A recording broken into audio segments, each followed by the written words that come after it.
Too basic. Oh, I'm sorry if my tastes good. aren't good enough for you.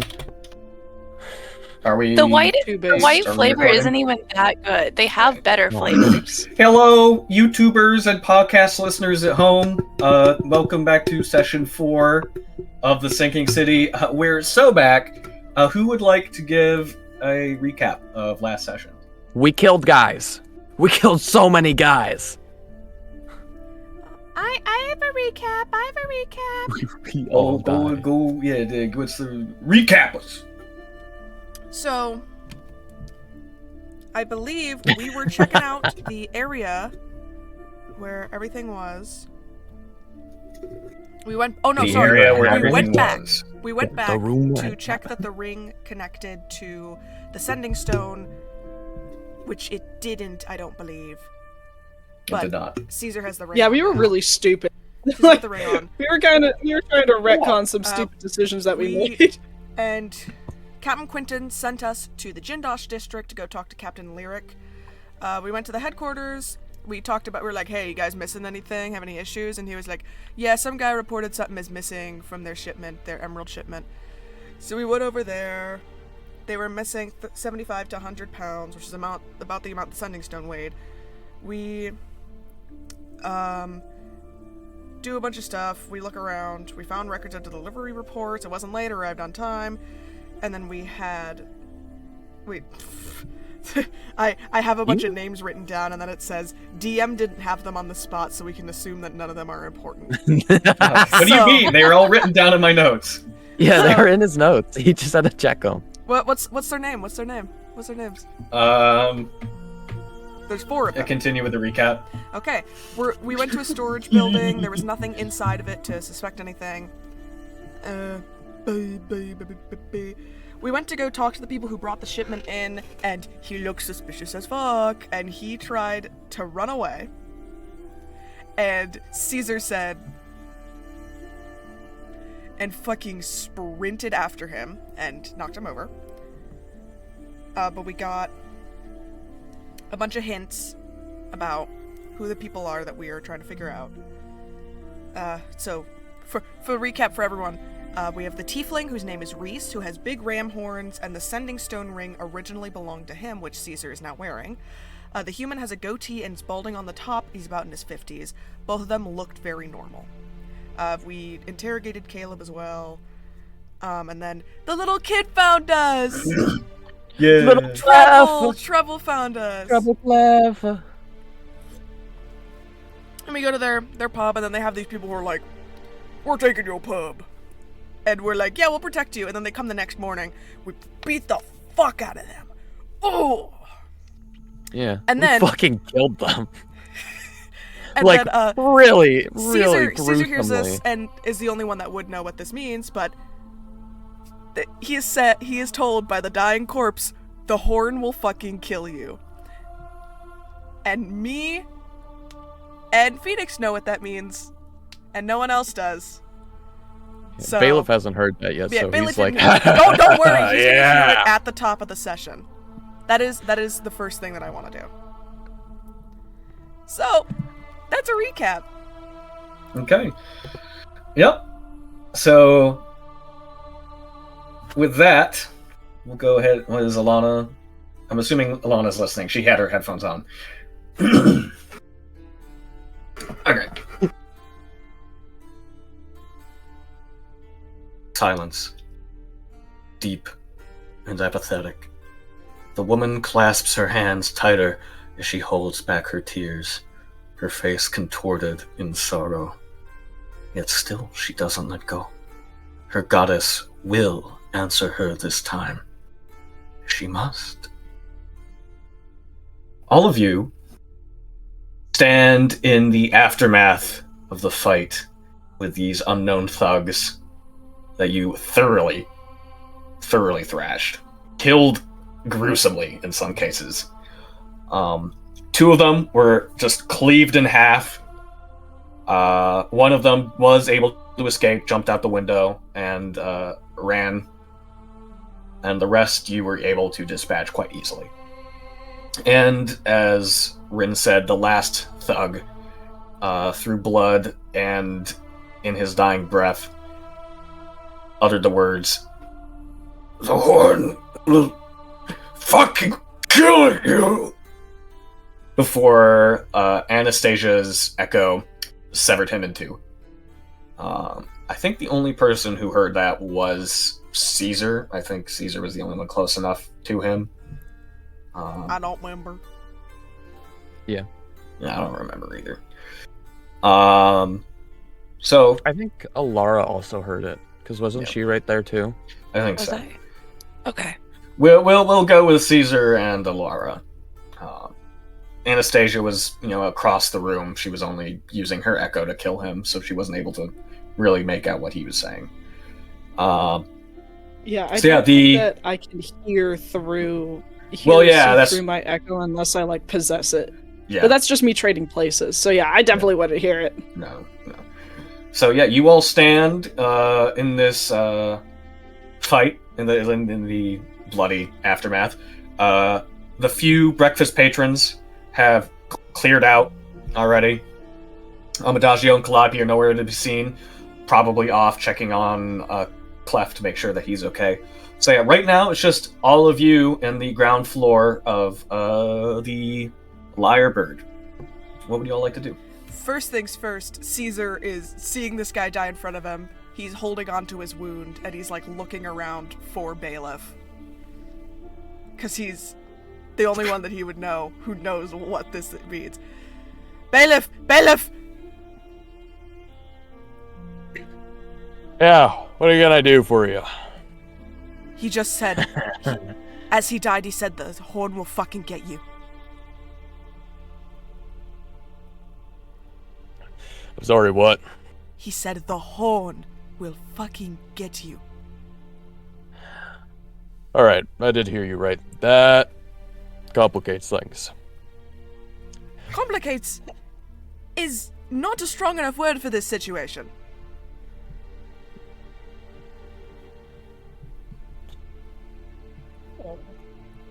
Who's No, the I horn? feel like it's pretty accurate.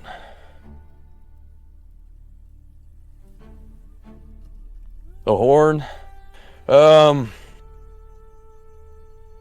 Caesar, how would you describe him? I'm at a loss for words right now.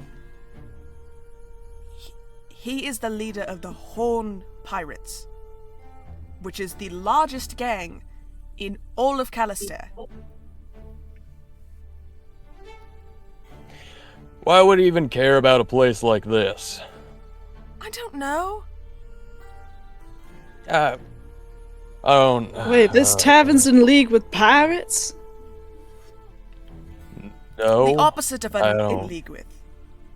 Oh, I'm sorry. I mean, being forced to pay tribute to pirates.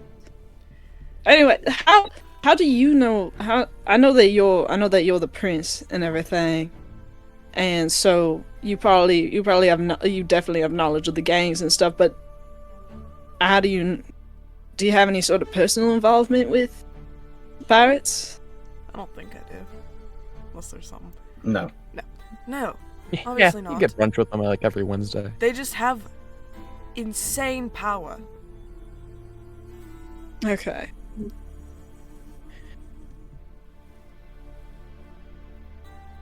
They own the casino, right?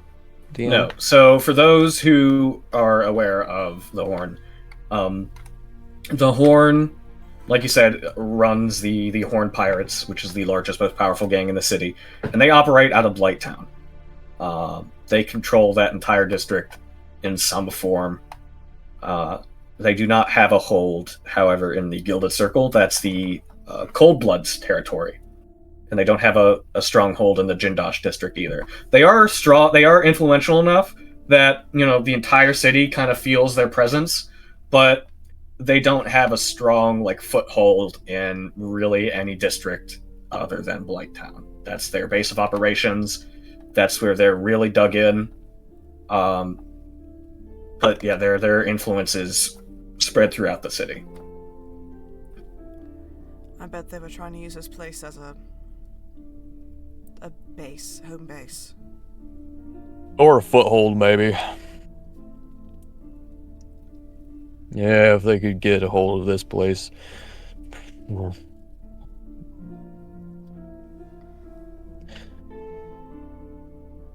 that isn't too good. That is, yeah, not too good. Oh. At this time, you hear footsteps coming down the wooden staircase, seeming almost thunderous in the quiet of this empty inn. And you see Adagio and Calliope quickly moving down the stairs in single file, and Calliope is holding Clef kind of in her arms, kind of like over her shoulder a little bit, and he is turned around to look at all you, and you hear, "Did you get him? Did you win?" I kind of like look at the body that is actively cleaved in half, and I look over at Treble, and I'm like, I don't know if a boy like you should be seeing stuff Yeah, like that. as soon as they kind of round the corner of the bar and see what you've done, Calliope kind of and quickly just kind of tucks his head into her shoulder as she also looks away. Adagio just kind of puts his hand over his mouth and just is staring at the bodies. I see you work fast. Yeah, we're efficient. I hope you wouldn't mind helping to clean up. Oh yeah, of course. Yeah, we'll take care of it. Thank you. I appreciate the help, and thank you for taking care of our problem. Did they say anything about what they were doing or why they wanted our inn?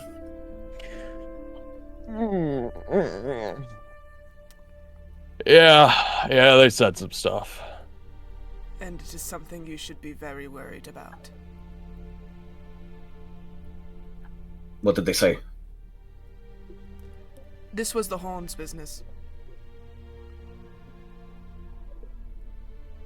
And when you say the horn, I'm assuming you mean... Yes.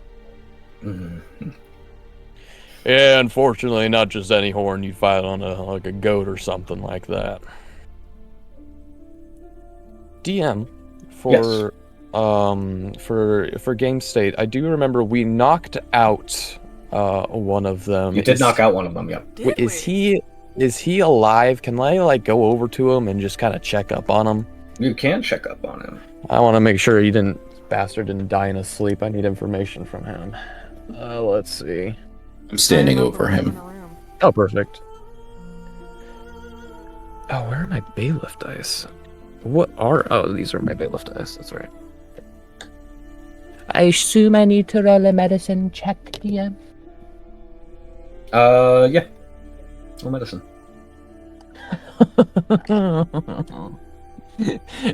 I think he's dead. I got a 7. 7? With a 7, you can't even find his pulse. You're just, yeah, he's dead. I'm like touching the Cleric, back take a of look his at him. neck. That's not even. No, I can already Let a tell. cleric take a look at him. He's dead. He's gone. Yeah, this isn't going to be any good for us. Bailiff. Yeah, He died in the 3 seconds that you were interacting with him. Bailiff, Yeah. put him down and let a cleric actually look at him. He was fine 7 seconds ago before he started interacting. People die quick. What can I say? Bailiff, down. Down. Put it down. Don't treat me like I'm a damn dog, but I do back up. Did you put him down? I didn't pick him up. I was touching Oh. the back of his neck. That's a useful tool that Caesar will save for later.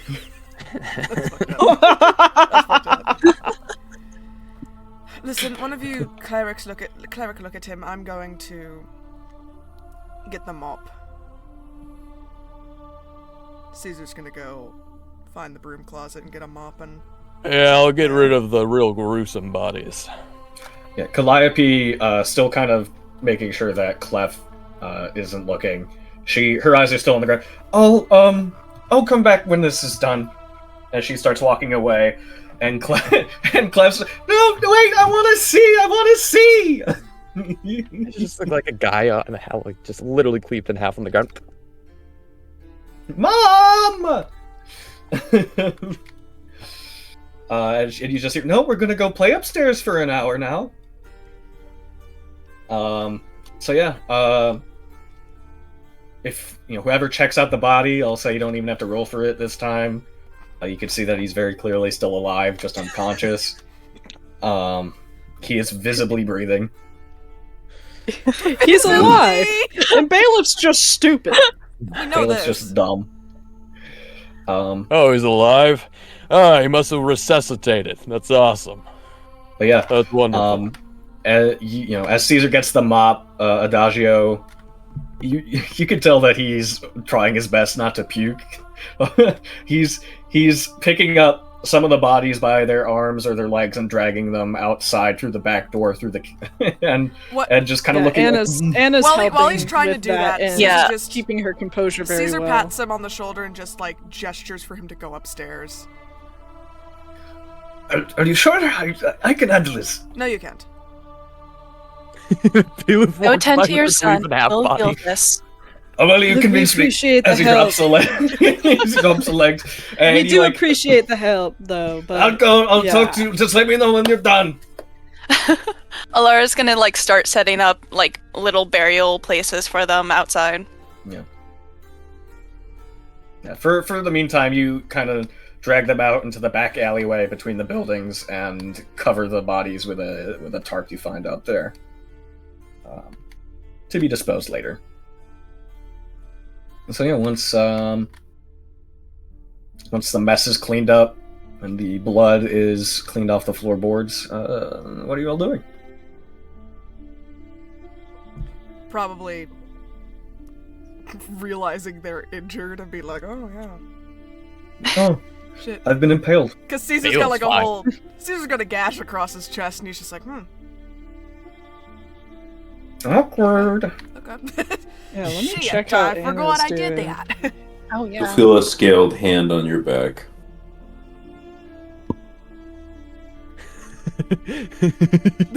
Oh, Anna's As I fine. cast Cure Anna's Wounds. fine. Anna's fit as a fiddle. How much health do I get back?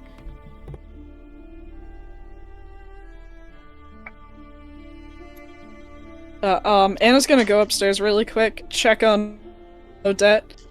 Okay, she's still sleeping. 10. And go back downstairs. I want to go check up on Treble once everybody else resolves their activities. Yeah, so you go upstairs and you follow the noises of the family, and you find them in what seems to be their.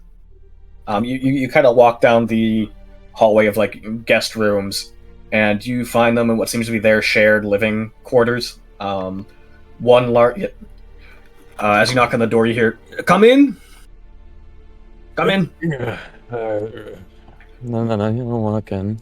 And you see that Calliope is on the floor, sitting on her knees, watching Clef, who seems to be playing with a small toy little carriage resembling the ones that run throughout the city on the tracks.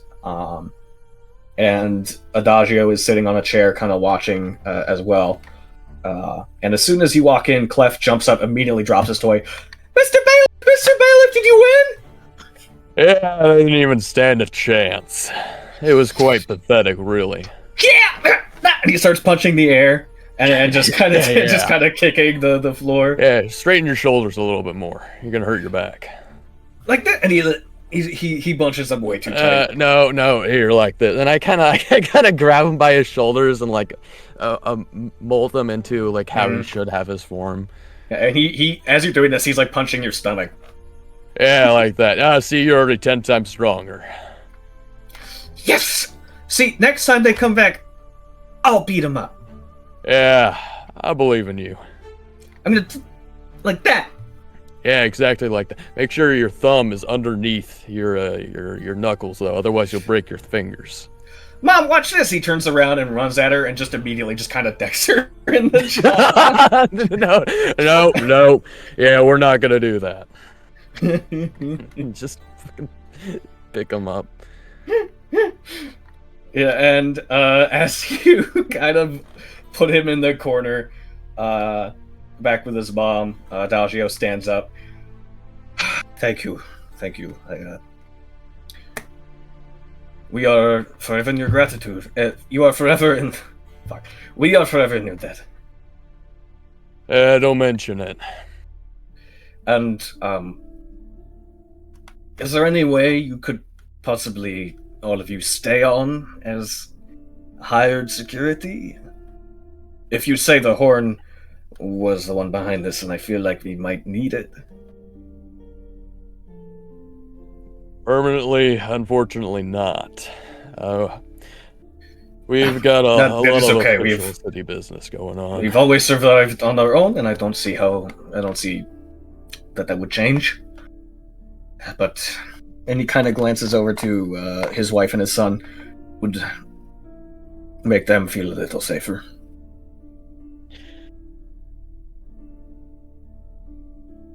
But we will...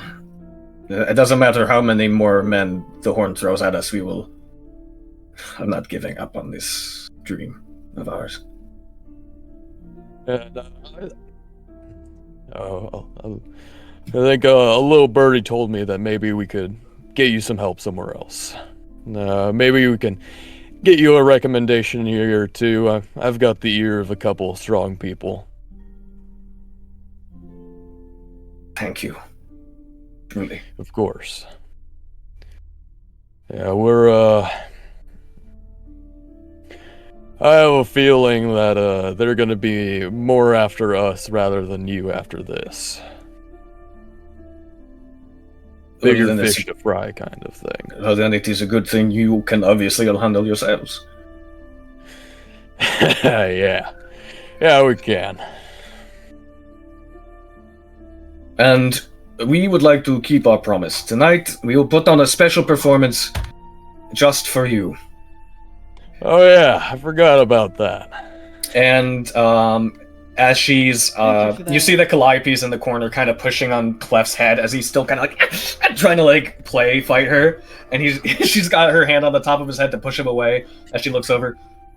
And you and all of your friends are welcome here whenever you'd like. No charge. Well, we greatly appreciate that. I know that for certain. We're probably gonna be all around city quite a lot. And the mess downstairs. Oh yeah, that's pretty much taken care of.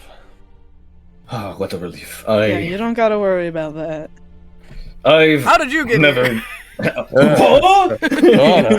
Hey, never mind. Anna's not here. Oh my gosh, Anna's scrubbing the floorboards scrubbing the blood out of the floorboards. You're really cleaning. Caesar's going crazy. Yeah. He looks good at it though. Yeah, he does. Well then, I think we're going to take the day off. We'll reopen our doors later in the evening. But you're welcome to stay. We just need, I think, a little quieter time before we let the customers back in. Absolutely. And, like I said earlier, you're always welcome at the... the enter name of my inn here. I think it was just Warlord. I was at the Warlord Inn? I think it might have just been that.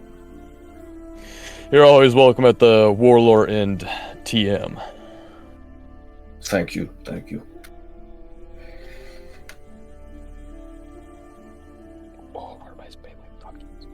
So yeah, as the conversation kind of comes to its natural end, you stay for a bit longer in his room, play a little bit more with... I would also offer to teach Trouble Clef to fight. And yeah, you stay for a little bit longer, teach him a few more moves, get him to smack something that... Oh, Alana died. Get him to hit something that isn't his mom. And after a few more minutes, you leave the family to themselves and rejoin the rest of the party who are still downstairs, kind of picking up the last of the little pieces, sweeping up the broken pottery and glassware and setting the tables and chairs back. I get back downstairs and I just look at the ground. Caesar, you missed a finger. Did I? Oh. Yeah, over here. And I kind of kick it towards you. I just kick it towards the door in return. Eesh. Eesh. Just out in the street. I'm sure it'll find it. They'll be fine. Find that highly offensive. I didn't say that out loud. You're fine. Can't find anything. Elena's back. If you didn't hear it. Oh, did that mess up? I'm back. Rin, No, what's the recording it's looking fine. like? Okay, good. It just moved. I know it heads can get a little around. weird. I hope it was just me that got messed up and not Alyssa. It was just you. It was you. Yeah, listen. Okay, I think Discord Alyssa's just never the like, problem went child. out of whack. Yeah, Alyssa's and, always perfect. It's because she's not Yeah. a redhead. Duh. She's not a redhead. That's true. That's true. There's a lot of deficiencies when it comes to gingerism. Gingerism. Yeah, I'm trying to cure myself. It's not working. Not having the soul really affects the technology around her. Oh yeah, you know, Yeah. it's really hard for cameras to capture her. Mm-hmm. So yeah, you still have the unconscious guy. I don't think you've done anything with him yet. I don't think you've even tied him up. Wait, we were kind of worried about the blood. We were all watching him. Also, I just realized I That's have a fair. giant gash in my shirt. Yeah. Well, I think Josh cured it though. Yeah. Cured the gash Josh in my killed it. shirt? Damn, that works. I Oh, don't the have gash in your mending. shirt. Yeah. I thought you- Before my Discord died, what I was gonna say was downstairs Anastasia is like you know in the scene with the Ghibli the Ghibli movie Spirited Away with Yes. like the girls scrubbing the floors. Yup. That's Anastasia. Butt in the air, back and forth across Yeah. the floor. But yeah, so you guys have finished cleaning up. What are you all doing? Should probably deal with this guy, shouldn't we? Yeah, Yeah, but let's take him he to should the be up alley by then. now. Well, if we take him to the alley, there could be spying eyes. If we stay down here, Is there a basement of some sort? I just want to keep him out of the way of trouble just in case he comes down here. There's probably a wine cellar. is there a wine cellar? Anastasia's gonna go up and ask if there's a wine cellar. She's gonna go find You Gotta go guys look find, around. Adagio. Yeah, I'll say that you guys check out the kitchen and find that there is a trapdoor leading down to a wine cellar / pantry. Yeah, and Laura that would go would be up better- and would be ask better if they noise could suppression, use too. the wine cellar for some potential interrogation and or torture. So and Just don't ask the torture part. Don't ask the torture part. Yeah, just interrogation. say that. Bailiff Question. or these there. That'd be weird. Things being weird. This might be a Oh, gosh. Yeah. Yes. Excuse me, folks. We're currently having some internet A lot problems, in the and I'm the only one that can be heard. Oh, Oh, is that fixed? okay. Yep, everything's good now. We're back. We've been. I Just for a realized moment. that the audience can hear me perfectly.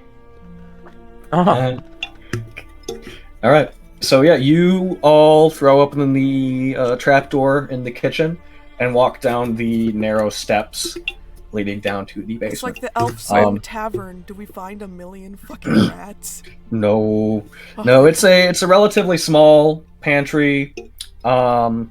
You can see there are some shelves featuring you know filled with wine bottles, several kegs of different ales and mead, boxes of produce and other goods used for making food in the kitchen.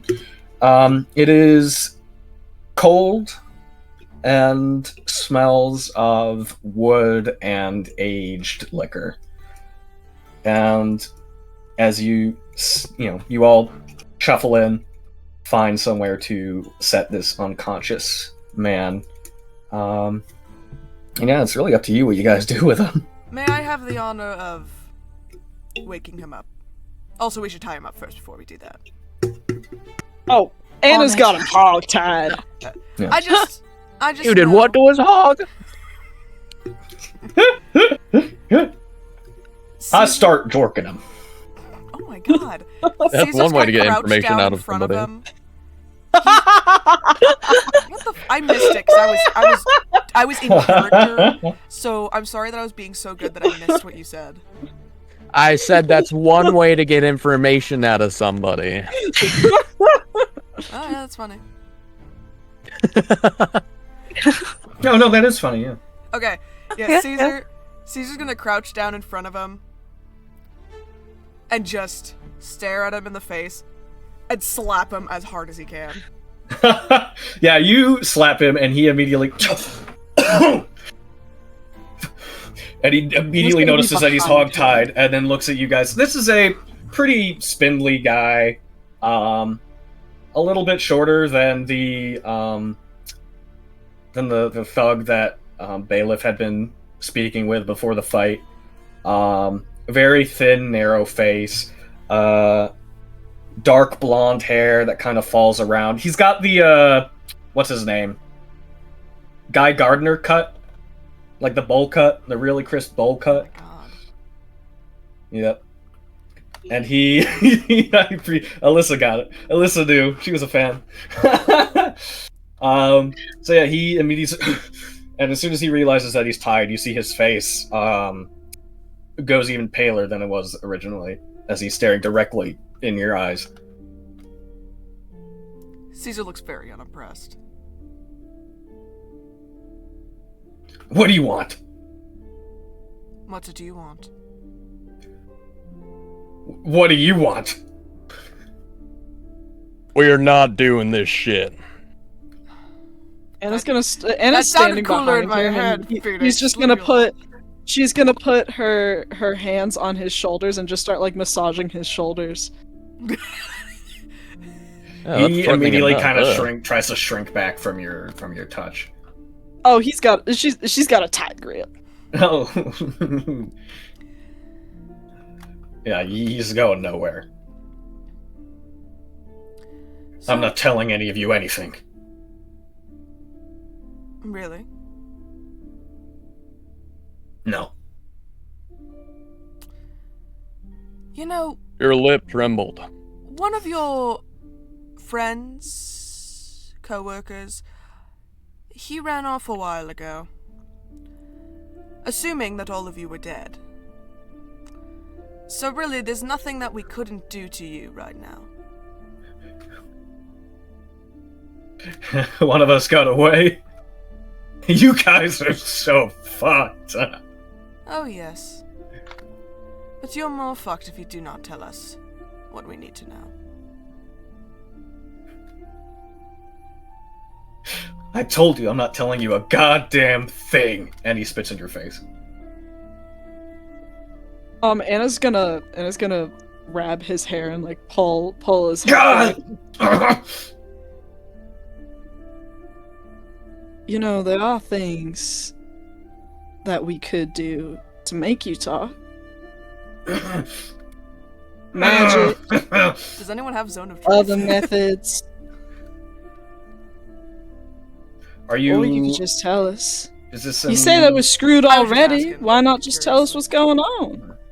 Are you making an intimidation check with this, or are you just saying it? Dungeon Master, what else would I be making? roll intimidation. What the fuck else would I be doing? I ain't This is persuading Anas- them. This is Anastasia we're talking Dude, about. I need a fisheye lens that I can put on my camera, or just a fisheye camera that I can switch to so I can do a... No bitches. Dungeon Master. What else would I do as Anastasia? You know what other else would than be really do that? funny with a fisheye lens? Huh.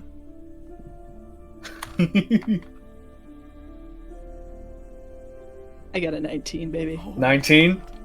He looks up at you, and you can see his eye kind of twitch. What kind of Sorry. methods?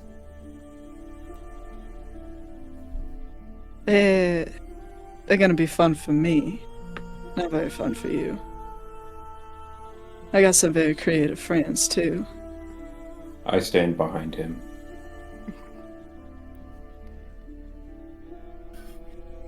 You can see his breathing visibly starts to get more frantic as he tries to maintain control. But you can see that he's starting to crack. I'm not afraid of you Yeah, people. you say we're screwed. Why not just tell us? Tell us why. What's going on? Yes, Phoenix. Oh no, I just have something I would like to say as bailiff. No, okay. But before you say that, can I... Yeah, absolutely. Go ahead and break them. I'll put them back together. Wait! You know, that's one of the few things that I've ever seen us agree on. And then the good cop crouches in front of him. Now, as much as I would love to see you pummeled in again, as it stands, we don't really need to keep you alive. I would like not to kill you. Let you go home to whatever family or whatever you do or don't have. But right now, killing you is, well, way easier than keeping you alive. It is not in your best interest, my apologies. It is not in our best interest to keep you alive. It's in your best interest to keep you alive. With the people that you're in this room with, there's a chance you're not going to make this make it out of this cell. Chance? No. If I tell you what I know, I'm not in much better position either.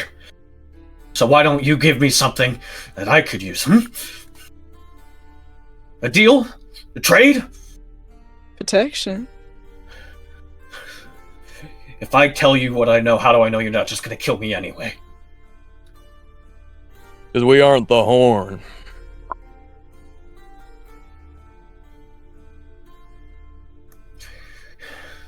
If I tell you what I know, I got nowhere to go. Give me some gold to get out of town, and buy some supplies for the road, and I'll tell you. Kind of look back towards Caesar. Think we can help out our dear pal? I'll give It's not you outside enough the realm of to get past the possibilities. walls, but after that you're on your own. Past the walls, and 2 days. 2 days worth of food and supplies. One and we got day. a deal. You lost that first He day. make when you spit in my make an intimidation check. Dungeon Master, can it be at an advantage? with Because advantage. I'm Can be. because Roll with I'm advantage. holding his bowl cut like I'm about to scalp it. Yeah. Make it. Yeah. Oh, thank God it's at advantage. 14.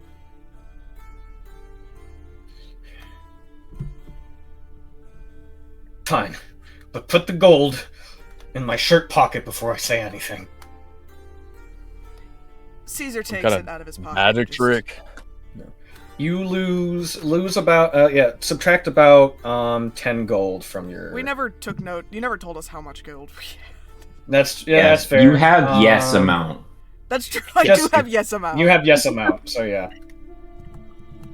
I'll even drop it to 5 gold because 10 seems like a lot just to get out of town and for supplies.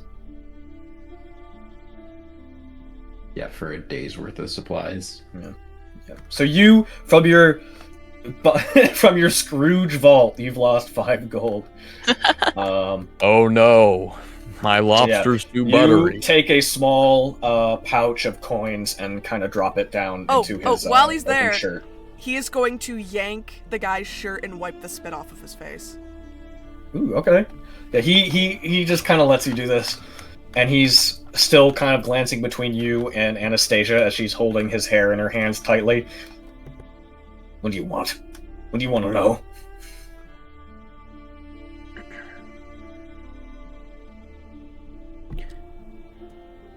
First, why does the Horde want this place?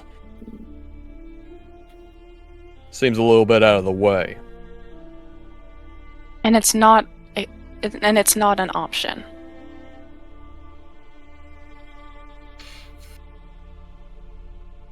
He seems to carefully mull it over in his brain, seeing if it's. I'll have everyone roll a insight check for me, please. That's where. That's where Anna's slightly less. I'm lacking. Insight. I'm still stupid, guys. That's a 6. 10. Why'd you say it like that? Fuck you. This die It's a good sucks, 10. Unfortunately. Hello? That's my crooked moon die. So. Hello. W. Varen. Varen. Varen, Oh, my there it is, goat for okay. real, for real. Oh, that's a 20. 20? Oh yeah, so only Whoa. the siblings are able to kind of tell that he's mulling it over in his mind whether it's worth lying to you, and if it is, if he can get away with it. But after a few seconds, he focuses back on Caesar. The Horn wants a foothold in the Jindash district. And so he found out about the Lyrebird. It's a pretty successful tavern, and figured this would be a good spot to start. Yeah, that's what I thought. A lot of people come through here. A lot of people talk in here. What better place to set up shop, right?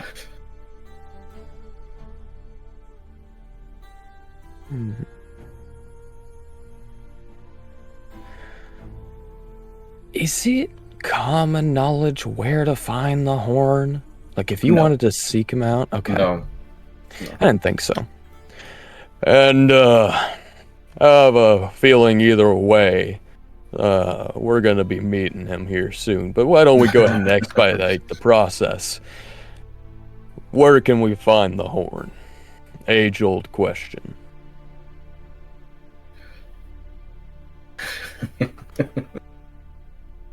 You people are all manner crazy, huh? Yeah. Takes crazy to be brave. I'm not telling you that. I look up at Anna. Break his knee first. No, I have a better way of doing this. Caesar's gonna reach into his shirt pocket and pull out one piece of gold. Wait! He's in Blaketown! No shit. Don't give it back to him.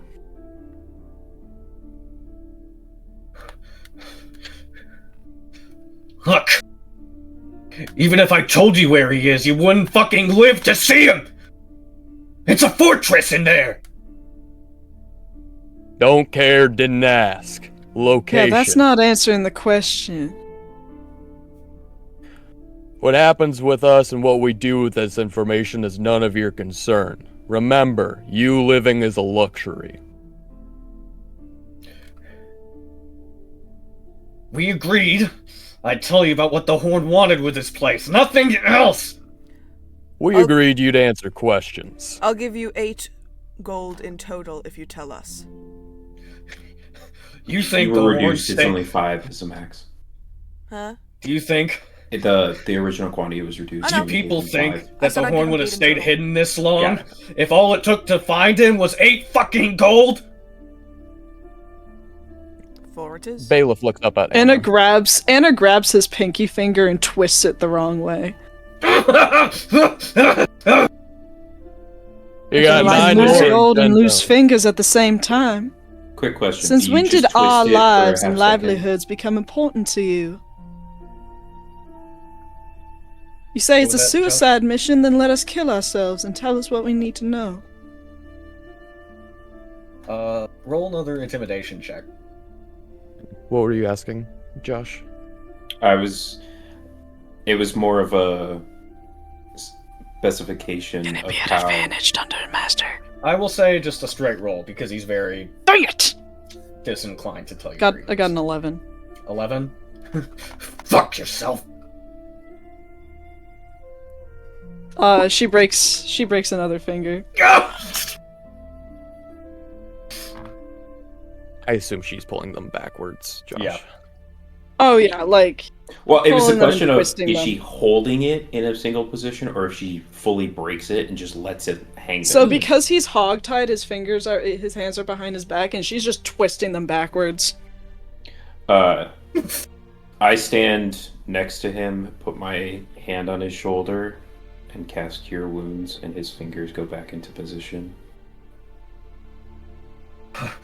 There's no relief in the pain. It's just... Fuck! Well, that's just sad. I would really love to let you out of here. Trust me, this hurts me more than it hurts you. Fuck you, it doesn't! Yeah, you're right. Now, I'll make it easier for you. Give me a general location, and I swear to God, if you say Blighttown again, it's your fucking dick next.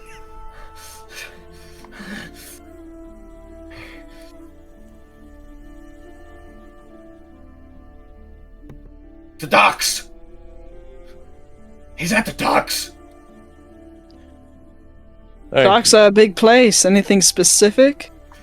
He said general location. I'll take Well, now the it's the dock. specific That's more location. than enough. No, that's good. All right. Even if you find where he is, you're gonna die. You're gonna die trying to get to him. Again, is I'm that not worried really about any of that. your concern?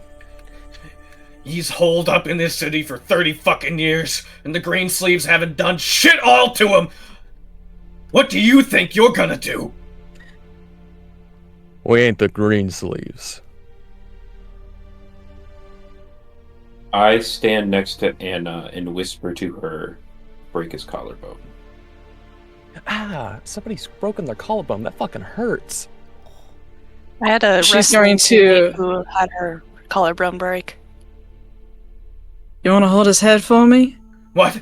What? Hold my head, what? What are you doing? Don't worry. When Varen It'll only when take a Varen second. takes his No. when no, Varen wait, takes wait. when Varen takes his head, she's going to grab his shoulder from the back and knee into his shoulder, breaking his shoulder blade and collarbone. He shrieks, and it is in this small basement. It is deafening, and he starts writhing. Are you still holding him upright, or do you let him just? Kind Oh of yeah, I'm holding- oh yeah, he's being Like, held up. I'm holding his head in position. Plus, He is shrieking, and he like tears and Quick question. snot is coming down his face. quick question. Oh. Are we close to any people where this You're in the shrieking basement. could be heard? I mean, you're in the basement. Yeah, The we're only in the other people in basement. this building are upstairs on the second story. Not sure if people outside the building could hear it or not. I mean, you're in a stone basement. Oh, then I'm good. Never mind. I'll save that He spell is- slot. Yeah, he is just absolutely losing it right now. His tears are running down his eyes, snot is coming out of his nose.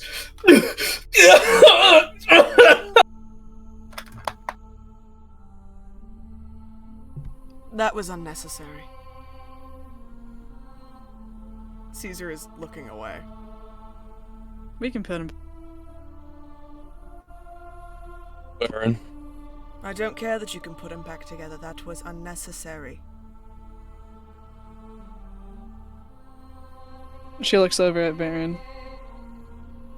I put my hand on his shoulder blade, and as I lift my fingers along where the knee touched the shoulder blade itself, it fuses back into where it's supposed to be.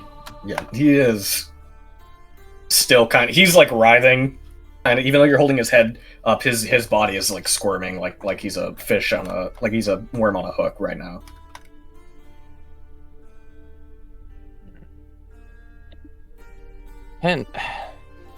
Can We have our answers.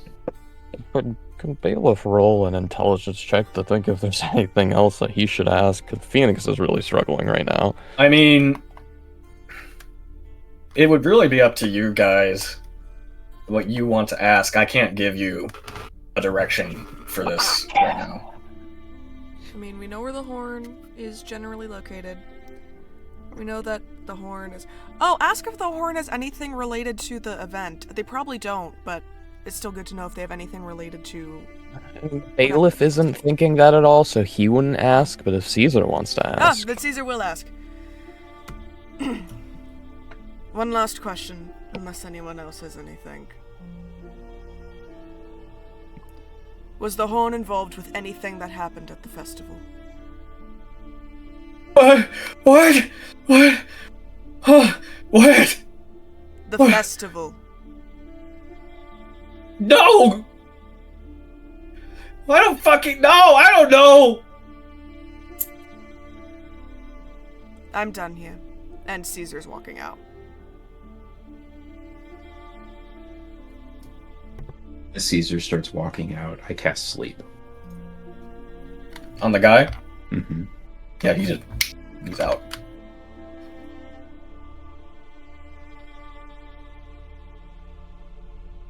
Also, Caesar would have put the coin back in his shirt, because he's not horribly evil. Okay. Bailiff. Mm. Come over here.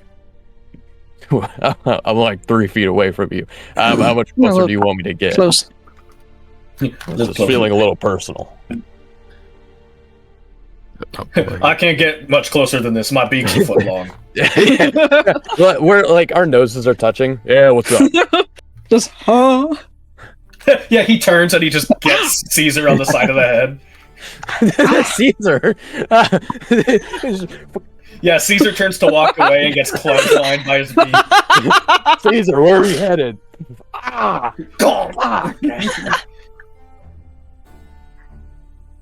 Bailiff, I know we promised letting him go. What are the odds of him running over to the docks? The odds already happened. Nation? Plus, this man suffered enough. We aren't monsters, Anna.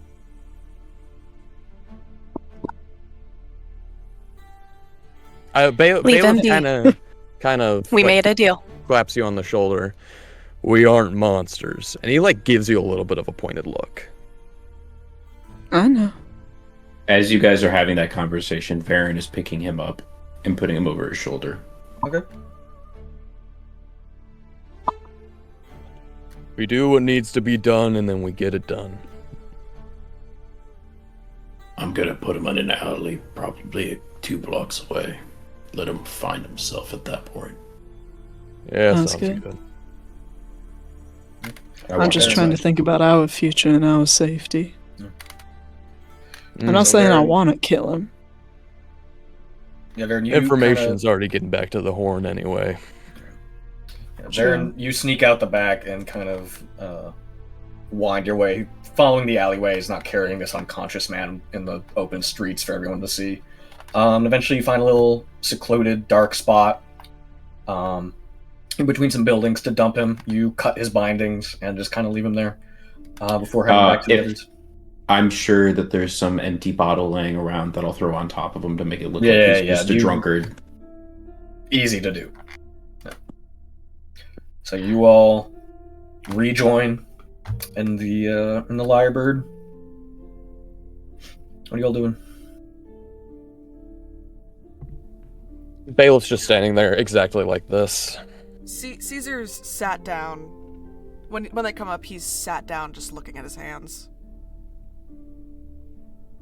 Yeah, you know what? As Varen had like walked away to go do all that, and the rest of the party went upstairs, Bailiff is gonna try and clock Caesar's like emotions, because I mean, obviously Caesar walked away, so something was. What was the? You just start. You're just gonna. Oh, Sorry, we're talking I'm as Bailiff warm and right Caesar, now. huh? Ah. You can go ahead and insight check. I'm not going to roll anything against it because it's pretty easy to determine his emotions, unless you really fuck it up. I have a pleasure to Unless. please. Caesar, you have cancer, don't you? I got a 4. Do you actually say that? That'd be so funny, dog. You can tell what do you he's say? disturbed. You cannot tell why. Caesar, Got a weak stomach? What? You get, like, queasy when you see horrible shit. He looks at the floor where all the bodies just were, and then looks back up at Bailiff. No. Oh. You're right, champ. I'm fine. Alright. He's just kind of standing idly next to you. When I get back to the bar, I clock Alara to see what she's thinking of everything from the basement.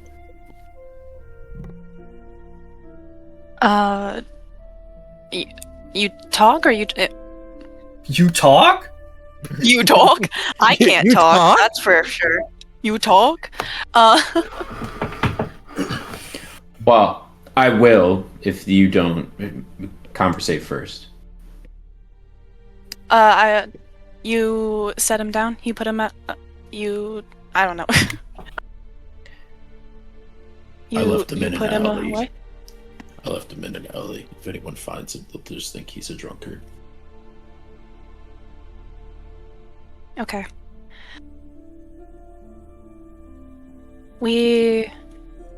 Yeah, with the 5 coins, he'll be with the 5 gold. He'll be good to get out. He should be fine from there. Yeah. So we have the horn, but they weren't attached to the festival. So now we have 2 people to deal with, and my laptop's about to frickin' die. No. Alara's laptop. No. What the hell is a laptop? That's what they called me in high school. Thank you, Alana. I was at 6%. We're So good. We're good. nasty. We're good.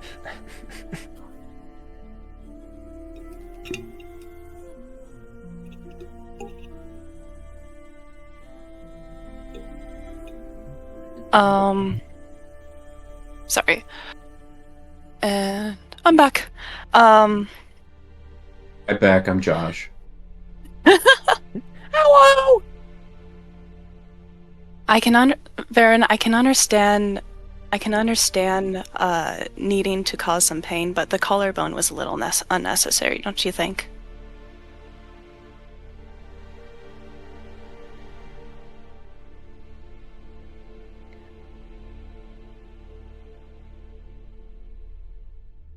Maybe.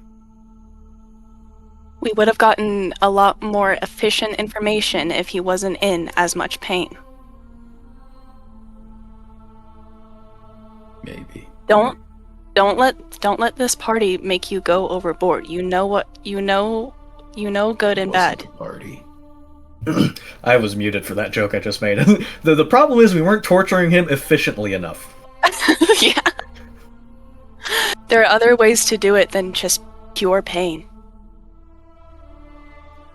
True. But their threats against the boy are... I wasn't gonna let that stand. But we have him protected, and we had him literally hogtied. He wasn't gonna make any moves.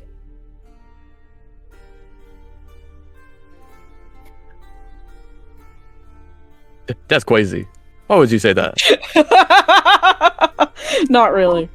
Well, the podcast listeners. That was a joke. That was a joke. Oh, yeah, sure.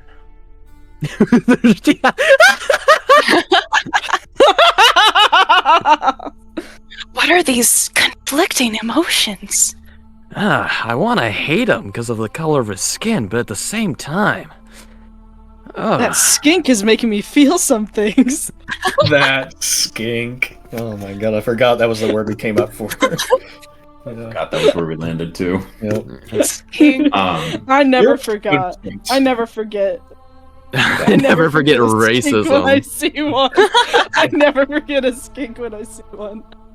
I knew I smelled a skink. Is this gonna come problems on the trip? It depends. Are you a skink? Are you? Oh my Dude, God. You're not a skink, Are are you you? a dirty, filthy, scaly, we should boot-looking all skink? 5 of us should get an I love Rin skink shirt. face. We 5 of us should get an I Rin, love are skink you a shirt, and then skink Alana lover? just has a I hate skinks shirt. Can we? Okay, so instead of Camp Vantress t-shirts, can we get Skink Camp? Skink. Oh god, Camp this is the type of skink. video like 3 years down the line that's gonna get us in trouble. I'll The never podcast apologize. listeners at I home, hate and for skinks. clarification, these are Double these down. We hate are, clinkers too. These are fake. Yeah, These are fuck fake them racial clinkers. slurs that I already found off of the internet. This was not my own creativity. This was somebody else's. Someone was racist for me. Yeah. We just stole the racism and went with it. We asked I gotta put credit where ChatGPT credit's how due. be racist. Gotta put credit where credit's due, brother. So yeah, what do you all do? We're not done conversating. Yeah. We got Right. distracted. Distractions in this party? No way. The boy was safe, but he deserved it. Not all of that was deserved.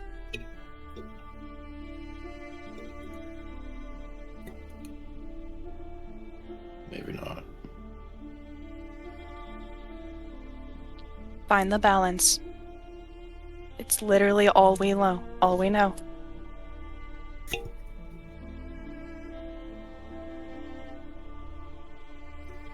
And I quietly just sit down.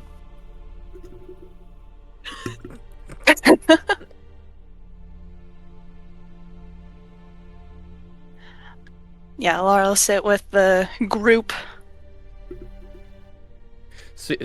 Bailiff is still like standing right next to Caesar, but he's like leaning up on the bench, and then you just kind of hear.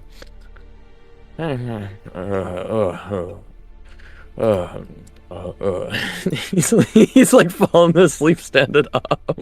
It's just, We've been One awake fight and for you're tired? 2 No hours. wonder you were tired. God, I wish he was awake for that.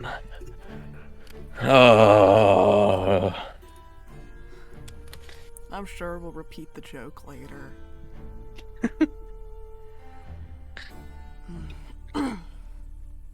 We should probably finish one thing at a time. I'm Well, going to pretend that with didn't happen. that was Phoenix laughing. Okay. with the horn, I don't know if we're gonna have a choice with someone coming after us. The horn will find us. At least if something happens to one or a few of us, the rest know where to look. I mean, you guys know more about them than I do. How fast do they work? How worried do we need to be? How much time do we have? Master, how worried do we have to be? Well, as far as quickly how they fast they work, you don't know that. You really couldn't know that. Well, okay, let's do this. Approximately how long would it take to get from here to, the docks in Blighttown? Easily over an hour. Shit. Fuck, it's already been about an hour. What time of day is it right? Right now it would Late be morning? probably like, if not noon, pretty close to noon. Yeah, So I we have a have feeling he's basically... Earliest until the evening. Yeah. And what was the other half? How worried? Pretty worried. pretty worried. Give me a sec. Alan, we Hold on are a second, so I'm gonna text you something. fucked. Also, I want you guys to know that Alphonse is sleeping on my stomach, and he's got one hand that's just constantly trying to grip my shirt. Oh. Oh. Alphonse is the 7th member of the trip, right? Yep.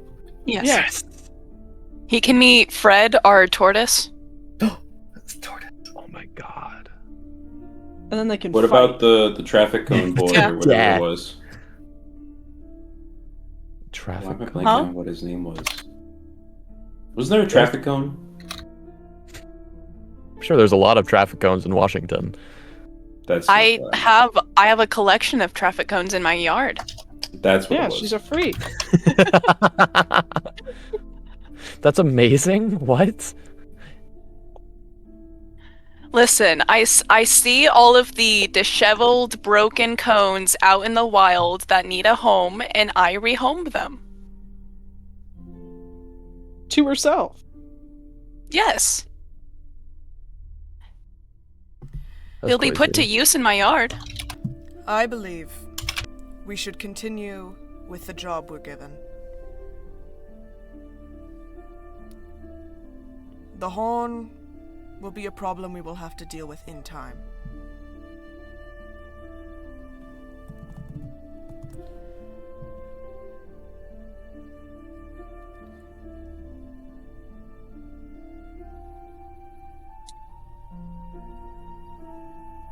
Yeah, you would all know that even though, yeah, you've interfered with someone who you really shouldn't be meddling with, you don't really have enough to go on to really make this a priority right now. And even if you did, try to track him down this very moment, the chances are you'd be going in at an extreme disadvantage. Extreme. So for now, you guys would all kind of understand that, yeah, this is a problem that we probably won't see the consequences for a while. So you're saying there's a chance? Saying there's a chance.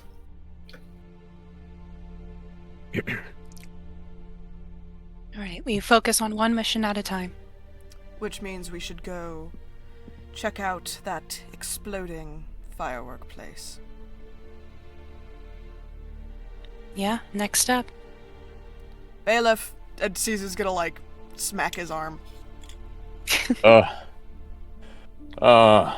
No. Bailiff! And he's gonna smack his arm harder. Instead of a backhand smack, like, let's just kind of wake him up, he's just smacking. There a fly really that attacking tired? me? Really? Yeah, I was forced to sleep on the couch last night. Forced? Somebody got their panties in a twist. I'm pretty sure Caesar offered to sleep on the couch.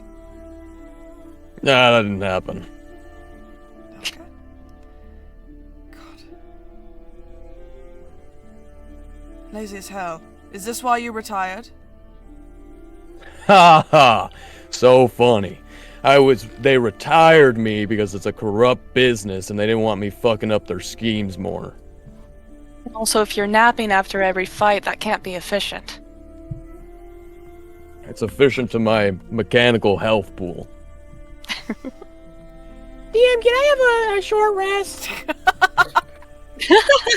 If you guys want to take a short rest, you can take a we short can- rest right now. Let's short Yeah, rest. go! We gotta be here till tonight anyways. Well, no, it's afternoon. We can go run over and then run back.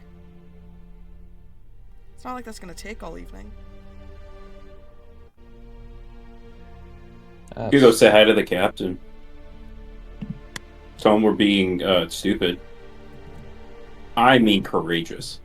Well, no, we should go straight for the thing we need to go for. How long do my temp HP points last? I assume like an hour max. Till you wake up from a long rest. Oh, Dobbs!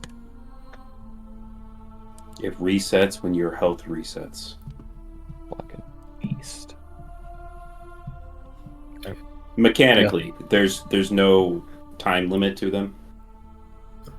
So yeah, as you take an hour or so to kind of rest from the fight and also from cleanup Stitch up and his shirt. and torture, yeah. Eventually, the family does come down, and Adagio heads into the kitchen and starts cooking up a meal. And he shares it with everybody. It's just a bunch of little sandwiches, just something quick and easy for lunch.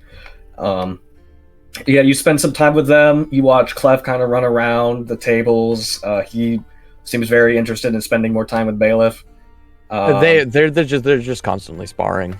Yeah, and before you leave, they remind you that they're gonna perform for you in the evening when they reopen for the night for the dinner rush. And you all leave the Lyrebird and head to the other point of your investigation, which is to check out Blaston Bart's Funworks, which you were told is also in the Jindosh district. So I'll have... Who would be leading right now? Usually, I think they have Caesar lead because he's technically kind of in charge because his mommy told them to protect him. Roll not investigate. Roll just a straight intelligence roll for me. Caesar hasn't given the power to anybody else yet, so 13. 13? With 13, it These dice suck, takes dude. it doesn't take too long to figure out where it is. You just start asking the locals that you see on the street for directions, and eventually they point you in the correct direction to go. And after about half an hour of walking, you find yourselves following a wide, busy avenue gently inclining upward. You pass under a large wrought iron archway decorated with banners and barred windows, and the street before you continues and wraps around a large diamond-shaped plaza elevated about 15 feet above the ground before disappearing from view around the corner. Multiple sets of wide staircases run down from the plaza to the street level below, and above you, you hear the rattle of steel as an automated carriage slides by on the rail track suspended above the street by iron pillars, and it slowly comes to a stop at a small station on the edge of the raised plaza. You all climb up the nearest staircase, passing by the carriage station and the small crowd gathered there, waiting for their turns to board or disembark. A modest fountain stands in the middle of this plaza, spraying water into the air before splashing down into the basin at its feet, audible over the din of the crowd. Several shops line the far side of the plaza, but only one interests you. Standing on the far corner is a building that sticks out like a sore thumb. A large stone silo with a conical roof stands proudly over its neighbors. The walls are painted with red stripes, and large wooden fins have been affixed to all sides so that it resembles a massive firework. A much humbler two-story building is attached to the side of the silo, with a set of stairs leading up and around to the front door. Nailed across the stone of the silo is a large fluttering banner that reads Blasting Bart's Funworks.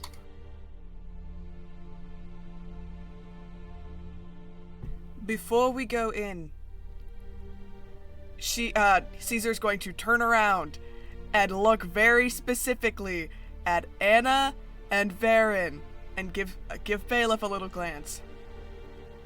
We are not going to bring any type of violence into this situation.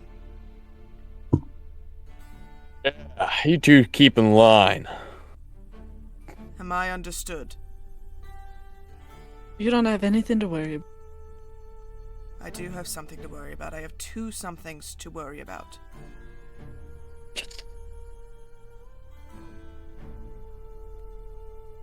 I don't know about him, but I'll be fine. I stand next to. He's the one I trust more than you. I stand next to Caesar like a disappointed dad backing up your mother.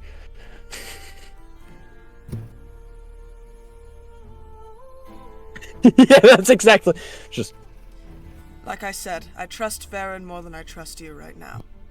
So please, behave yourself.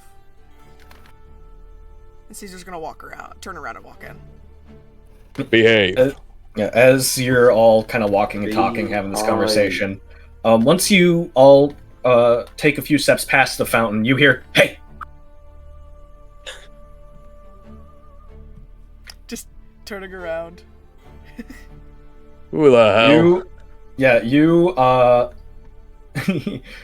Whoever wants to roll a perception check. I will roll. Ah, damn it. Yeah. You can also. I think all of us can roll, probably. Oh, I Yeah. thought it was one person. Okay. I have an efficiency. I didn't do very good, Dungeon I have a Master. bad perception, so I will just... 13. I got a 3, Dungeon Master. Well, I got a 23 with a nat 20. Okay, can people stop taking my good rolls, please? I It's need funny different this way. dice. These dice are cursed. I'm going to switch out dice. I've had them for 3 sessions, and I don't think I've rolled a nat. Okay. So, again, it's just the twins. Fuck! That you both dart around and see that there's a small gnomish man sitting on a bench with his back to a bench that kind of sits on the basin of the fountain.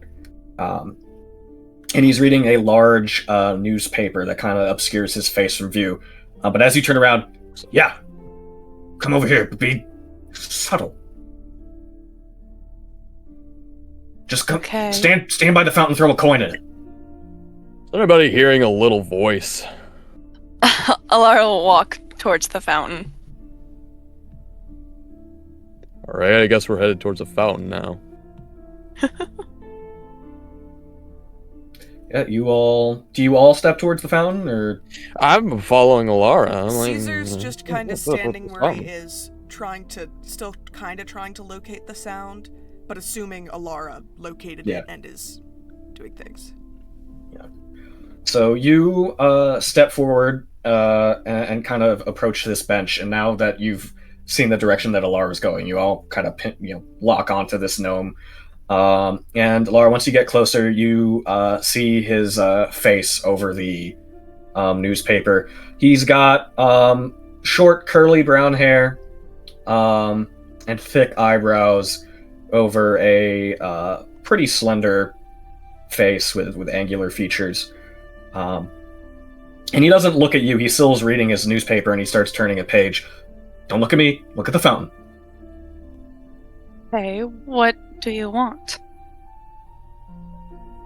Name's Baldric. I was set up here by the Green Sleeves a few days ago after the attack, and you can see that he's wearing just casual attire, just a simple white shirt tucked into some I see. pants. I I've see. been watching the store for a few days. It doesn't seem like anything suspicious has been going on. I haven't gone in. Quentin has refrained from telling the public that that Bart was involved in the attack, just to see if, wanted to keep it on the down low. And no one's come in of interest. Just the normal shoppers.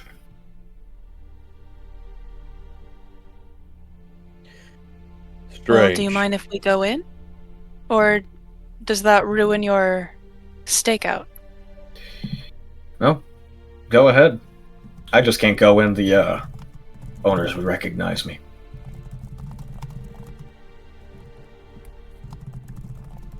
And I think we'll take lead. Report back with whatever you find. Hey, Will do. before we head in there, as a veteran of this kind of stuff, do you think it would be in our best interest to be straightforward, like, hey, yeah, blah blah blah, we found this, explain yourself, or should we act as interested buyers and maybe something similar to what they did for the attack? However you do it is your business. However, you are entering a shop filled with gunpowder, so maybe the subtle approach would be nice. Alright, I'll share that sentiment with the rest. And then I toss in a coin to make it look like I was saying like a wish or something like that. And then I join the rest of the group. I've always wanted to do that. Do what? Toss a coin into a fountain. Alright. Did you make a wish? Damn it. The only time you've had this. I was supposed to do that? Shit. Is this the Witcher fountain? That's a funny reference. I like you, Josh. I assume you would So yeah, like to you- someone. Thumbs up. Oh, yeah. I kind of like lean into to Caesar's ear to Lean whisper in. I'm taller than quietly. you. I can lean in still. I don't lean down. I mean, I lean upwards. Are you happy now? Beak's a foot long. It'll still be right there. That's right.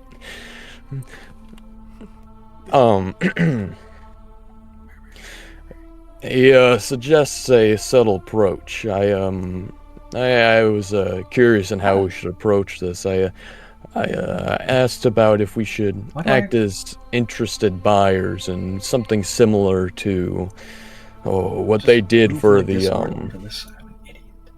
what they did for the attack. If we can figure out, if that's something that they truly did or if it was an inside job, it would give us better insights on who to question, when to question, and why to question before we set off their alarms. Understood. Setting off alarms in a shop of gunpowder is also just not a smart idea. Yeah, so to get everybody on the same page, we need like some kind of event, celebration. This isn't my forte. I'm evil. I don't know what you're planning. Oh boy. We're supposed to be good Varen, people. You two have pretty good chemistry, don't you?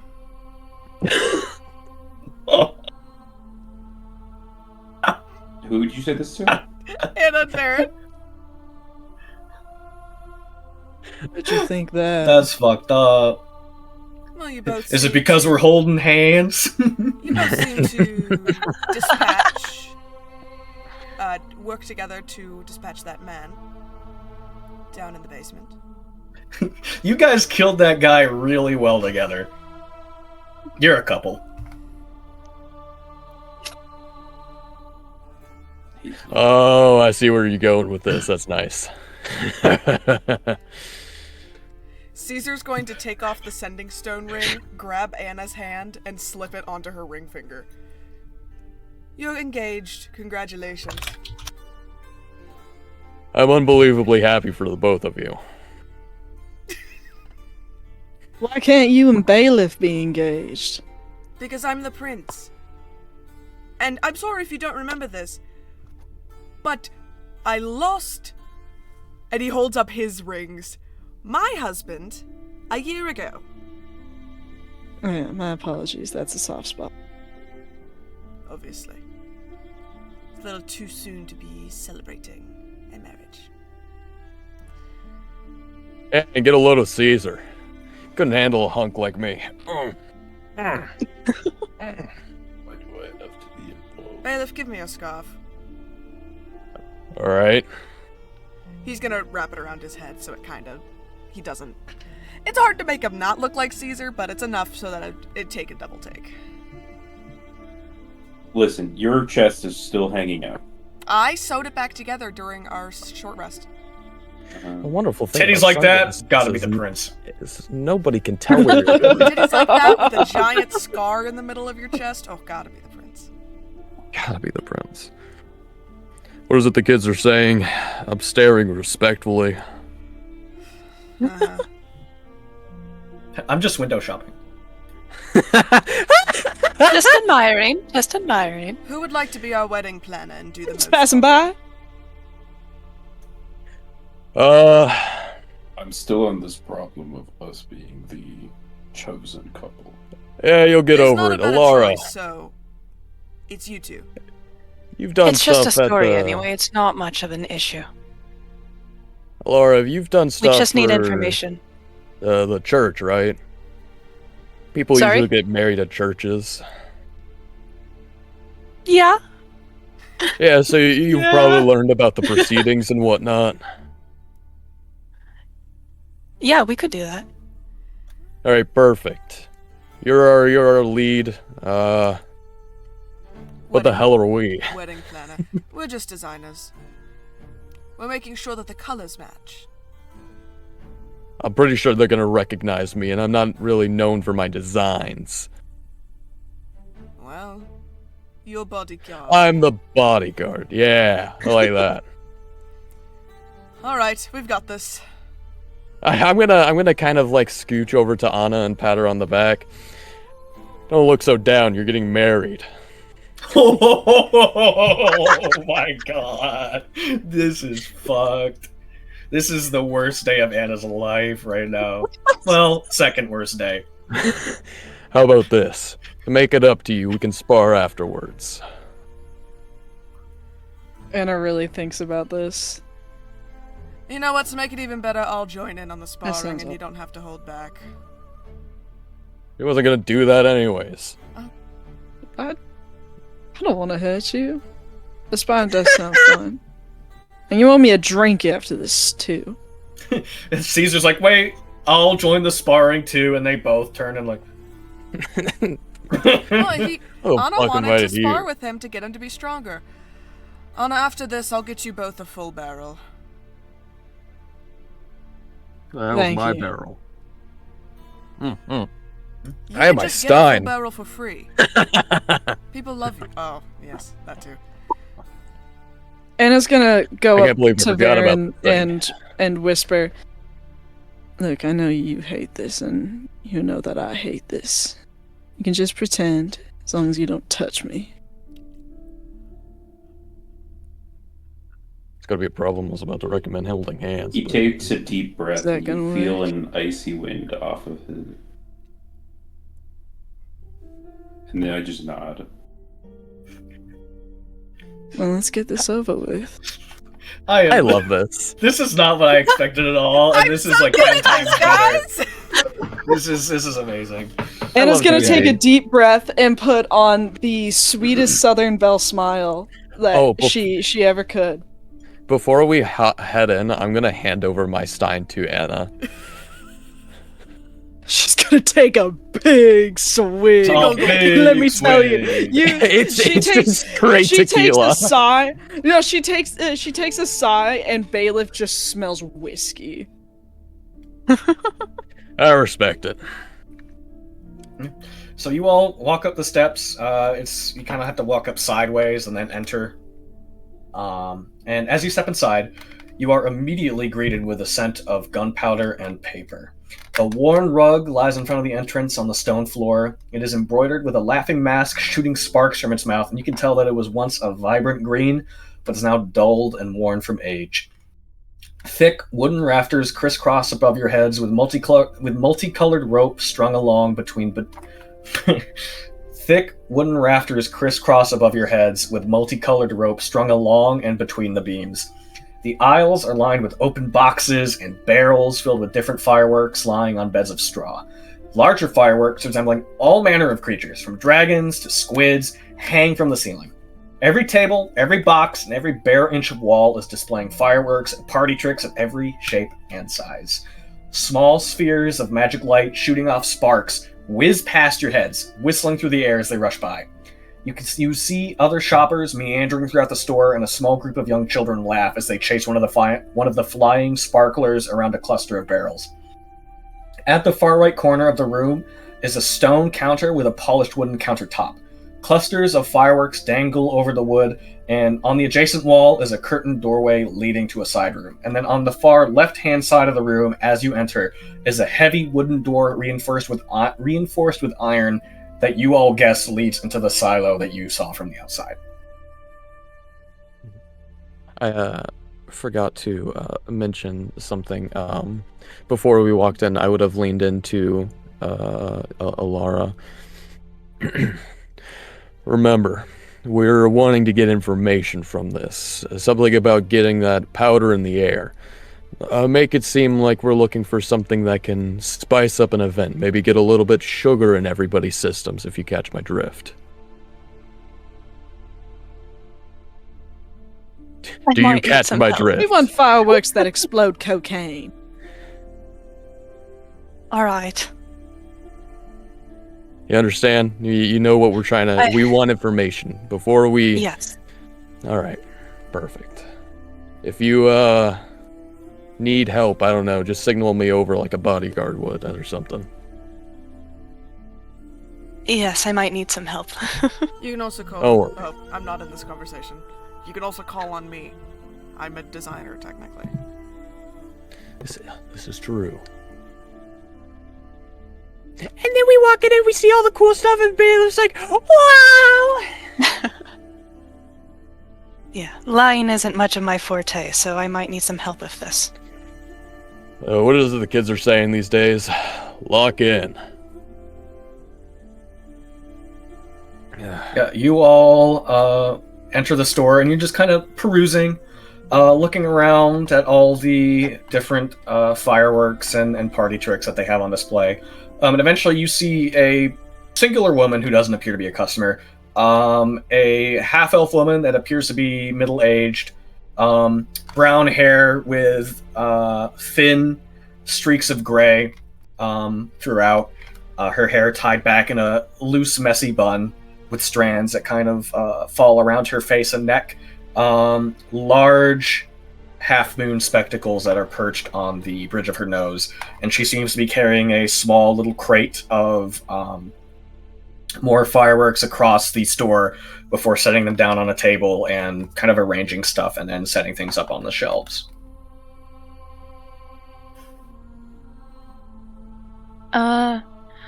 Oh, hello, ma'am. How can I help you, dear? We are going to be having a wedding ceremony pretty soon, and we were hoping to get some special fireworks for the occasion. She, her face kind of brightens. A wedding? Who's the happy couple? Over here are Anastasia and Varen, our happy couple over here. Say hi. God. You both look beautiful together. Thank you. Thank you so much. I kick Varen a little bit. Say hi. Hello. My name is Morgan. I've been operating the storefront since my husband had to take sick leave. What are all your names? I'd be happy to help. Did she ask for our names? My name's Yeah. Alara. Okay. I'm Anne. Bailiff. She looks at you and then kind of does. Are you the fighter? I fight here and there. Are you with them or? Yeah, I'm with them. You know how parties can get these days. You can never be too careful. A little bit of Yeah, we bodyguard wanted action. to be I safe. understand. Also, side note, Rin, whenever you like lift up your I know. thing, I think you're about to flash us. that's every time. It's so distracting. I'm just like, whoa, Sorry, Caesar, it's really calm warm. down. It's really warm. And I want to keep wearing Those it. aren't necessary right now, Caesar. It's okay. We're convincing It's them. just because your camera Make a is like persuasion right, check. like right where it's just your shoulders and not the rest of your shirt, so it looks like you're about to. Make a persuasion check with advantage. DM, are you feeling persuaded yet? But yeah, I understand. Well, yes. What a wedding. What did you have in mind? We've done weddings before. Everything. Some people love the larger handcrafted fireworks we have. Or did you want something a little more subtle? No, we're looking I mean, for I don't- something special. We need something big here. We have a designer here to help. Here. A designer? Oh, well, what is your name, sir? Fuck! Shit. That's a weird I ass didn't name. think about this. I'll say as the DM, just because you're the prince doesn't mean everyone in the city knows what you look Well, like. I get worried about businesses. Yeah. Caesar. But as a thing, you are also a prince, so you would have a pre-established nickname for outside of. See, that would have been good to think about. I'm glad you told me that now, Josh. I don't know, fucking Billy or We'll just some say shit. Caesar Just pick for a now. I don't name. know, Colin. Okay. Caesar. Reese. Like, Nice. as a Nice. point, Queen Elizabeth, her nickname in the family was Gary because one of the babies couldn't pronounce. That's very funny. couldn't pronounce I like Gary. Granny properly, and so that was what stuck. That's very really cute. funny. Well, what was your input, sir? Yeah, immediately goes into the family physician. I'm not the prince. I'm not the prince. Yeah,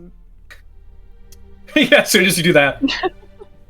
We want something special, something that can Put me on the really like spot. liven up the party for the That's ceremony Soma afterwards. breaking out a drink. Yes, something Exotic. a little more exotic. Money's not an issue for us, so we just wanted to see what special items you had. Well, excuse me if this is a little on the nose, but if you want something big, something exotic, I would suggest maybe our what name should I want something like POW, you know? The Komodo 3000. The Komodo 3000. What about our Dragon Blasters? As she kind of walks you down down one of the aisles and motions at one of the large hanging fireworks shaped like a four-legged winged dragon. The only thing is, try not to set these things off too close to other buildings. We've had complaints. Interesting.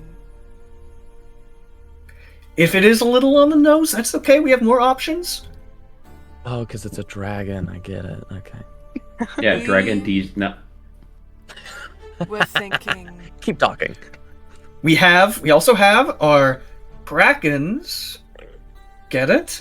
As she points to a large firework shaped like a squid further down Yes. one of the rafters. Interesting. We have heard you do some type of special orders. Special. Well, yeah, we do make specialty fireworks. God, this bitch's insight is 0. Me trying to be like, special fireworks.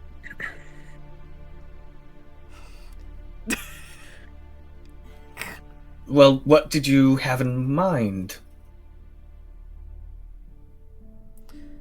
Something unexpected. I see the vision. Something unexpected for the unorthodox couple. I love it.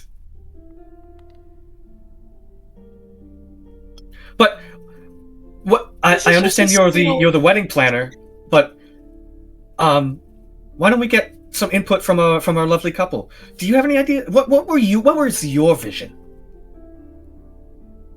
Directed it's at one specific person or no? I mean, she's just talking to both of you. Well, I always love a spectacle. Well, I like to surprise people. I like to make sure everybody has a night that they'll never forget. What we could do is I could get to work on something.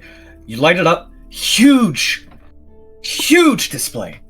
Pow, pow, pow, like 8 waves, and then, as everything goes quiet, a delayed reaction firing one large sparkler off that lights the sky up. What do you think?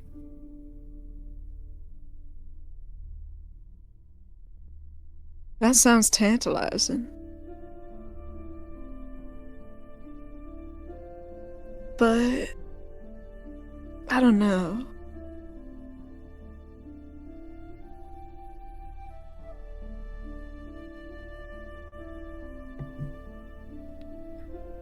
I want something completely unforgettable, completely unique. Did you want designs in the show? Like what we do with our Dragon Blasters is they Have you ever been to a rave?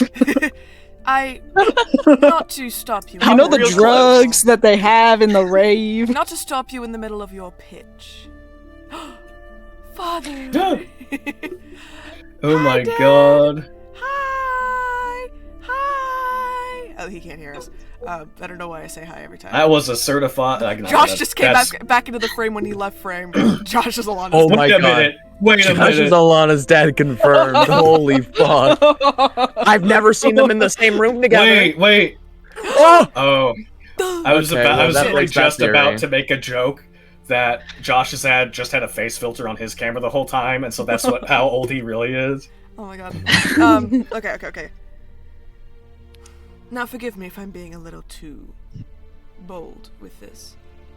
But you did the fireworks at the festival, correct? Yes, we did. Roll insight check.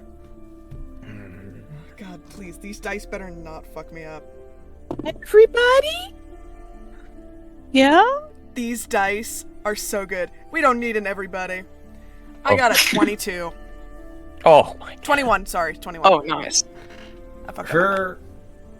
The corner of her mouth twitched, and she hesitated a second before answering. Your work was quite divine. Well, thank you. But it was tragic what happened. Quite.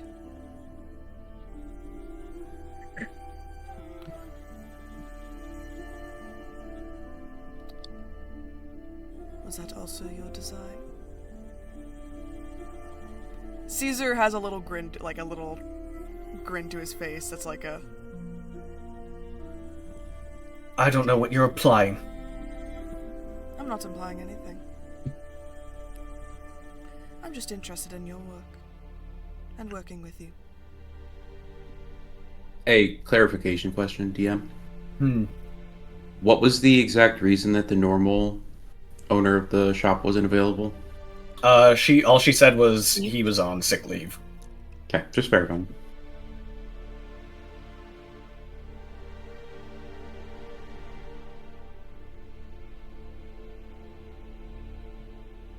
How is the shop set up? Is it It's like a a counter pretty- and then In the corner, there's a counter. It's like it kind of forms a square with the corner of the building, and the rest is an is open. there a second entrance to the building behind the counter? No, not that you can see. There is a doorway adjacent to it that is covered by a curtain, but you don't know where that leads. And the only other doorway other than the entrance is the large wood door that leads into the silo, you'd imagine. So in my meandering, I'm now standing in front of that second door so that any sort of escape is less likely. Okay. As I sense where this conversation is headed, as the head of security, I'm going to kind of step in. Is there maybe somewhere more private we could talk? I wouldn't want our grand display to be leaked out to the public yet. It is going to be a little bit more of a higher end party, but still, our friends talk. You're not here for a wedding, are you? No, this is for a wedding. I don't like what you're all insinuating about me and my husband. Get out of What my are we store. insinuating? And she's going to turn around and head into the back room The back room. through the That, curtain. That I'm currently Through the blocking the curtain. door. No. Are you blocking the curtained room or the door to the silo? Oh, I didn't realize there were two. There were two. yeah, there were two. Oh, I thought you meant that the curtain one was covering the other door. No. There's the counter in the corner of the room, and then next to the counter is the curtained doorway, and then on the opposite side, on the left where you entered from, is a large wooden door that leads into the silo. Okay. Whichever one would be a quote unquote escape that I would be able to tell if I. The only escape that you would really just be the entrance door that you could immediately guess. Fuck, what do we do? What do we do here? How do we staff her? Oh, you're muted, Rin. Caesar's gonna walk after her. She gets about halfway across the room before she realizes you're still following her. What? I told you all to leave my store. I have to check on my husband. What's wrong with Could your you husband? excuse me? I told you he's ill. Is that a problem? I stick my head in, having now followed behind. Well, I mean, you're still on the shop floor. Oh, man, I am not following this. Well, So yeah. we're all in the same area. No, We're, I'm getting over that now. here. Things over here, yeah. And I still am not following the layout. It won't click ever. If it's not clicked yet, it's not clicking. I see the vision. Listening. It's a good thing there are two healers right here.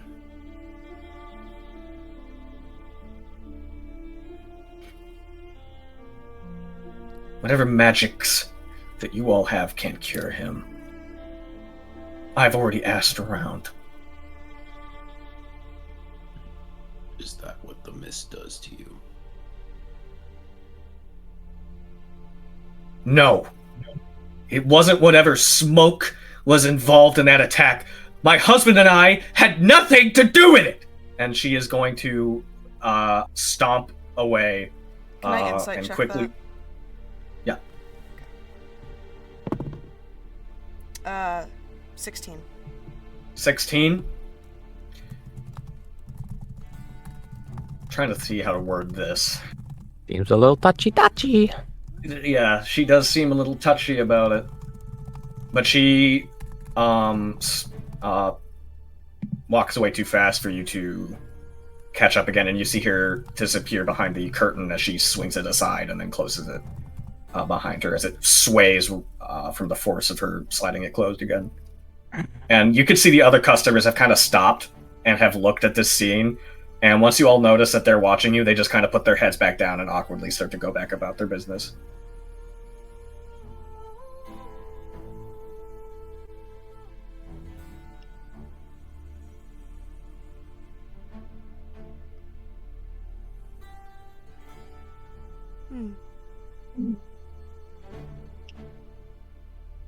Well, shit.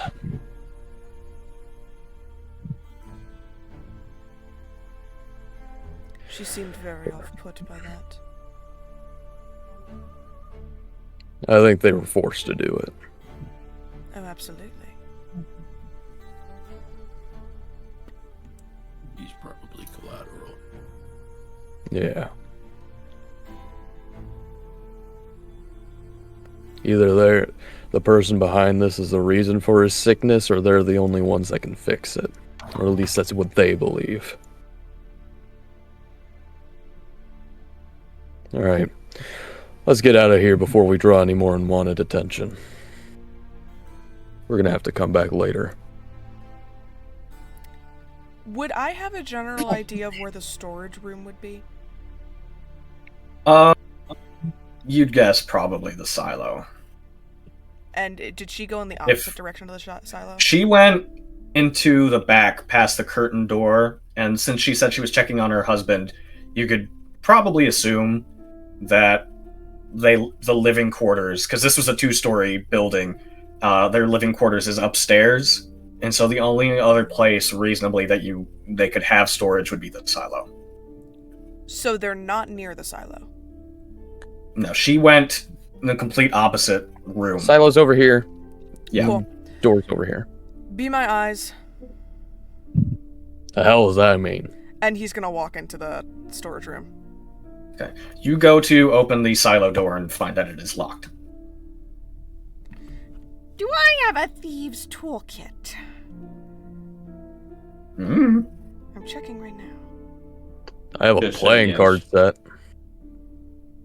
You're a rogue, I would assume so. I have thieves' tools. I would like to pickpocket the door. Go ahead, roll a sleight of hand. Yeah, I have a stick of incense if you need it. We're just gonna Hey, me lock too. this door out That's in the a public, nine. or Me everybody too. walk. 9? Fine. No, you don't. Can't pick it. Not with this one. No. Fuck. You're extremely out of practice with picking locks. I don't want to draw any more attention, though. Wasn't there another younger lady that seemed like she was No, it also was just the looking one. for- No, Oh, it was okay. just the one lady. See, I want to kick open the door, but well, not me, Caesar, but we should go. fine. And he'll just walk. You know, I just realized your nickname could be Chisare. Oh, dude, Chaser Ray is his friend. We call you Chase for short. Oh, that's perfect. Why not Ray? That's stupid. Nah, Ray gives No, Bon Chase Jovi is funny. vibes. Oh my god. Yeah, and Chase is funny. So, are you all leaving then? That's what Bailiff wants to do. Caesar. Does looks anybody a little want to upset do by anything being else? Told to leave. I don't think we have another choice. I mean, nobody's really gonna stop us if we just go up there. Create a scene, but You can go up. Bailiff isn't gonna do that. Caesar really is just.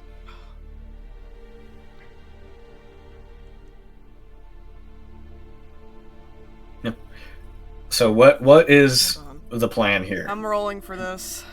We're gonna need some kind of direction. I'm rolling for Bailiff this. is waiting near the exit. Yerp. Caesar is gonna get halfway to the exit, sigh, and then turn around and walk straight towards the curtain. God Okay. damn it, Caesar. What are the rest of you doing as you see Caesar do this? Bailiff's just like, And fine, it's I gonna guess we're follow fucking Caesar. doing this. Yeah. I guess we are gonna cause a scene. Anna trusts what Caesar is doing. Anna fully Yeah. trusts what Caesar's He doesn't doing. know what the fuck he's doing. I look around the room at all the other customers. Yeah, they're all just they're watching you guys. That is true. I did try to pick this lock. Full daylight. Yeah, one of them actually as you. So who's going upstairs? Is it everyone, including Bailiff Baron? is making sure Caesar doesn't get himself killed. Yeah. I stand downstairs. Okay. As but I, so that we can clear out Okay, the room. okay. Doors closed, and I flash the green, our little insignia, and just say, as everyone goes up the stairs, one of the customers speaks up. I don't think you're supposed to get up there. And then Varhan, you flash the badge, and then everyone just kind of oh, and they start just kind of filing out. But yeah, you Baron's just walk like, up. take a free sprinkler. You all take a sprinkler. or sparkler. Sparkler. Fuck. God damn it. Dyslexia strikes again. I I believe that's called vocal fry. That's the next store over. Actually, that's the your. Yeah, they had to build Yeah. a sprinkler store next door Yeah. after the Yeah. The water fire supplies are sparklers next door exploded and to the started knocking fire. down the building. It's a counteracting thing. Yeah. So Ongoing you, feud. You all stride through the curtained doorway, and you can see that it's just a small little side room with a simple, only a staircase that leads straight upward. And you all walk up, the wood creaking under your steps, and you walk upwards into another open chamber, smaller than the storefront. And this, all it has is a simple kitchen area with some cupboards and a sink and a basin, a bed in the corner kind of curtained off from the rest of the room slightly, and a kind of sitting area that is a few feet away from where you walk upstairs. And as you all walk up, you see that the woman Morgan is currently, her back is to you, and she is slightly stooped over what seems to be a figure in a wheelchair. in this kind of off next to the table of the sitting area. And as she hears you all walk up, all of you, she immediately whips around, her body still blocking off the figure behind her. What is this? Get out of my house!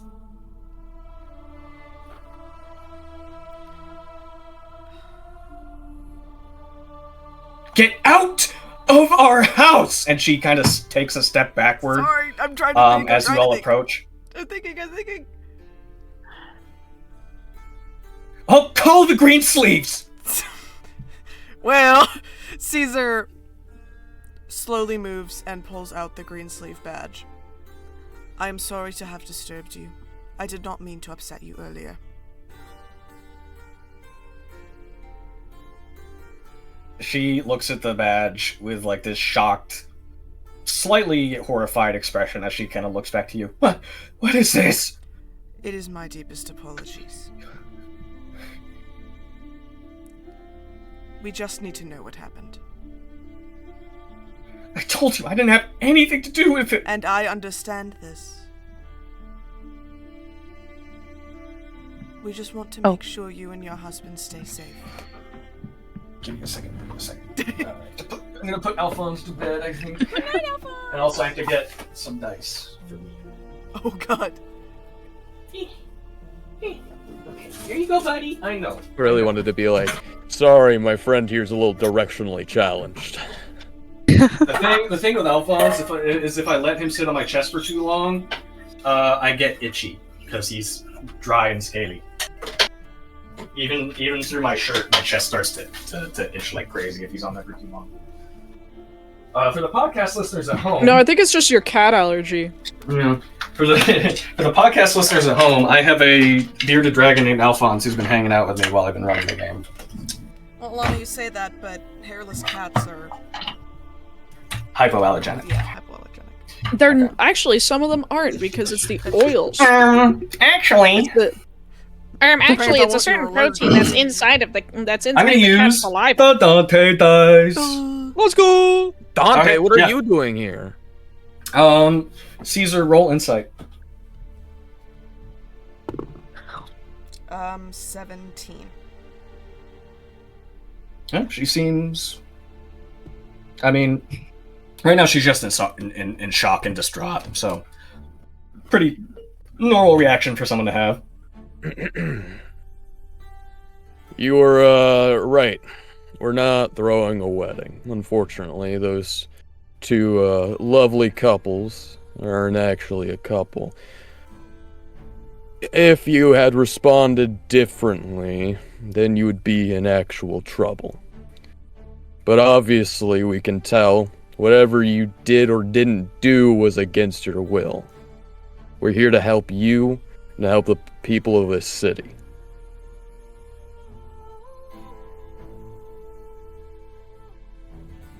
I don't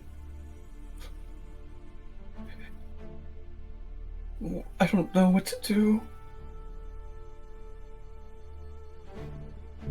If you can talk us through, we can find a way to help you.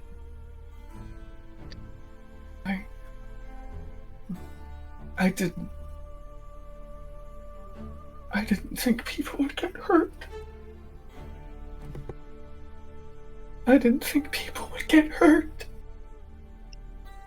Walk us through what happened.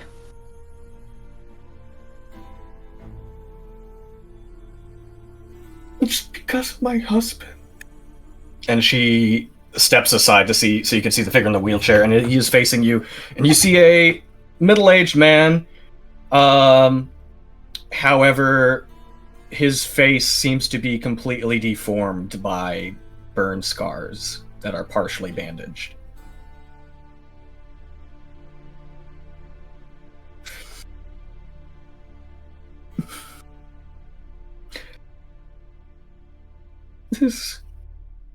He was...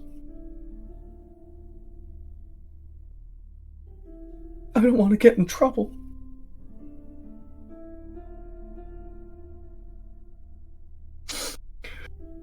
This... He is cruel.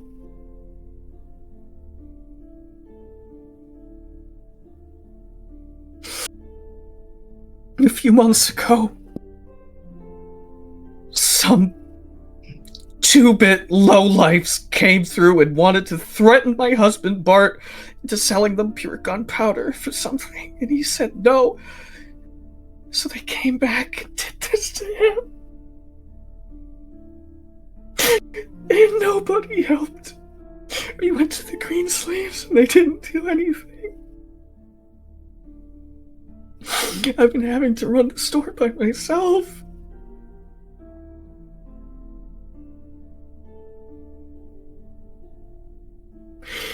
And a few weeks ago, I got a letter.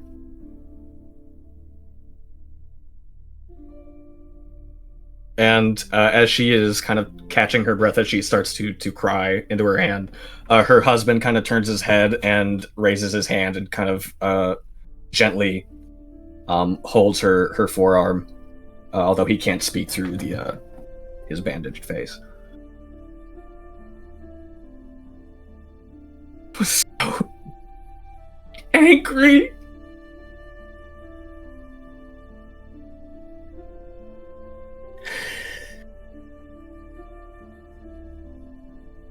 A few later, but I got a letter, and it was from a man I didn't recognize. I didn't know who it was from.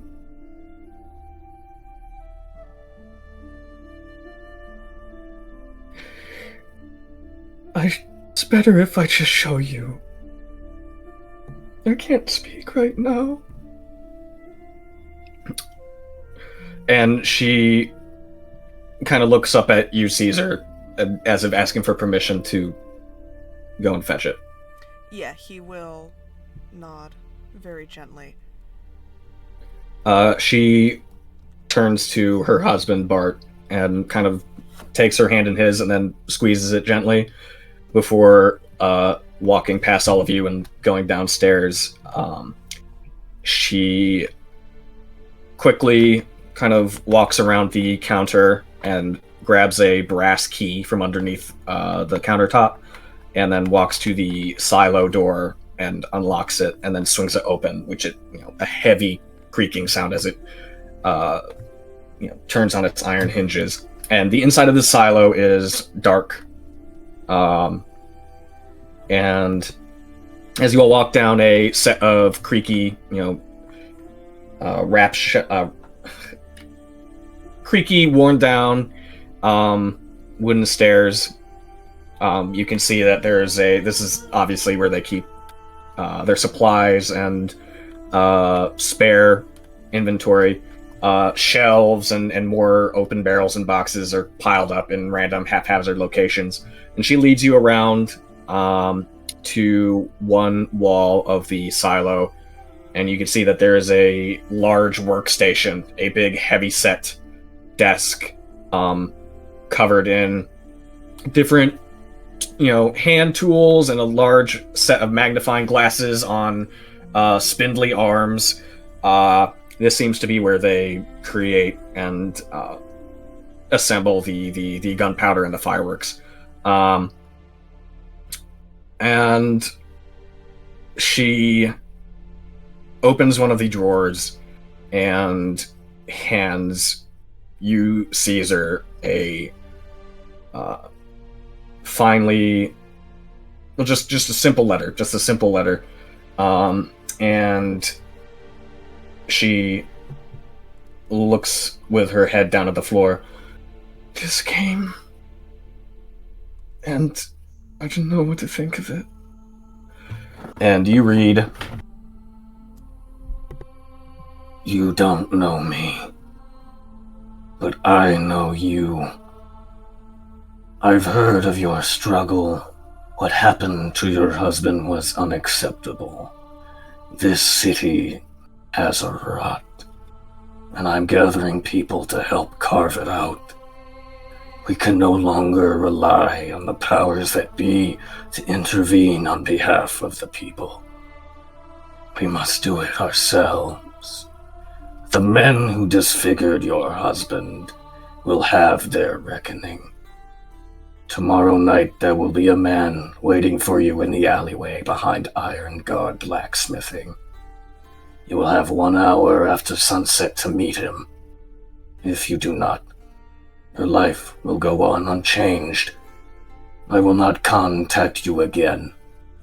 If you do meet him, he will have more instructions for you. I hope you join us. Signed, Hush.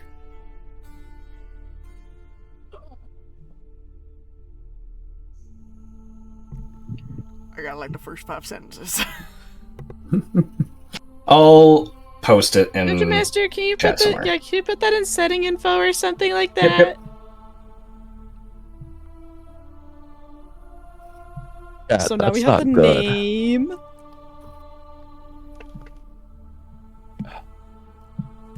Also, let me really Caesar, quick check on all the texts that I've been getting.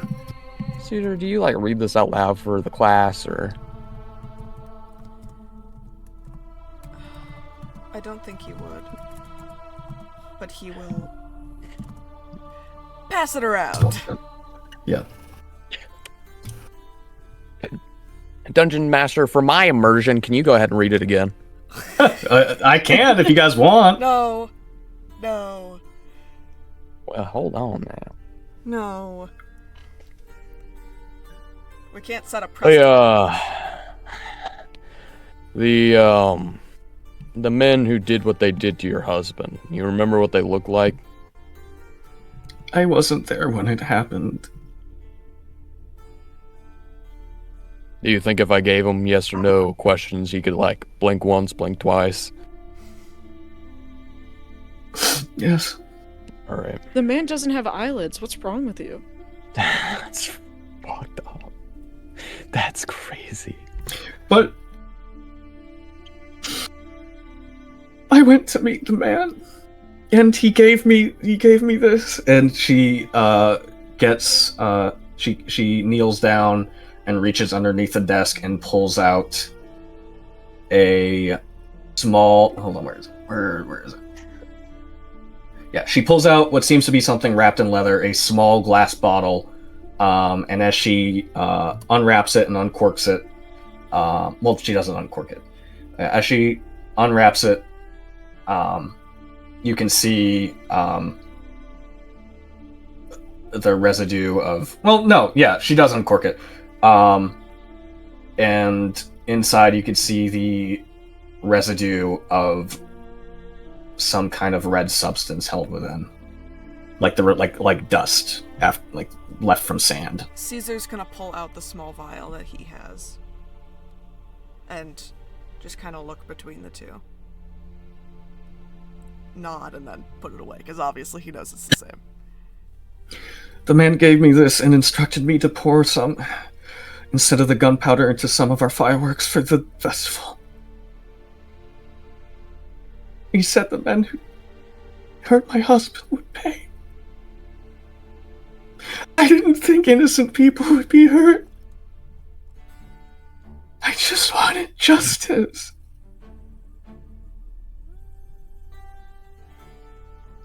Nobody here blames you.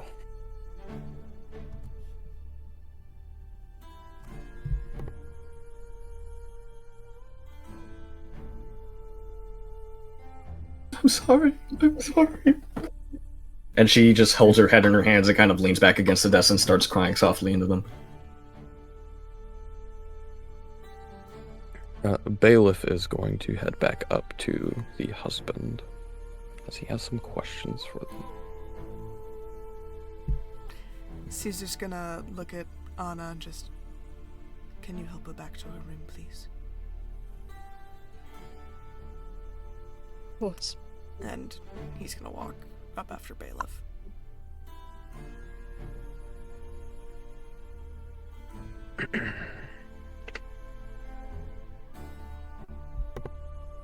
This is me waddling up the Anna's gonna steps. help her. Yeah, Anna's gonna help her and just like lay her down and like kind of rub her back. Weddings get fucking crazy, man. Weddings, am I right? So yeah, you all, are you helping her back upstairs or sitting her down somewhere else?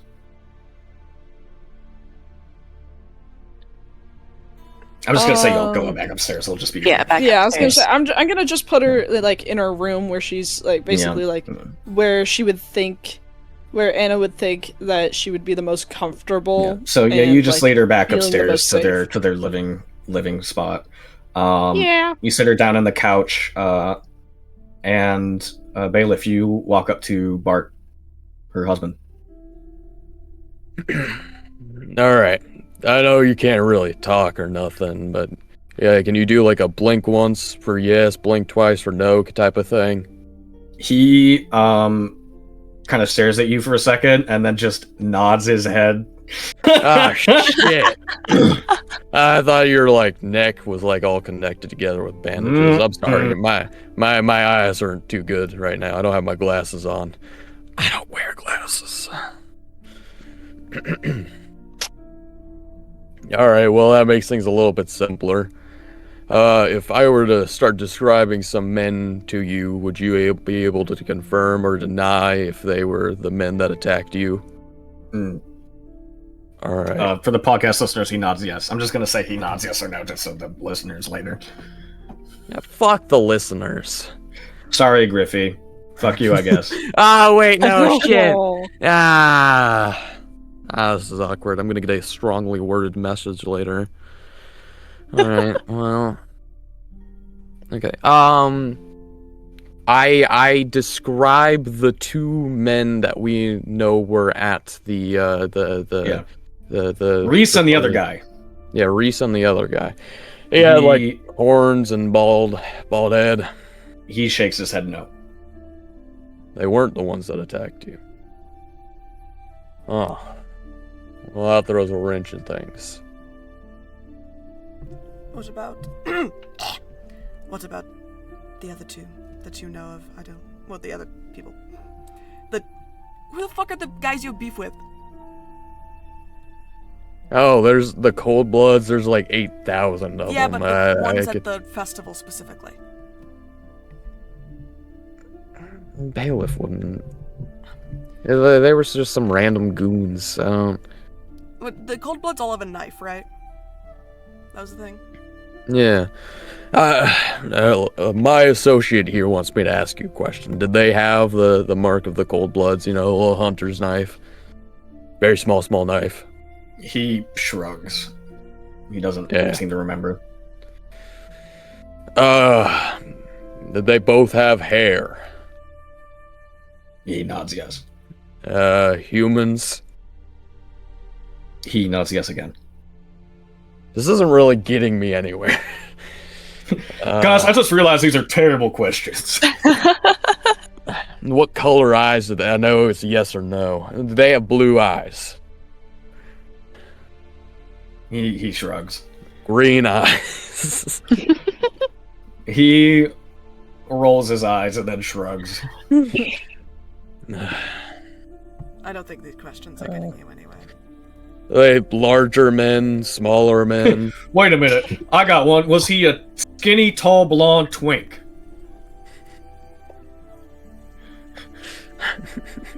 Was he this man? What, are they in the room with you now? He shakes his head. And it's always safe to ask. Is it somebody that's been to the store before? He thinks for a while and then shrugs while shaking his head. He doesn't know.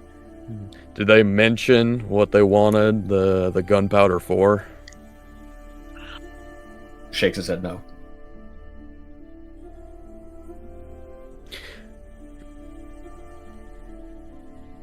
I really only had that first question. I'm just kind of asking questions now because it feels awkward to have only asked you one question. I had a train of thoughts, but you kind of shut me down. Did they look to in the have first something question. that would have associated them with a type of gang? He kind of rolls his head back to think, and then gives a half-hearted one-shoulder shrug. Hmm.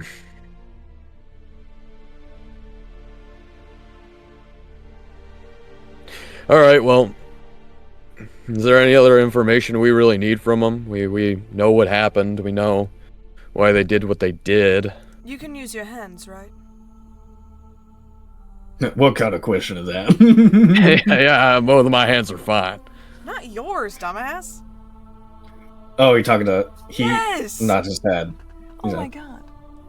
Oh, we should have just given you a notepad then. I'm done Can you asking by questions. chance write down and describe what they look like? And if you are able to draw something to what they look like. He nods his head. Caesar will scurry around, find a pad of paper and some type of drawing utensil, and will slide it over to him.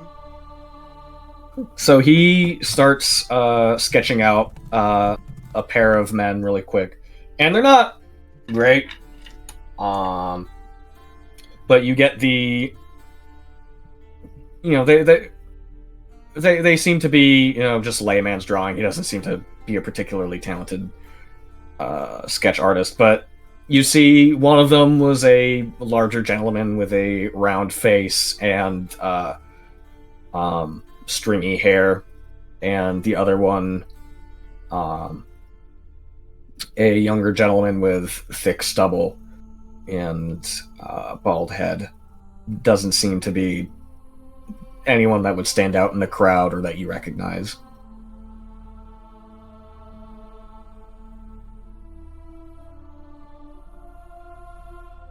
Can you write any other particularly standout details, like...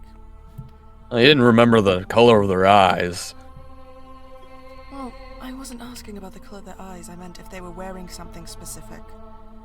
Like if one of them had a big, I don't know, goldy necklace with a green gem on it. No, we already, No. Let me ask my questions. Alright. Sorry, that was Yes, me being me. He takes a second and he starts scrawling some sentences out. And then when he flips the paper over to you, you read, "They looked pretty normal. They threatened me to get them a small barrel of gunpowder. I don't know what for. When I said I wouldn't do that, when I said I wouldn't do it and would call the Greensleeves on them, they lit a firework in my face and burned me very badly."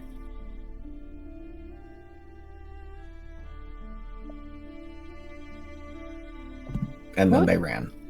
What other information are we hoping to attain here? Like meta-wise? Like what else could we possibly need from them? Just, We could I was ask trying to I've figure the out heard lady- what happened. Sorry, I was trying to figure out if these guys also worked for Hush and it was an inside type of job, That's what I was thinking. but We could ask the lady what the about the guy that she met in the alley, if we could get a description of him. well, we know he's one of That's a good Hush's point. guys, so it's really just one of those things where it's like we'll meet him when we meet him. I feel like our only option here as a party right now is just going to Blighttown and But investigating. We got a party. Oh yeah. So I mean, meta-wise, like we head back towards the tavern, spend the rest of the day there. Then tomorrow we head over to Blighttown and we investigate the sending stone, where it was made. I feel like we've exhausted all of our other branches. Yeah. There's really no other information we can get in the Jindao district. Jindosh. Jindosh. Jindosh. The Caesar, Jindosh district. Caesar will gently lay down the pencil, reach into his pocket, and just kind of grab a handful of money and put it on the table. Bart sees you do this and goes,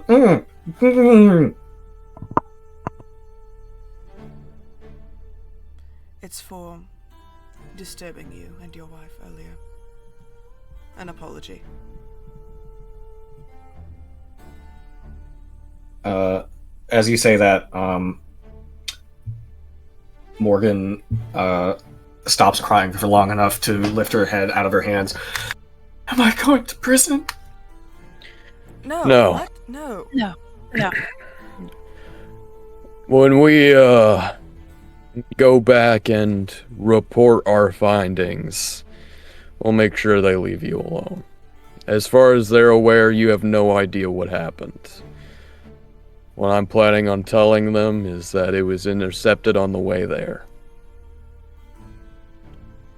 She gets out of the couch and stumbles over to you, Caesar, and grabs your hand. Thank you.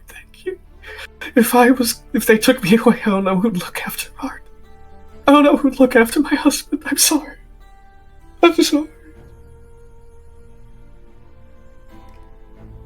He seems a little uncomfortable, but he is holding his gentle, like the gentle look.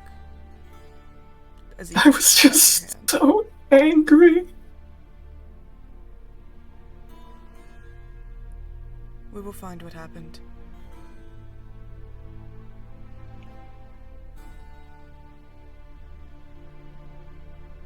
Thank you.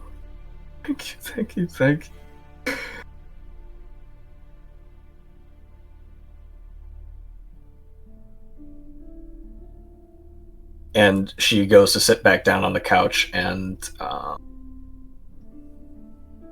you watch as Bart kind of wheels himself over to her to sit next to her.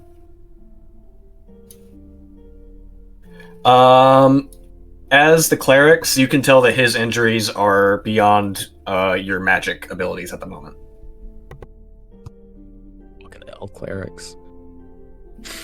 It's just his wounds are a little bit more extreme than the normal cure wounds can do, especially since it's been a while since the attack. Maybe if you'd gotten there, immediately after it happened, you would have been able to help. But since the scar tissue is already set, it's going to be difficult to heal him from that.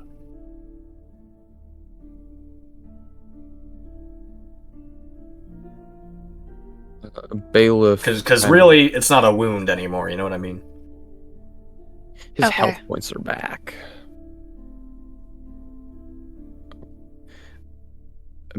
Bailiff, sensing the general vibe of the room, is going to leave the rest of the party to do whatever they want.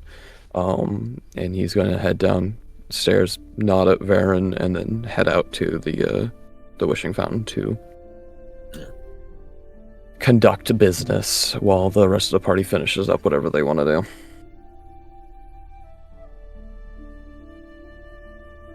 Anna's going to continue to comfort Morgan. Okay. Only for a couple more minutes, and when she notices that everybody's filing out, then she'll join. Okay.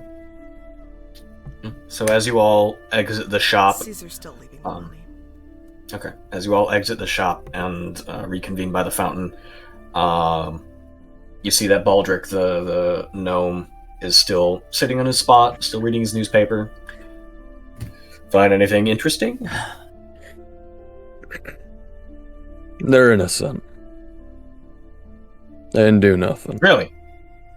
Yeah, they're holding a lot of guilt about what happened, but none of it was quite their fault. Seems like the crates were intercepted on the transportation there. Huh. Well, anything else that I should know? Just keep an eye out.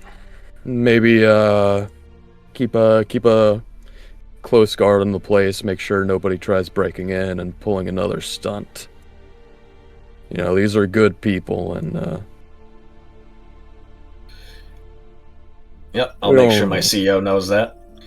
Well, I guess then my shift here is done, as he starts folding up his newspaper and handing it to you, Bailiff. Hold that for me, will you? Between you and me, I pegged them as guilty as sin, but I guess you never know. And he starts walking off across the plaza. Bailiff is fucking clenching his arm right now. He is He is pissed, but he is not. He's. Yeah. What's on that newspaper? Front page is news about the attack. That's really the only. That's the most interesting thing that is on there. He's like clenching onto the newspaper, and he's like, "Here's a fucking wish for you." And he throws it into the fountain.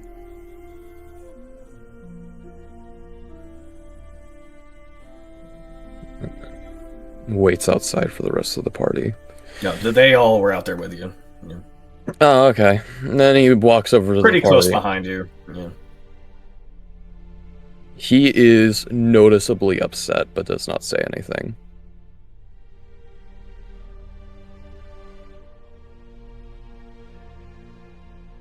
I'll be ready. Yeah. Let's I go. wish we could do more for them.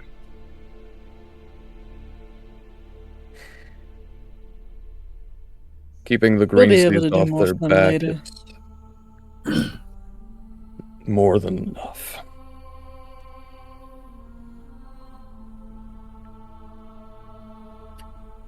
And Bailiff is just going to start walking back to the inn. Yeah, you guys, actually, while you're right here, you actually take, since now you know the way back, you actually take the rail car back as you all wait your turn. Since the station's right there, you wait in line to board one of the carriages, and it speeds off. After about 10 minutes of waiting, it speeds off back the direction you came. And the view from these carriages, some of you, I'd say all of you have ridden in these at least once. The rail cars are these sleek, slender cars capable of carrying basically your party size, about 5 to 6 people at a time. And 5, 6. It is a smooth ride across the rails as it's suspended about 10 feet of the streets. Well, not 10 feet, more than that. But you get a clear view of the rooftops as you speed by, the wind whistling in your hair, and it just gives you time to sit and think about what you've just learned at Bart's. And after about a 10-minute ride, you are let off at a station nearby the Lyrebird. You exit the cart and walk the rest of the distance there. And by this time, it is about 3 in the afternoon, and the shop is still closed to customers. There's a sign out front, a little wooden stand that's been set up in front of the door saying it's closed until further notice, but the door is unlocked. And as you walk in, you see Calliope is the only one on the in the bar, and she's currently sweeping and cleaning the floor.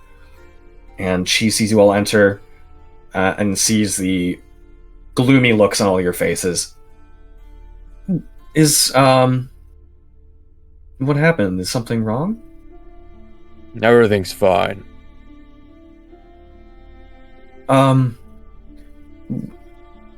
Well, I don't know if it's bad timing, but while you were gone, your friend that you left sleeping upstairs, she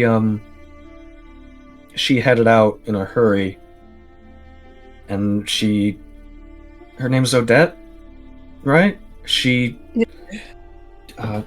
leans the broom against one of the tables and goes to the bar and reaches across and under and picks up a folded piece of paper.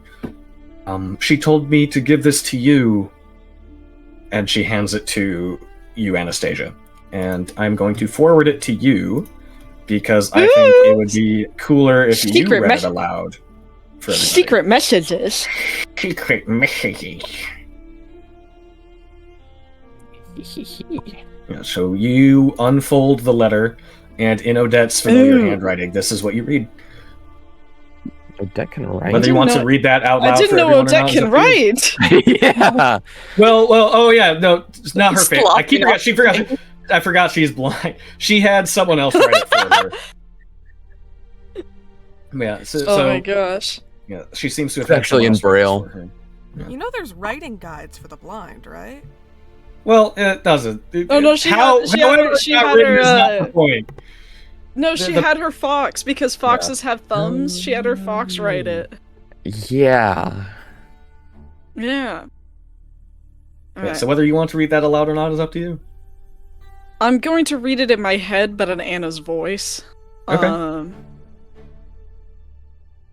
Yeah, I'll read it. I'll read it out loud for the players to hear, but This is obviously meta the knowledge. characters don't hear. Yeah, here's some meta knowledge for you guys. To dearest Anna, I found someone in town to write this letter for me. Well, that explains a lot. This isn't goodbye, so do not fret. Something from my past life has come up, and oh my gosh, I am gonna read this in my head. Okay, she's not in danger.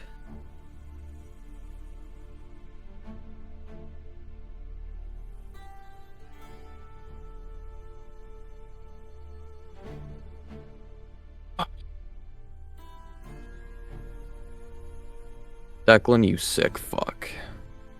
Listen, this is how we're explaining away Griffey being absent for the foreseeable You future. sick fuck. You make me sick. I didn't even write this. You dirty, dirty boy. I had Odette. I had Odette. I had Griffin write this. Yeah, I'm sure you did. Oh, you forced Griffin to write this? Wow. I had gunpoint. At gun to her gunpoint or head. knife point? Gunpoint. Wow. Gun knife point. Griffin, I know you're listening right Banjo now. rifle. Blink 8 times if you're in danger. She can't blink. She's blind. Fuck! That's how blindness works. Damn it! She could nod her head though. That's true. Please take care of yourself. I cannot hate it wait to here. tell for you to tell me all that I will have missed. Huh? When I return. All that I will have missed when I return. With much love, Odette. Okay. Folds it up. Puts it in her pocket. So Odette's doing her own thing for a bit. Nothing that we have to worry about too much, I hope. But yeah, it seems that she has private business to take care of. Well, she knows a safe place to return when she's all done with it. Absolutely.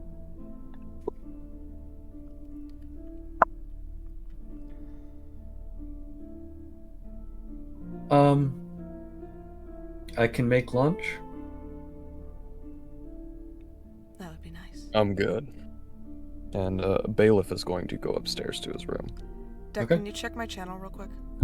Yeah. Oh, before he goes up to his stair, as he's making his way to the stairs and he passes by Anna, he goes, "Let me know when you want to spar." And then he... I definitely will. You taking a nap? Yeah. Oh man. He is not taking a nap. That man is fucking pissed. But yeah, he makes his way upstairs. What is everyone else doing? And does Josh? go? Anna's going to get something to eat. Josh, wake up! Oh my gosh. Wait. I thought it was a bit. Wait, I thought it was a bit. It's not a bit when it comes Wait. to Josh. Not to Josh. I was if he kept his mouth open, I was gonna say we should just start dropping like markers or something into his mouth and see how many like markers. For the we can get in podcast his listeners mouth. at home, Josh Get the is markers doing in the there. old man sleep, where he just falls asleep It's- in his chair. Guys, we need to play his an head alarm. back. Literally, we need to play an The last alarm. person I saw sleep like that was my papa. Yep. I'm gonna I don't know if I want the alarm to be Wait, in wait. the middle of everything. So I might... iPhone alarm sound.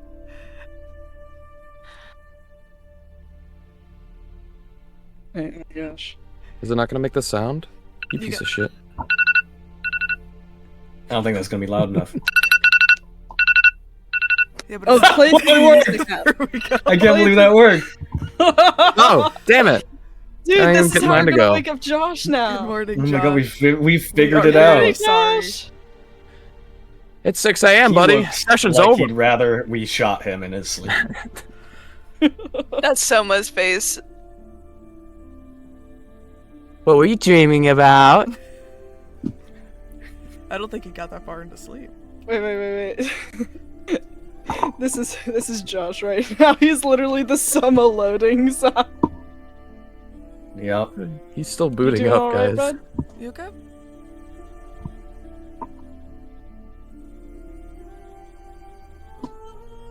It just seems like a perfect time to take a quick break.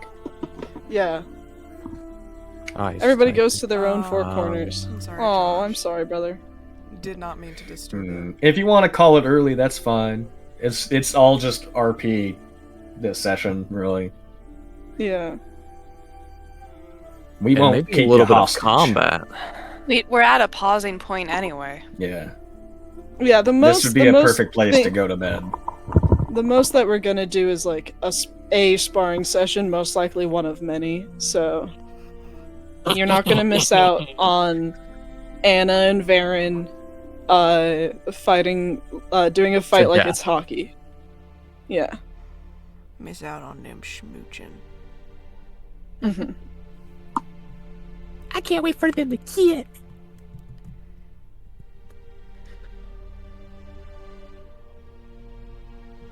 Can this be like an internet cafe so we can all just like hop on, hop on like Peak together while as our characters we all just play Peak together. Good night, Bye, Josh. Good night. Bye, Thank you for Josh. playing. Hope you feel better. We Hope love feel you. better. Night. We love you. Goodbye. Bye bye. We'll miss you forever, Josh. Oh.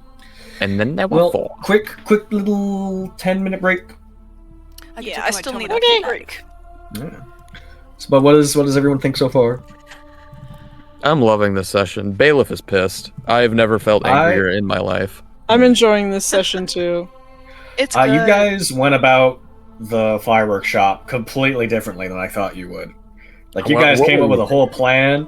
I figured you would like go in and just walk in and just like start snooping around and say we got to come up with like a cover story. We have a plan. You said to be careful.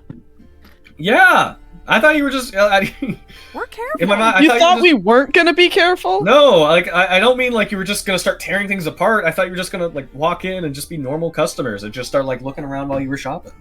I thought I mean, you we were, gonna, were like, normal sneak in. customers. We were Like, you were, customers but- that were And then shopping for a wedding. you somehow you got Morgan to spill her own beans. I thought you were gonna.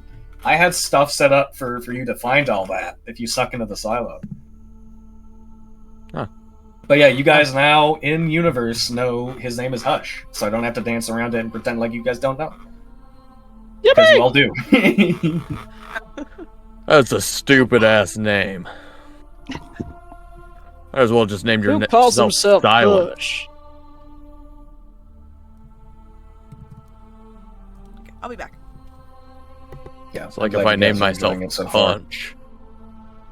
I've felt many emotions this session. Most of them anger.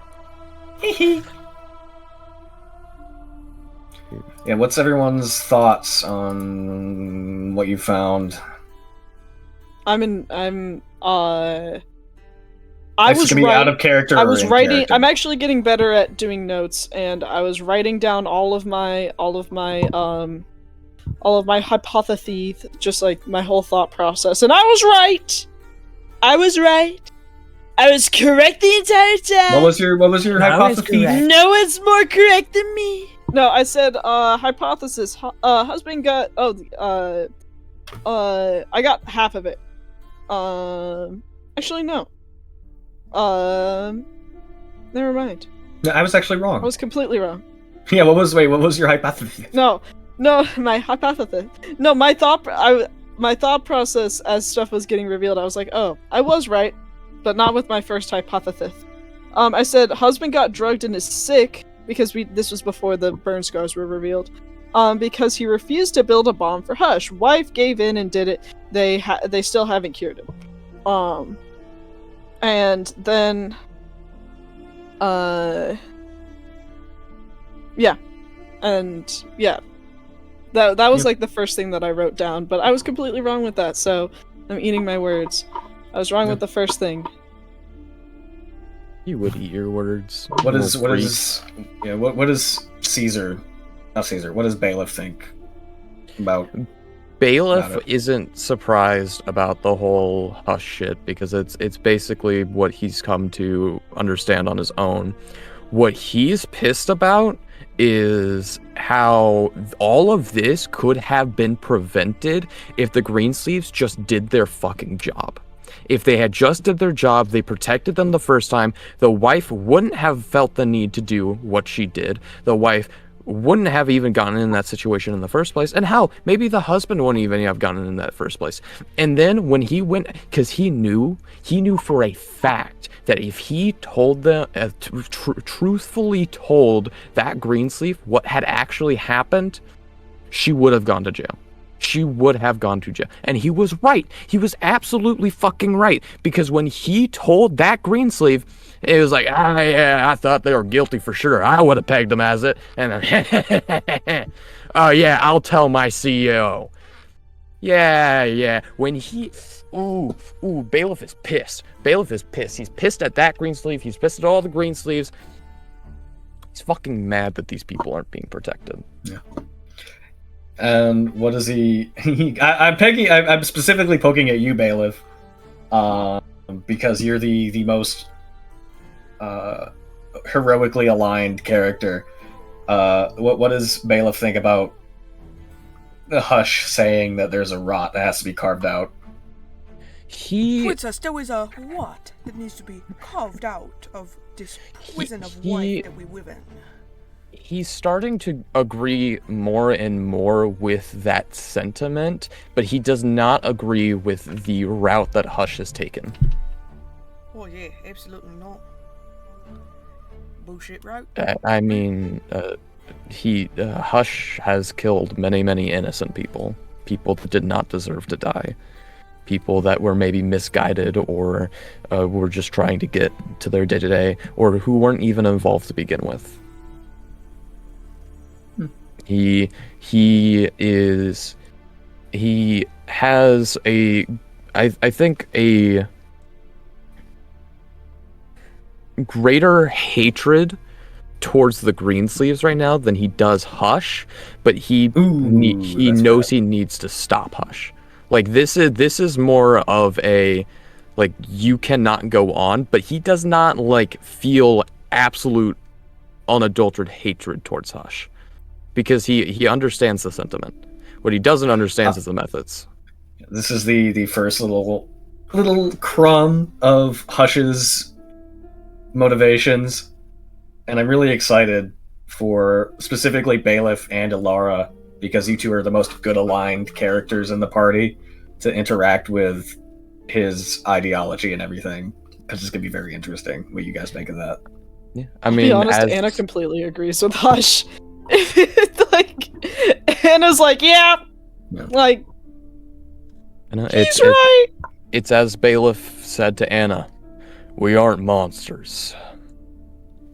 Honestly, if Anna wasn't a personal victim of the gas, she would 100 if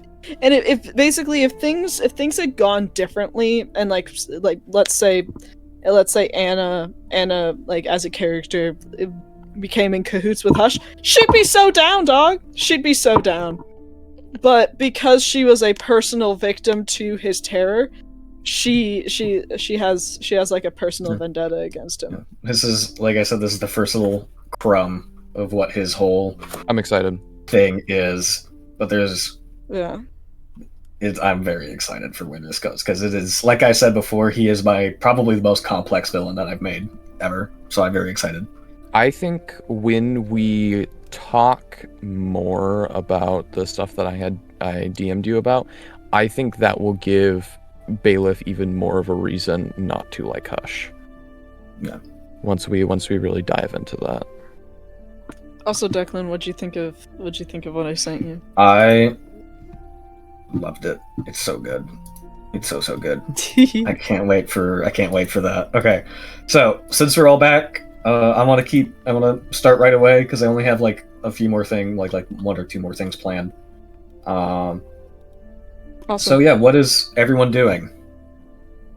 Anna's going to drink a beer, have a bowl of soup, like a very small bowl of like brothy soup, nothing like super heavy.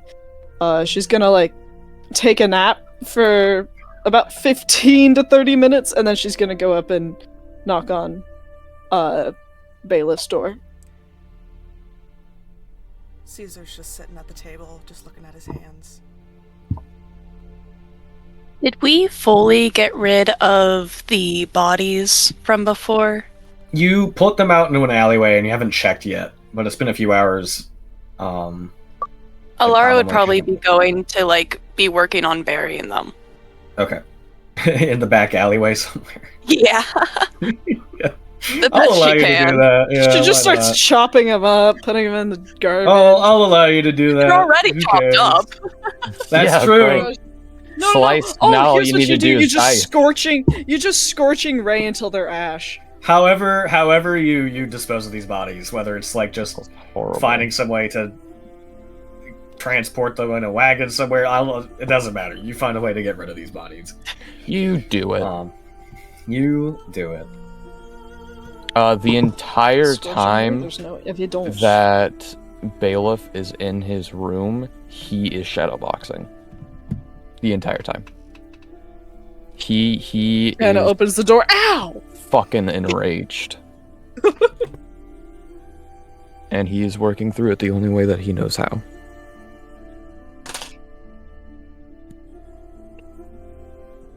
And then there's a knock at his door. Wait, Ah, fuck, Never there's something in mind. my eye. everybody said what they were doing. I completely blanked for a second. No, there's something in my eye. Lara You're- would probably join Caesar when she's done too. She also looking at her hand. She'd be eating. Her hands, oh my god. Why would she do that? My eye.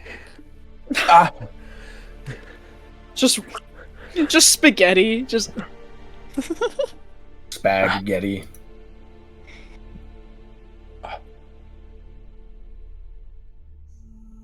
for the podcast listeners at home, Phoenix just lost one of his eyes. it's gone. Oh fuck, my eye. Okay. Bailiff hears a very gentle knock.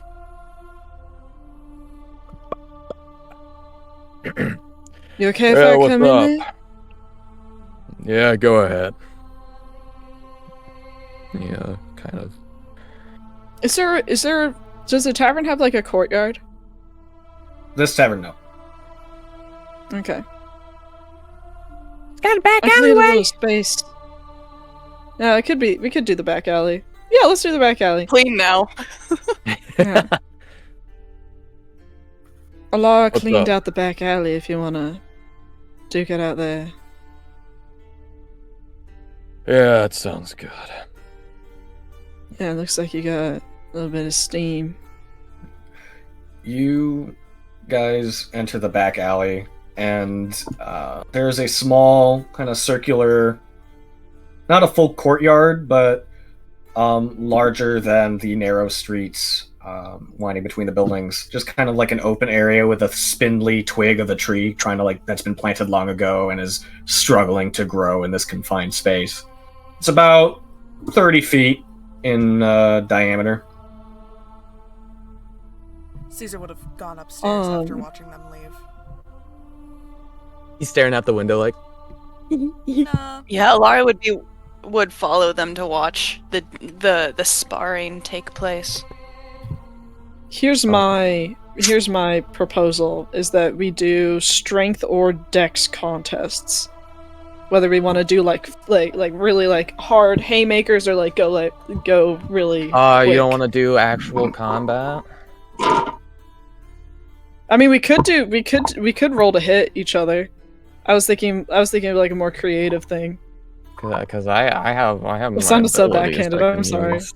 I have my abilities I can use. So. I'd say it's up to the DM. DM, what do you want? DM. I would say I would just do taking turns back and forth rolling to hit. Okay. Oh wait, is that what that- I suggested? I don't know. Yeah. What I suggested.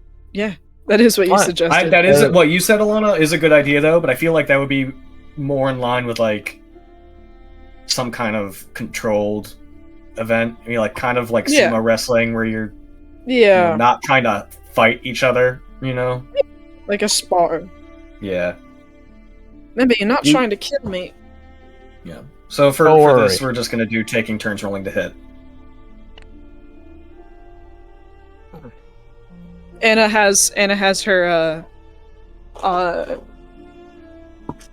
Anna has her her armor off.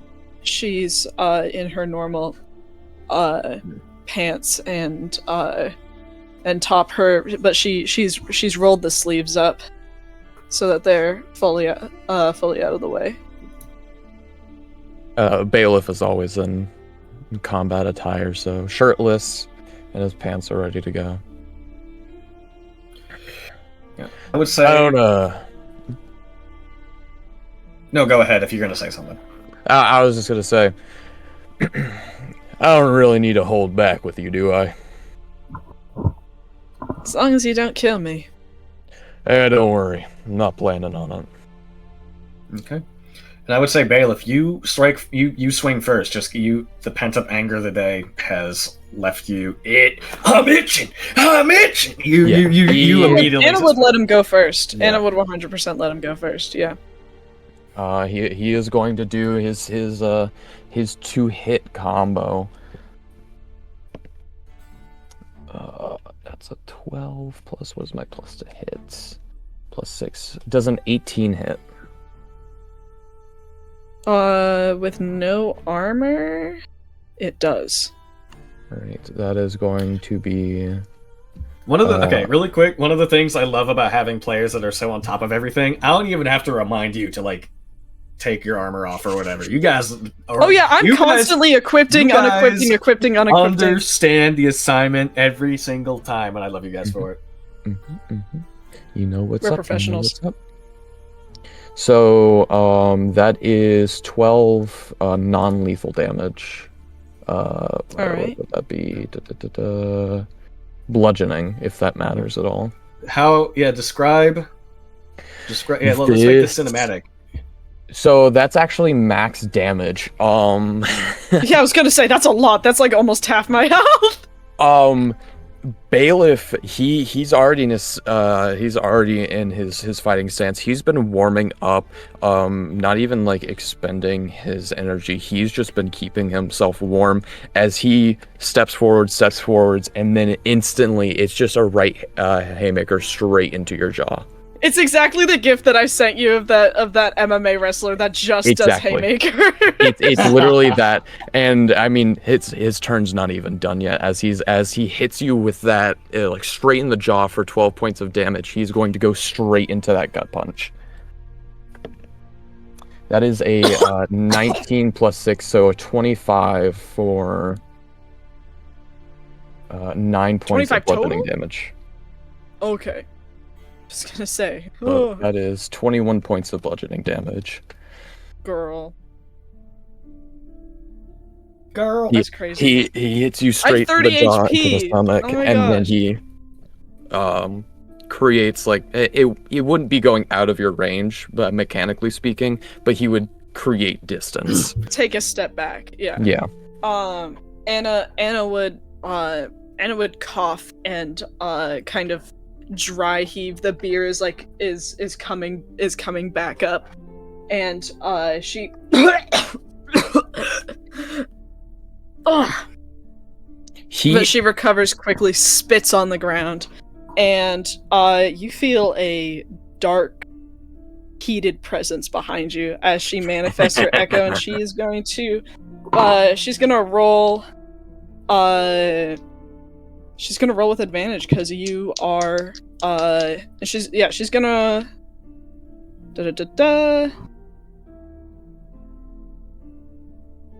Yep.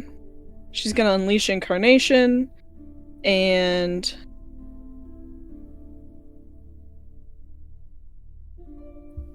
also Action Surge.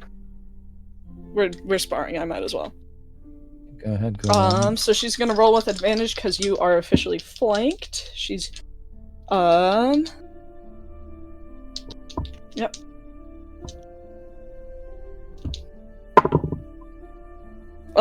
That is for unarmed. For unarmed, that is a 23 to hit for the first one. That hits. All right. You see that she recovers very quickly. There's a little you can your punch has caused her to like cut the inside of her cheek. She's kind of there's blood on her lips, and you see that she's spat a gross combination of blood and beer on the ground. And but you see that she recovers, and her eyes glow this deep red as you feel this dark, heated presence. And just as you notice, your attention is pulled away from her, and she lunges forward and does a blow into the ribs, and she's going to attack again. How much damage did another that first one 23 do? to hit. That hits. Oh yeah, shoot! I forgot to roll damage. So roll damage twice. I don't think. Because I'm not a monk, it's unarmed strike, so it's just straight damage. It's a straight 4, unless the dungeon master wants me to roll a d4 or something. For what? I was checking my Discord. Because I'm not proficient, because I'm not a monk, I don't roll to hit, so it's just 4. Yeah. Yeah, it's just a straight 4. Yeah, so you get 4 points of damage, and I rolled another 23 for my action surge. And you curl into that blow on her rib into your ribs, and just as she swings up and kicks you in the head, and then it's going to be her echo. It's going to be a 19 to hit. That hits. Alrighty, so that's right behind you. You feel your feathers on the back of your head get grabbed as you get punched in the throat. And that's 4 more points of damage? Yep, so total of 12. Perfect. Those first 2 hits seem to have kind of hit thick skin, as those were all of my temporary hit points, but that third one to the throat has kind of broken through that. Thank God. I thought this was going to be easy. Whoa, I don't think you were incorrect. You just straight up were wrong. What? You see that she is off balance, though. Those blows did get to her. You see that she wasn't given that same divine protection that you were gifted by Varen. I see. His... Mechanically speaking, because I as a player don't know, do echoes have their own hit point pool? No, if you hit them, they're just gone. Oh, yeah. Okay. But mine has a high AC.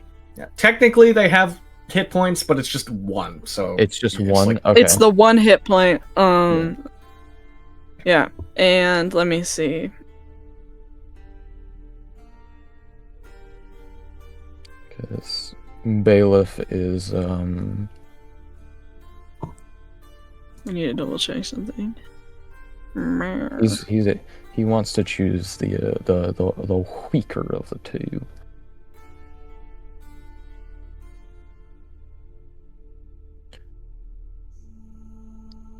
So while you're looking that up, I'm going to spend a Moxie point in order to use my ability 1-2 Punch, which lets me do 3 unarmed strikes. 2 being from a bonus action and my 1 being from a action. So that first one is going to be towards the Echo, as his head is grabbed back and he's punched straight into the throat. He is going to then like kind of curl forward and then use that curling forward momentum to punch directly behind him into the guts of this Echo. For Okay. a 2 that does not hit, well, it would technically be an 8. The Echo's AC is 16. Okay, well, that is a 20, not natural.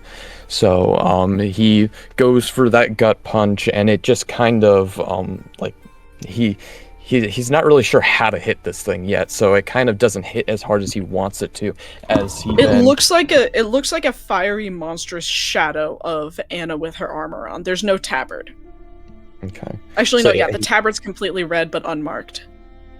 He isn't too sure how to hit this thing yet. So then his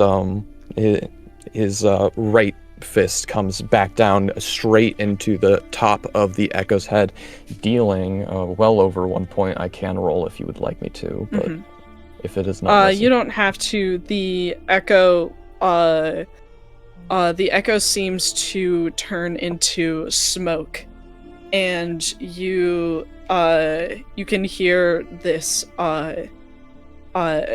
this like whispering, chanting, and then screaming. Not screaming in pain, but like a screaming in rage and hatred.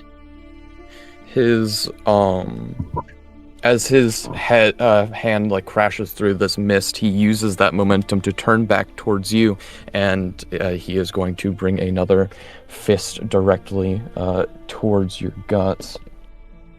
Fuck, for a 9. That is 2 bad rolls. That is unfortunate. So I do not. I was a little bit too far away.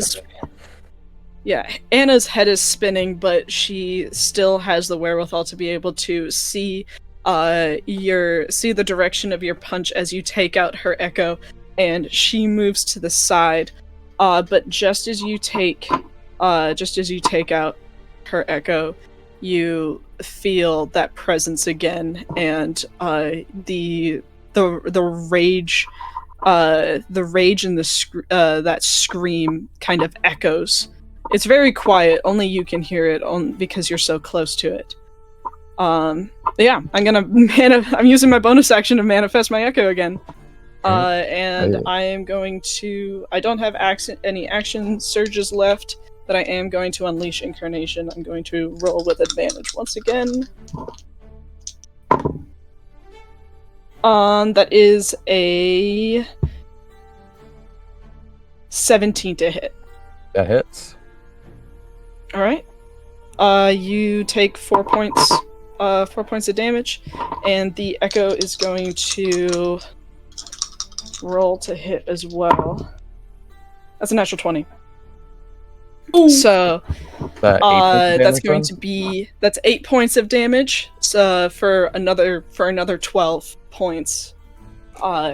As she redirects and uses your momentum to grab your arm, pull you prone, and do another kick into the ribs as the Echo jumps and pounds you again in the face with its own haymaker. Yeah. Mechanically speaking, what is bloodied? Is that below half? Yeah. Okay. So that Anna's is, also bloodied. that is important for me because I am going to use my bloodied but unbowed.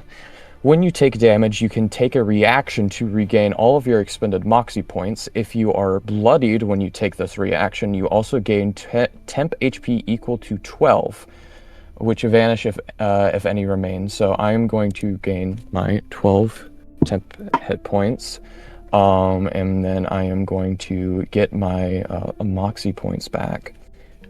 As your like a second hit like lands, Bailiff kind of stumbles forward, like keeling over, and then as he like stands up a little bit taller as you see like an unbroken spirit pushing him through whatever pain that he might be feeling now, but blood is dripping from his beak as it is now his turn, and he is going to use his I miss this. I miss doing this. Where is it? I'm going to spend a moxie point to use 1-2 punch again, and now knowing that you're just going to bring that that spirit behind him back each time, all 3 of those hits are going to be directed towards you.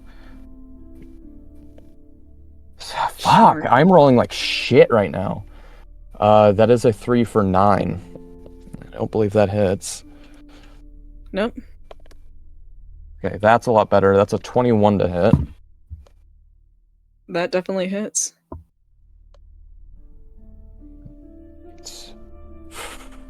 That is 6 non-lethal damage, bludgeoning. Okay. And then so She's not looking good.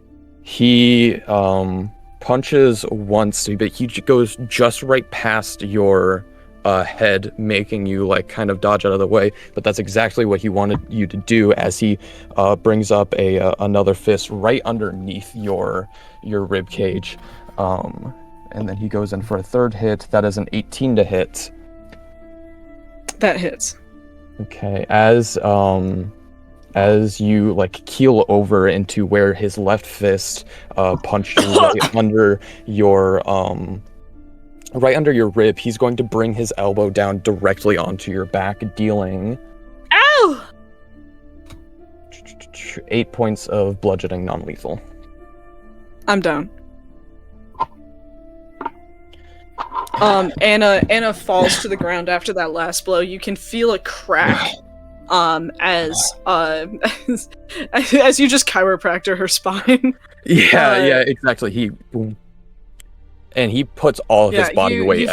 You feel this crack as she falls down onto her knees, and the wind is knocked out of her. She's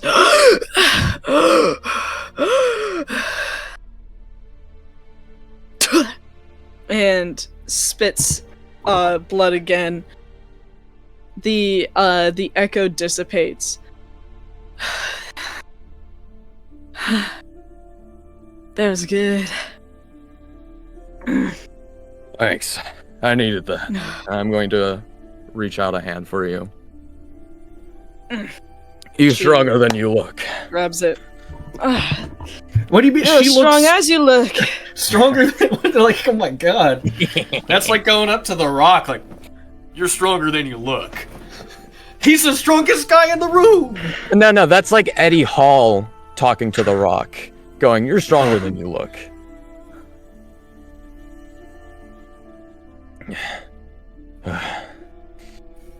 I need a drink. We gotta do that more often. Yeah, we do. I needed that. You know, it's gonna be really cool. At level 7,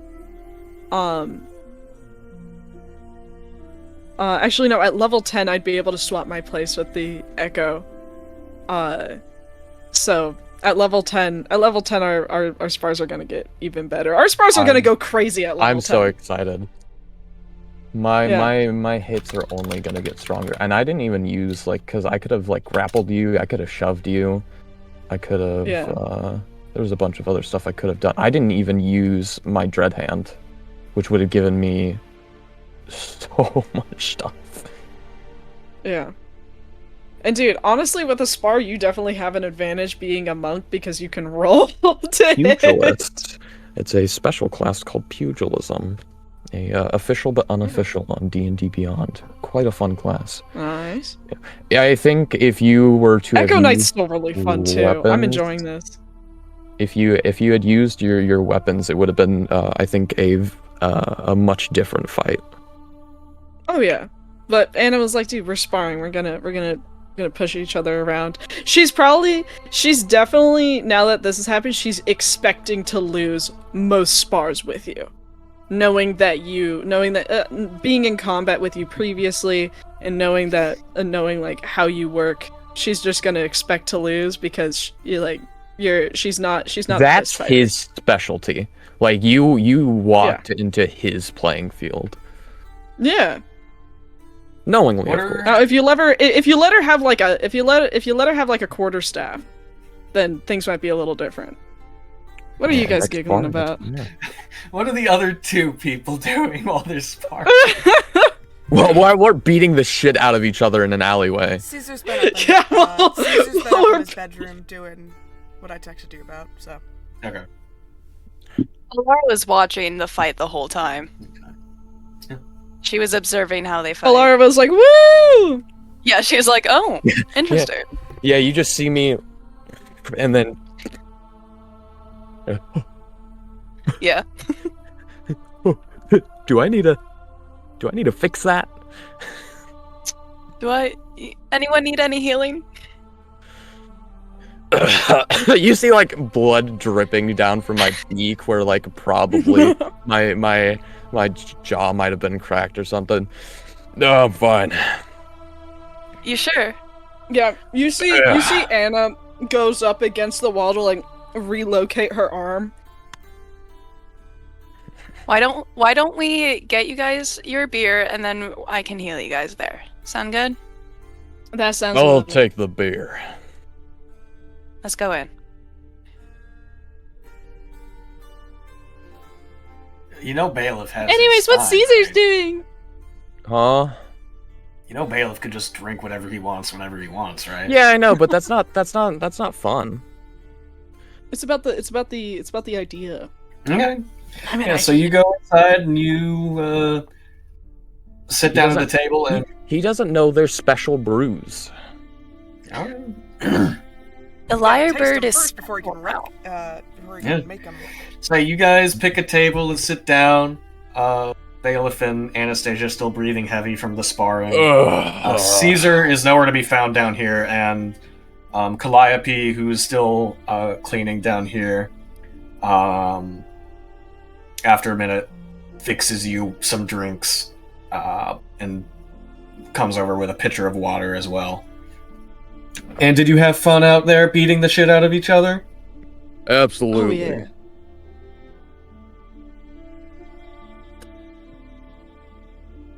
Yeah, she hands you all just some ale, just something quick and easy for you guys to. Well, it'd probably be stronger than ale because you just were in a fist fight. Yeah, she hands you some.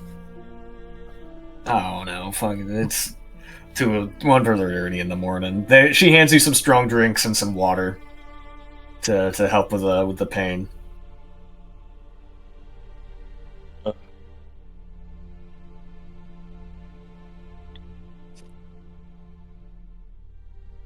Bailiff got that out of his system. Are you guys feeling better now? Oh, right as rain. Never better. No, that's not what Bailiff would have said. Yeah, I'm feeling alright.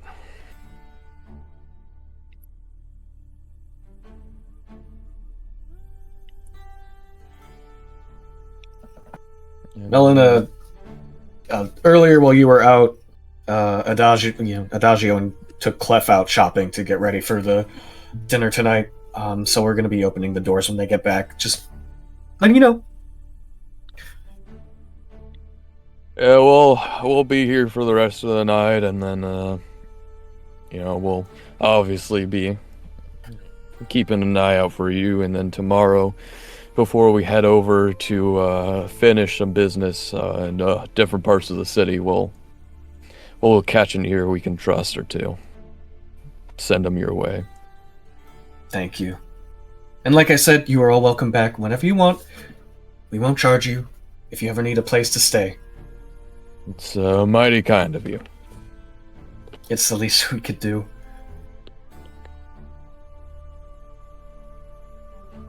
Yeah, what are you all...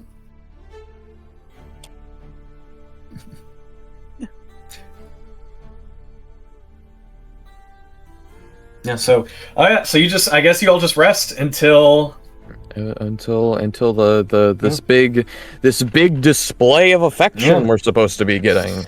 Yeah, so you all how many hours? How late is it gonna be? DM, can we get a long rest? Yeah, it takes about 3 hours for. Well, Adagio and Clef are back before then, but it takes about 3 hours for the rest of the staff to get there, and for them to finally open the doors for to serve dinner. And you all can see that a line has formed outside of the people waiting to be let in, as this is very unusual for the Lyrebird to be closed all day. So once people started getting let off work, they headed over here and had to wait outside for them to be let in. But eventually the doors do open, and dinner and drinks start to be served. And you all are still at your table, just resting and talking amongst each other. Caesar, do you stay in bed, or do you make your way down eventually? Okay. You all see Caesar come downstairs, and he is... I meant I stay upstairs.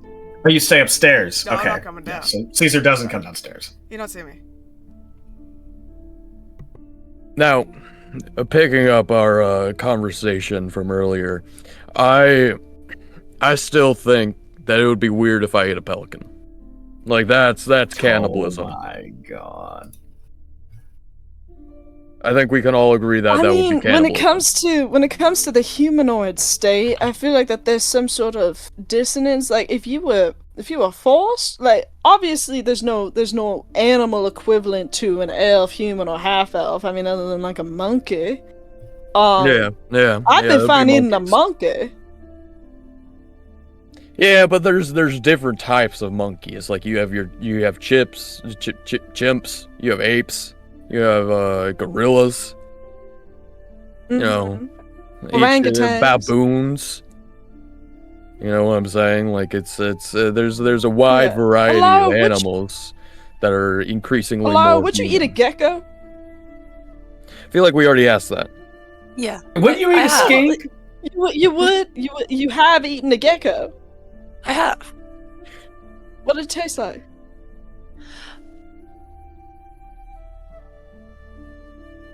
Yeah, I'm curious now. Grimy chicken. Ugh. Briny chicken. Yeah, it was a little grimy, but I didn't cook it very well. It was, on fireplace. You ate it raw? On a fireplace. My own cooking isn't the greatest. It's just enough to travel. I think Caesar would have Caesar. At least it was cooked. Caesar. Where the hell is that twink at? Hold on. Just check on her. Where's that twink when you want him? Bailiff stands up from his booth and starts waddling. Where's that Skinner boy? I'll be right back. Hold on. I gotta make sure he's not moping. Grab him for the performance. Beep, beep, beep. You hear the loud creaking of steps as Bailiff makes his way upstairs, and then he goes to open the door, and he remembers last time, and he goes, It's locked anyways. Oh well, he wouldn't have tried because he was like, never fucking mind. yeah, better if I beep, beep, beep, beep, beep, beep, beep. That's not knocking. Beep, beep, beep, boop, boop, beep, beep. Who is it? Who else could it possibly be? Leave me alone. We both know that's not happening. Go downstairs and enjoy the food and whatever. Clearly, you didn't hear my prior speakings. It's not happening.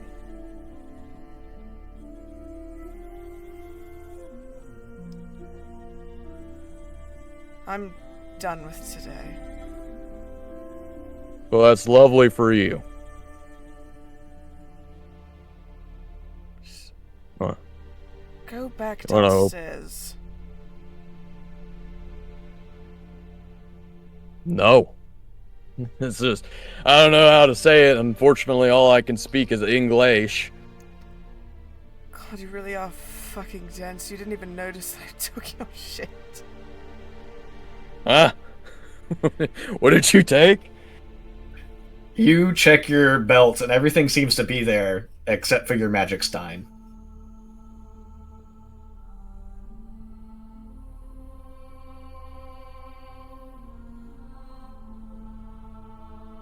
Caesar. This feels like a major breach of trust. Out of character, I want you to know that the first thing Rin asked as soon as you got back to the inn was to steal your stein. All right, I Oh, he's more than hammered. It's understand. been 3 hours. Understand the mental that you're in right now. I need you to open this door for me, or it is getting opened either way.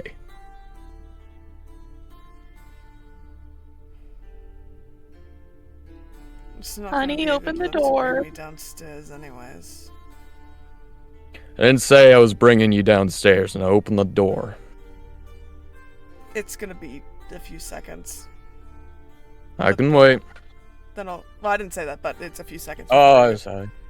hear gentle footsteps. The door creaks open. You hear it unlock. The door creaks open, and the stein is just hanging from his hand.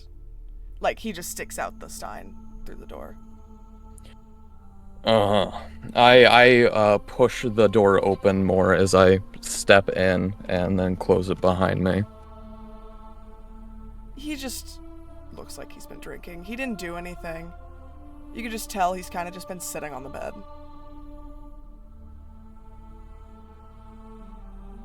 What's on your mind? I don't know everything. Well, just start talking then. I walk past you as I kind of like pat you on the shoulder and then make my way towards the edge of the bed as I sit down. And Phoenix has his legs crossed, but Bailiff would have a giant man spread because that's just the kind of guy that he is. Caesar kind of closes the door. Just, I don't want to talk about it with you. All right.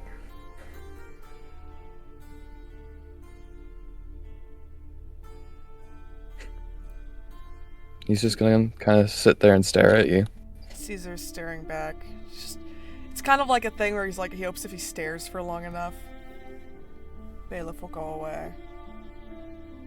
He stares at you unamused. What the fuck is this?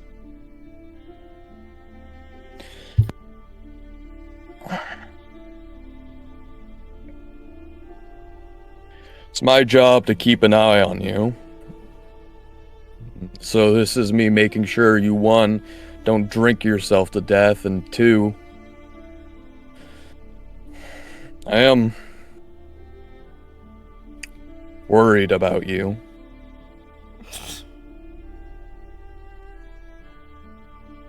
Why?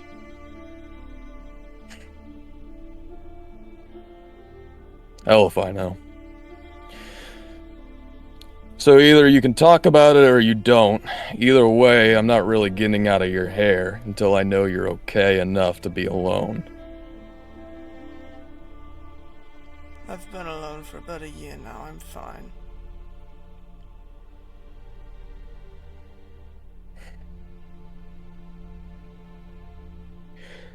Well, you're not now, so you're gonna have to get used to that.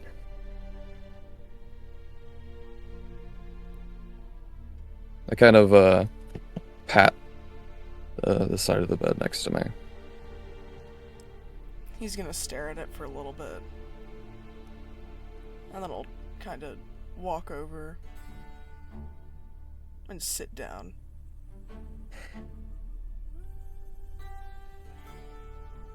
Bailiff gives you enough time to decide if you want to talk or not.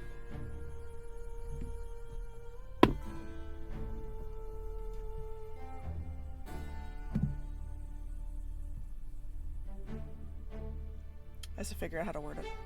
Gimme.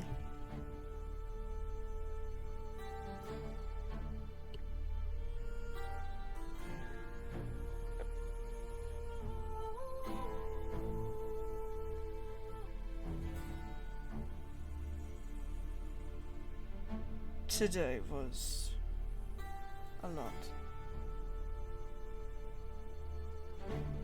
Yeah, it was. Let's start with one thing. It's reminded me a lot of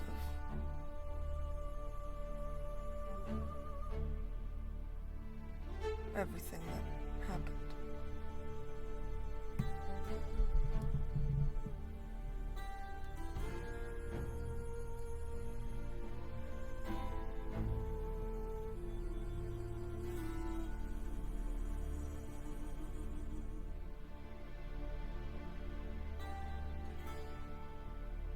Oh, are you holding up?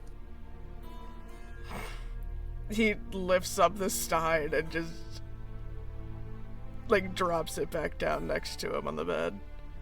How do you think? Yeah. Same way I've been holding up.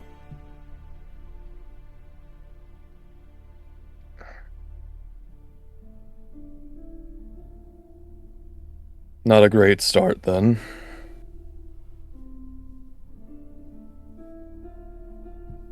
Do you,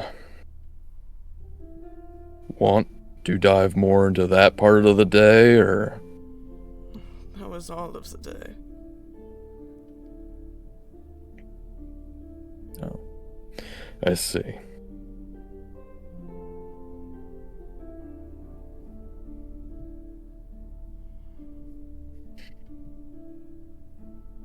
Do you want to talk about him?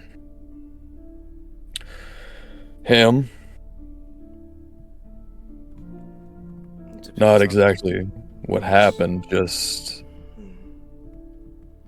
I assume about you're him. implying his husband. Okay, I just want to double Yeah. check. The gnome?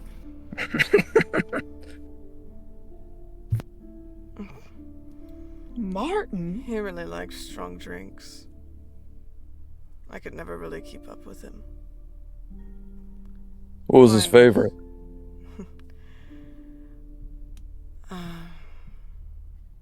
I don't remember. I liked wine, though.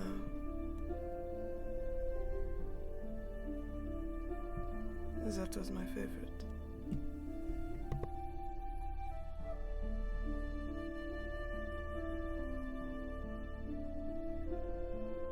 What's your favorite kind of wine? Usually I'm red, sweet. Is that what you're drinking now? No. That's what I started with, but then I just kept Yeah, that's thinking fair. of him.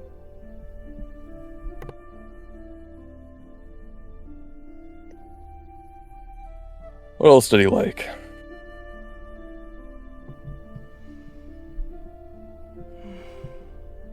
He was funny.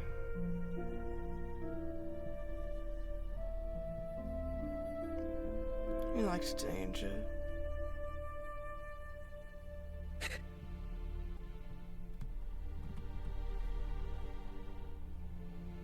brought out the less sad part of me.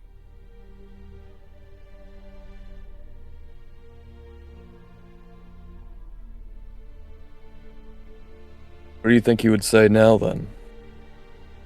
If he saw you like this? Probably say I look worse than he does.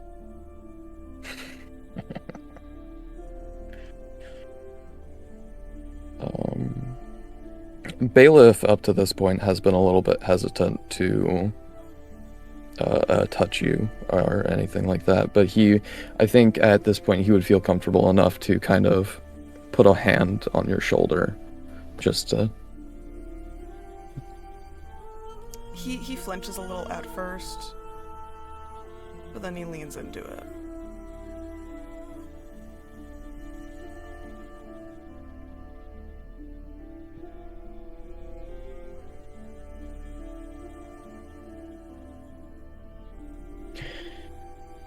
You don't have to keep being alone, you know. You don't always have to talk like this. But it's better to have a drinking partner, don't you think?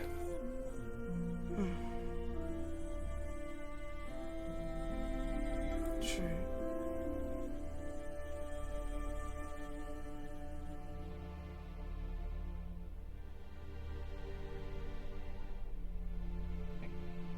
It's just not easy.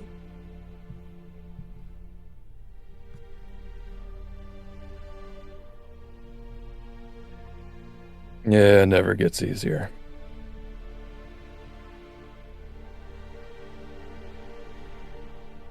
You just have to get stronger.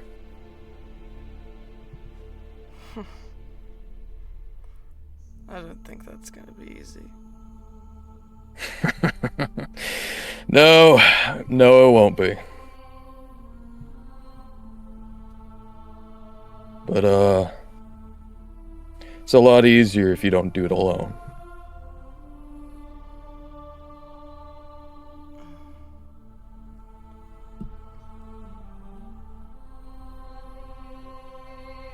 Even though going downstairs with all of you does sound like horrible fun. I don't want to go down like this.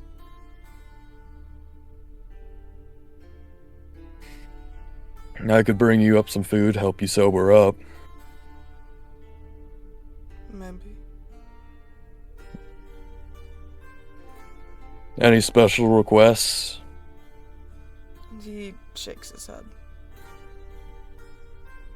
I'll kind of lean forward and shake your shoulder before standing up. I'm gonna need the stein from you. He'll hold it out with a kind of limp arm. Thank you. Next time, just ask.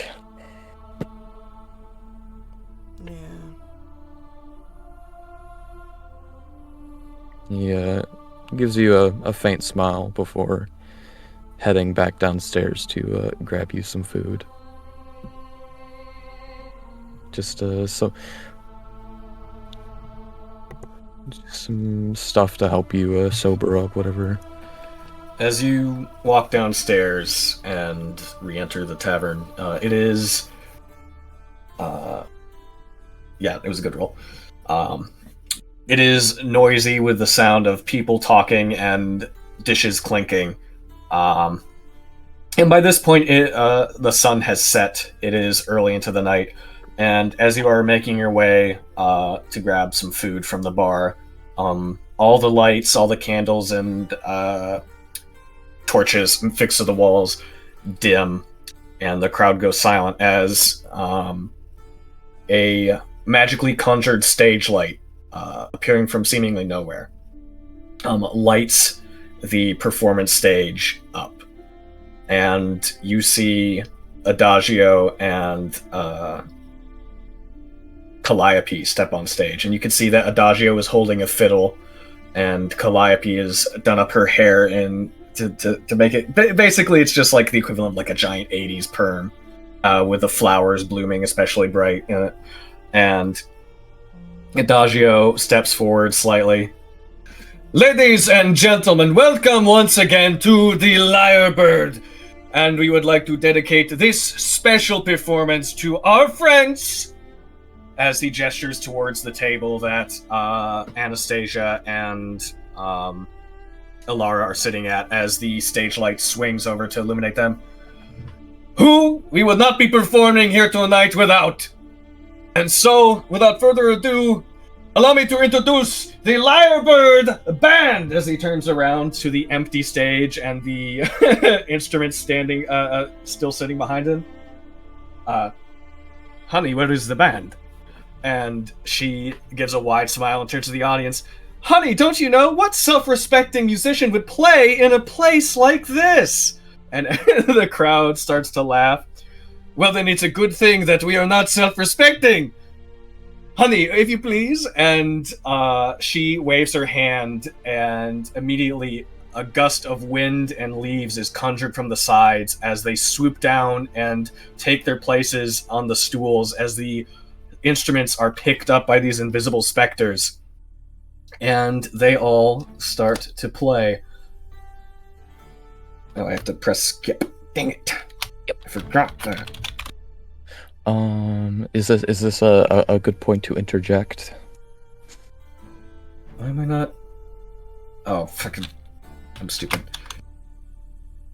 Haha. What did you want to do? Bailiff would have paused for a second to see what they were doing, but realizing that the show was starting, he would still just go to get the food for Caesar and then make his way back upstairs, not paying attention to the show too much. So as you're doing that, the show starts to begin. Adagio is focused on playing the fiddle as Calliope starts to sing, and her voice sounds like birdsong at midday, and she starts to dance around as they both start to play off each other with the summoned wind specters playing in the background. And you can see that some of the customers start to clap along with the beat of the music, and eventually halfway through her first performance, Calliope starts to spin around like she's being kind of swung by her hand by one of the conjured players, and as she spins around in circles, she swoops her hand outward towards the crowd, and you all feel a gust of wind rush past you, not enough to knock anything over off the tables, but enough to tousle your hair and send the scent of flowers through the room. And they continue to play. Is there anything that the two of you down at the table like to do during this? This is so stinking cute. Anna would buy a round of drinks for everyone. I know, like, doesn't she get her drinks for free? Yeah, they all get drinks for free now from here. Yeah, but yeah, she would. Oh, for like buying round of drinks for the whole tavern. Okay. Yeah, no, she would like give money for that. Yeah. Yeah, she would just like sit back and enjoy. Yeah, just kind of relaxing. She's healed up from the spar. She's kind of holding her side a little bit. There's definitely a heavy bruise forming on her ribs. But she just is sitting back and enjoying and kind of getting like lost in her own thoughts. Alara, what are you doing?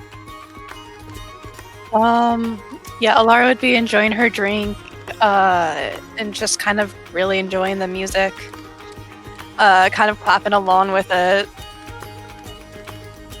She really appreciates the performance tonight, so she's there to enjoy it all. After the first song ends, Adagio takes over singing, and Calliope instead grabs a tambourine from the stage and comes down and starts walking around the tables and some of them actually start to get up and dance with her as she walks around. And eventually she makes it to your table, and she goes over to you, Alara, and she kind of puts your back to hers as she kind of shakes her shoulders a little bit while playing the tambourine. And she'll actually try to get you to stand up out of your chair and follow her around and dance with her while she's playing. Oh, she's so in. Yeah, so she starts leading you around as you start like kind of dancing around each other and flowing through the tavern. Bailiff and Caesar, since you're both upstairs, now that you hear the music coming up from beneath the floorboards, what are you two doing? Yeah. As I get upstairs with my plate of food, I sit it down next to Caesar and sit down next to him. They're starting their special show for us. If I know you're not exactly in the mood, but we could watch from the stairs if you really wanted to watch it all. Either way, I'm sticking by your side. I suppose it wouldn't hurt to sit on the stairs. The bailiff smiles as he holds his hand out for you. Caesar will take it. And with that, he'll lead you down to the stairs and sit down next to you as we watch the show. Yeah. You all see that Clef is sitting on the actual bar, like kicking his legs to the music, and eventually Calliope will walk over to him and kind of hand him the tambourine and start having him dance on her feet as she leads him around the tavern. And after a few more songs, they both kind of stop performing as they let their summoned spectral wind spirits play for them as they start walking around and kind of mingling with their guests and everything. But yeah, the show goes on for a good several hours. It's the conjured band doesn't seem to tire or slow down, and so the energy is kept through most of the early night. And eventually, however, the customers start to leave one by one until only you and a few stragglers are left. And is there anything else that you guys would like to do during the show before you all head to bed? Bailiff would just enjoy the show with Caesar. So you all enjoy the show for as long as it lasts, and eventually you are all the last people left in the bar. And once that the family sees that you're the last ones left, they all get up on stage, and with a wave of her hands, Calliope dismisses the band, and the room falls silent, and then they give a bow. Thank you for coming to another performance by the Lyrebird Band. Thank you, my dear, as he leans over to his wife and kisses her on the hand and bows. And they head off and head to bed with the rest of you. And you all make your way upstairs. The joy of the night, a welcome end to a stressful day. And anyone who needs it is healed from the long rest. Oh, thank God! Oh, my bones. Except, yeah, you all enjoy a peaceful night's sleep, except for one of you, Anastasia. Oh, what are you doing? As everyone dismisses themselves to bed. She goes up to her room and she sits on the little stool in the corner.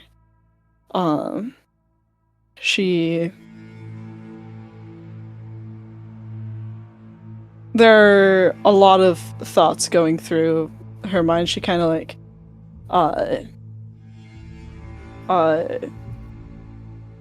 plays with the folded note in her hand, places it on her bedstand, and changes into a more flowy and relaxed garb, and goes downstairs and heads out of the tavern. It is late at night, and you walk the quiet streets. You know where to go, and it is quite a walk from where you are. You head to the lifts and make your way down to the spiral. And you continue your walk. The only other people out at this time are the occasional green sleeve patrol and drunken stragglers heading home or continuing their bar crawl for the night. No one pays you any mind, however. And you eventually make your way to a tucked away back street at the edge of the Spiral District, and you stand at an unassuming, small, little one-story square building squeezed in between two other similar shops. And you go up to the door, and you find it unlocked.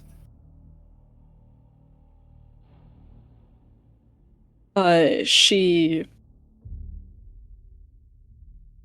reaches her hand out and opens the door. You open Very the door. very quietly. You step inside, and you are in a small perfume shop. The shelves are filled with different glass bottles of various colors, and the smell is overwhelming, especially in a cramped space like this. It is smell of flowers and earthy scents, and it's a heady mix that immediately kind of clogs your sinuses. And you look around, and you notice that nobody's in here, which is strange.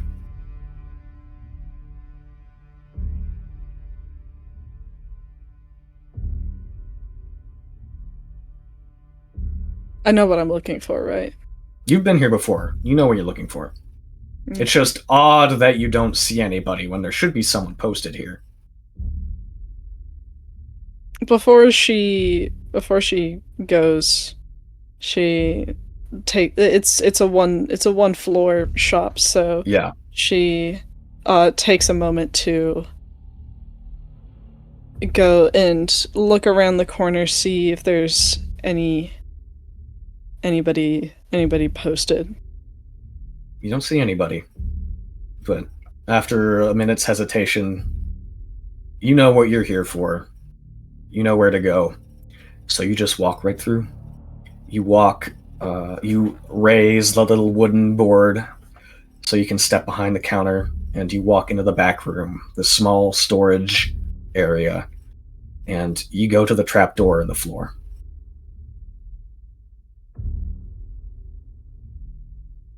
You open the door, Right. and you walk down the ladder. And it is weird that this trapdoor is unlocked as well. And you find yourself in a small stone room, barely wide enough for two people to walk side by side. And you look down and see that it continues as a hallway. It's gently sloping down. I've been down this way before. You've been down this way It's- before. The smell is familiar. Her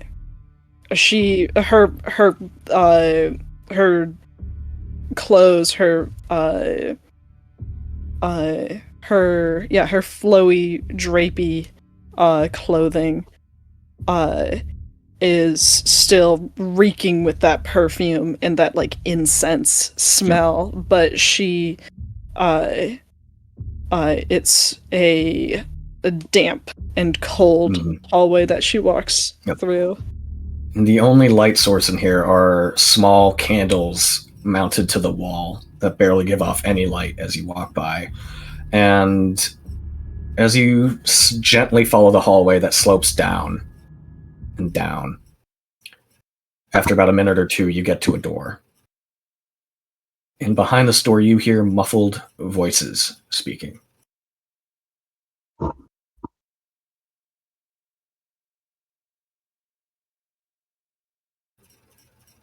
Do I recognize the voices? Hold on, I forgot to loop it. I forgot to loop the music.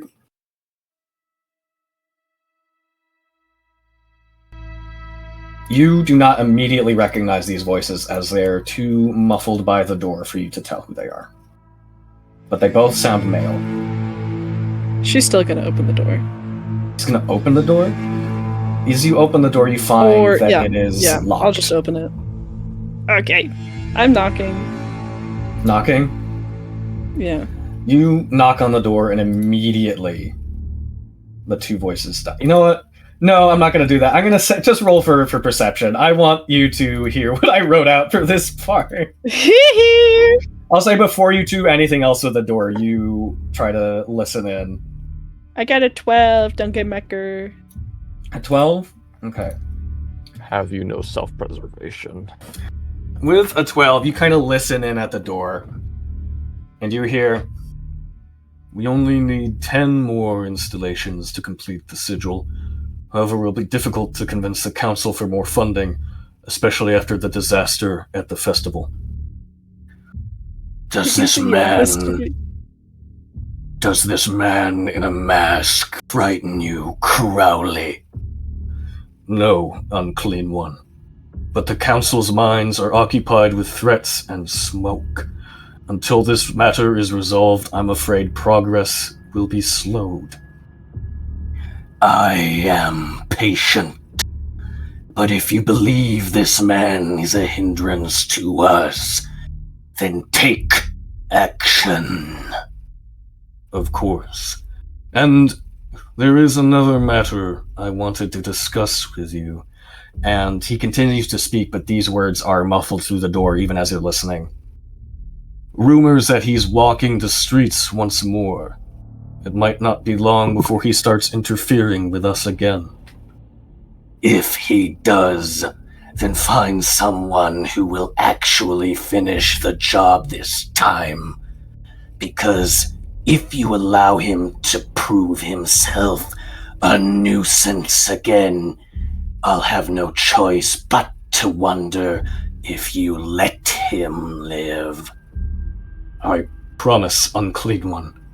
I am your most loyal servant. I'm sure you believe that. We are done here. And you hear footsteps approaching the door, and a latch click as it unlocks from the inside as it swings open, and you stand in front of a tall, slender figure who you don't recognize his face. And he has a thin mustache and close-cropped, greased black hair as he looks at you, and shock quickly turns to anger. Who are you? I was told this would be a private meeting.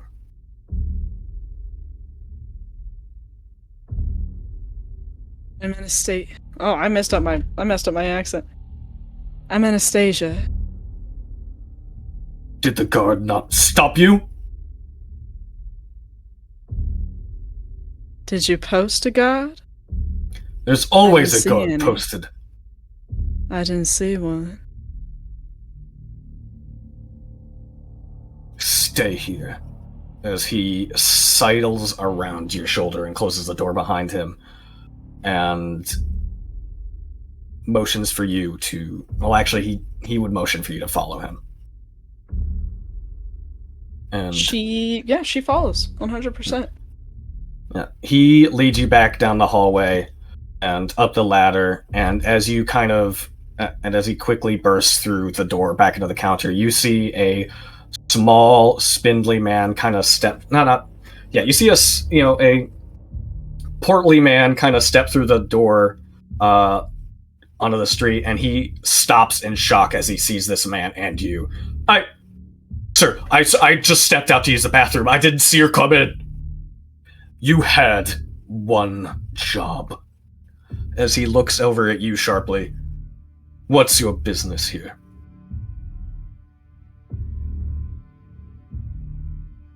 Yeah, he looks at you.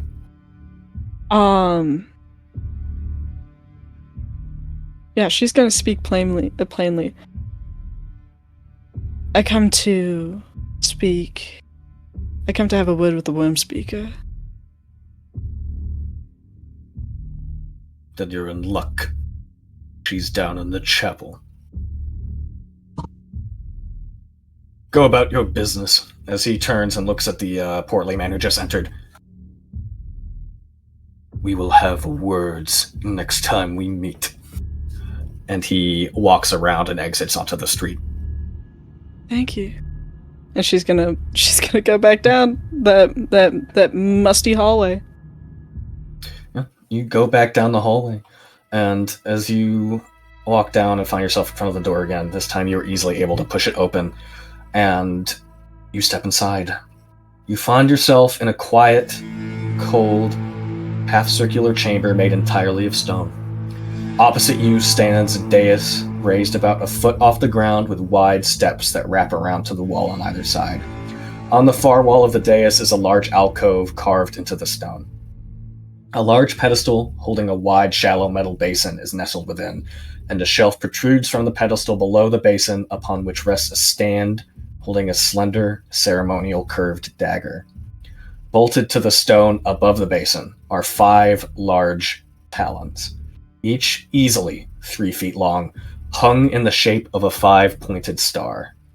Each claw is painted a different color: red, black, blue, white, and green. The brush strokes are messy and uneven, and most of the paint has long ago chipped away. 2 smaller horizontal alcoves have been carved into the curved wall on either side of the dais to act as shelves. The stone is covered in dozens of wax candles and incense burners. Decades worth of wax have melted down the sides of the wall and hardened on the floor like magma. At the foot of the stairs stands a small, hunched figure. He turns to you, the dim candlelight casting heavy shadows across his frame. His proportions are lumpy and uneven, one shoulder raised significantly higher than the other. His left arm is far too large for his body and hangs so low that the tips of his fingers brush the cold stone floor. His other arm, although more appropriately sized, is thin and frail, with only 3 spindly fingers on his skeletal hand. His brow is heavy, with small curling horns and bony protrusions piercing out of his skin like larvae exiting a nest. The skin, not covered by his loose-fitting and ragged robes, is blotted with blue scales that spread across his arms, his face, and his hands like some diabolical rash. This small priest, no bigger than 5 feet tall, is so deformed by his transformation that you cannot tell what race he originally was. The tall dragonborn woman standing atop the altar, however, is nothing like the sickly thing before you. She is beautiful, majestic, and seductive. Her dark purple scales glitter in the candlelight, and small clusters of amethyst crystals grow outward from the ridges of her face. A pair of slender ram's horns frame her narrow face, and many thick dreadlocks decorated with gleaming beads and jade rings fall around her shoulders and down her back. Her powerful feminine frame is draped in a form-fitting, sleeveless dark green dress. On her head is perched a magnificent headdress resembling a dragon's wing, and her neck and face is adorned with silver chains so fine they could have been thread. Her eyes are a bright, sickly green that match the green scales that form tendril patterns on her shoulders. You've never seen a dragonborn so regal and so alluring.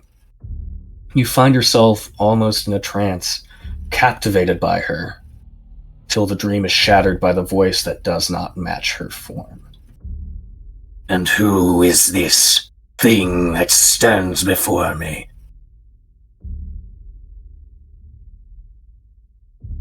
Anastasia. Wyrmfather. And have you come to this chapel?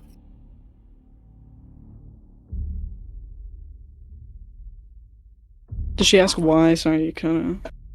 Yeah, why have you come to this chapel?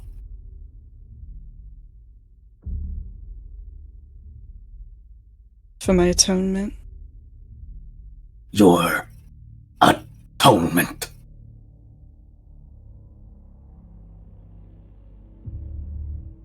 I see.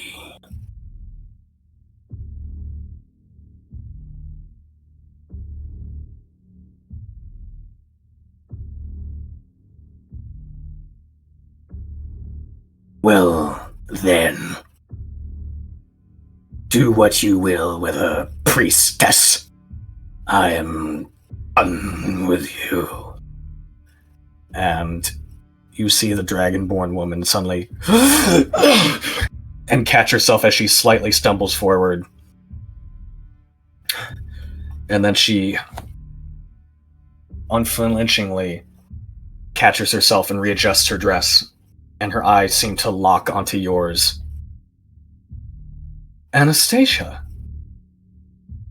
I wasn't expecting to see your face tonight. What a pleasant surprise. Why are you here?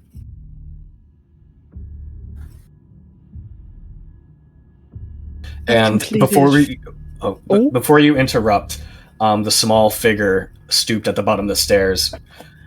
She is here to receive her trial, Worm Speaker. Is that true?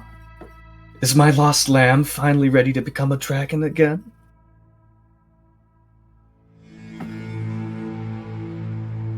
I feel that I am ready. I've completed 4 of the trials. This is my final one. Excellent. Then let us begin right away. And then the man speaks again. Please, my lady, allow me to perform the ritual. These chores are beneath you. Nonsense, priest. It would be my honor to help this one take her final steps towards atonement. She glides over to you and gently takes your hands in hers. She squeezes them gently as she continues. Your journey has been long and difficult. Every trial you've faced, you've overcome. The end is within reach. But that doesn't mean the hardships are over. The test you must now face will be the hardest. Are you ready?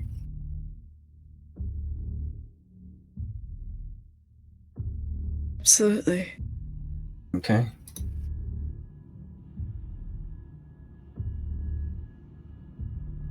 She turns to the priest. Leave us, priest. I will perform the rites. And the man bows even lower. As you wish, Worm Speaker. As he shuffles out into the hallway and closes the door behind him.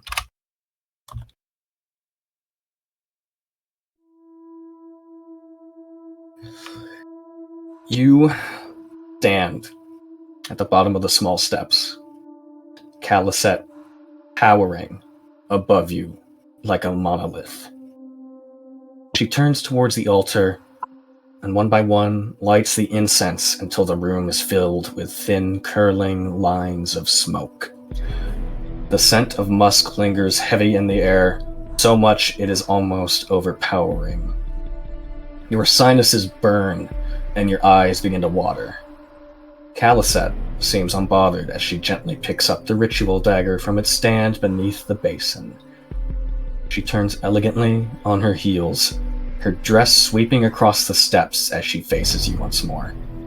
Her scales catch the dim light, and to you she appears as if she was masterfully carved from one large gemstone.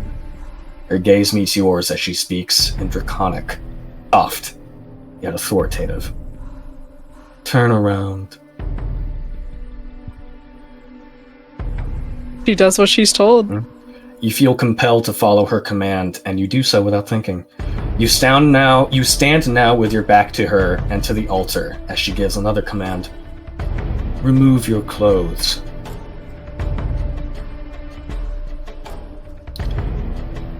And you do so again. You let the dress slide off your shoulders until you stand bare in this chamber, completely naked. The cold gripping at your skin. On your knees. She keeps doing what she's told. And as you get on your knees, you hear her speak from behind you. Blood. It is the most vital life force.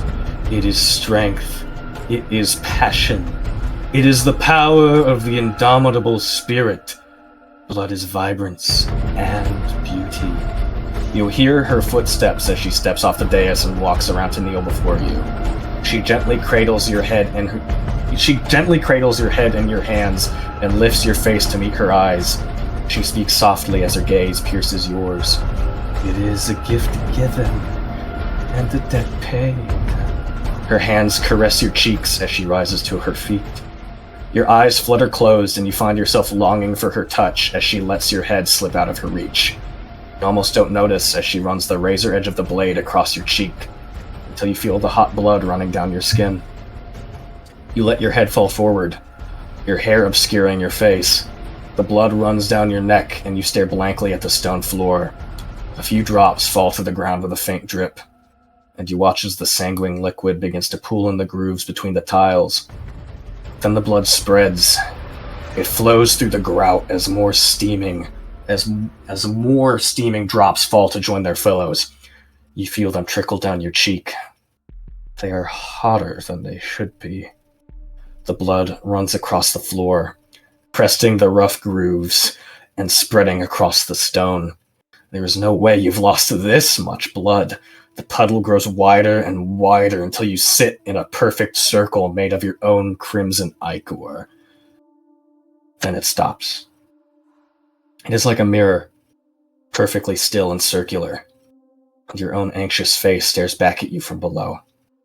You hear her step back onto the altar and the clink of metal as she sets down the dagger, then the faint grinding of stone as she removes the wide, shallow basin from its pedestal. Water. It is unwavering. It is the unstoppable force of nature. It brings life, but also takes it away. You gasp and your muscles clench as chilling water is slowly poured over your head. It runs down your body and your back and your legs. Instead of mixing with the blood beneath you, as it hits the surface, the water forms itself into lines and symbols that trace across the surface, like they're engraving themselves onto glass. Khalisette continues her ritual. She pours more and more of the icy liquid onto you. A tsunami cannot be stopped. Nature will never be denied. You recognize the shape forming on the floor. It is the baleful, five-pointed star of Tiamat, inscribed with runes and painted upon the canvas of your blood.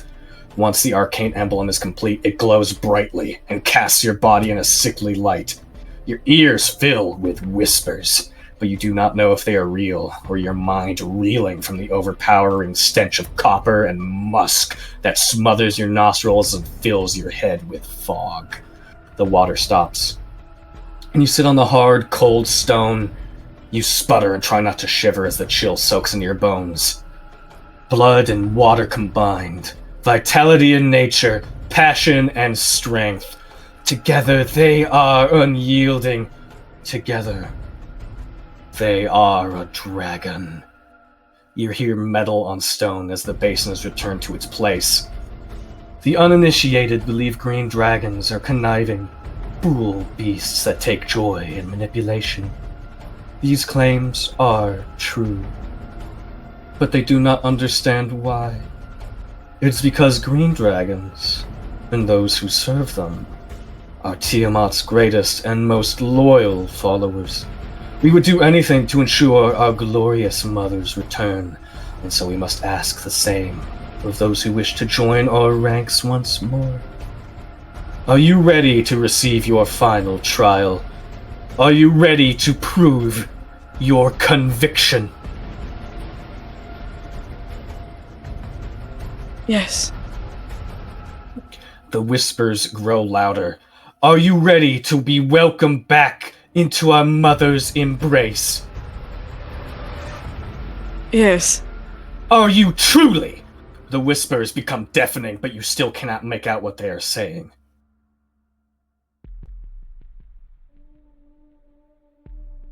Do you reply? Yes. To be counted among her children is to carry the burden of her expectations. Are you willing to do whatever our mother asks of you? Yes. The star below glows brighter. The whispers crowd into your mind. The room is spinning. Your head aches, and the whispers in your mind rake across your skull. The stone shakes as you hear a terrible cacophony above you. A vengeful wail, 5 unspeakable leviathans roaring as one. It is like thunder rolling through your bones, as if a storm could hate, if a hurricane held malice for the ants and the trees. You feel eyes leering at you from above. Malignant, rancorous eyes. 10 of them. You flinch and you clasp your arms around you in terror as Caliset's words somehow echo above the din.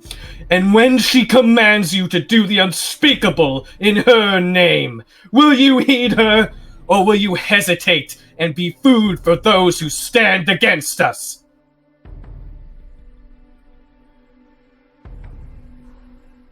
I will do what I must. Then I ask one final time, Anastasia Wormfodder, Hunter of Gold. Are you ready to prove your conviction? I am. The whispers stop. There is no symbol, no pool of crimson red, no hungry eyes, only a misshapen puddle of water mixed with blood. Caliset gets on her knees before you and takes your chin gently in her hand and speaks softly, almost lovingly. Then this is your test, bequeathed unto you by Caliset the Worm Speaker. She leans down, her lips gently brushing your cheek as she whispers your task into your ear, and your heart plummets. I must return now to the church. I've lingered here long enough, but I've high hopes for you, Anastasia. When you have completed your task and become one of us again, seek me out. You are one of our brightest, and I would very much like to work more closely with you. She smiles, but you aren't looking at her. She smiles, but you aren't looking at her, but through her, as your task plays over and over again in your head. Caliset turns and glides out of the chapel, leaving you cold, naked, and alone. And that's where we're going to end the session.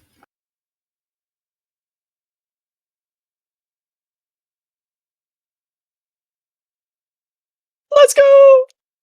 Dude. That was so much better than I thought it would be. My heart was racing, dog. I was like, dude, I started getting lightheaded for a moment.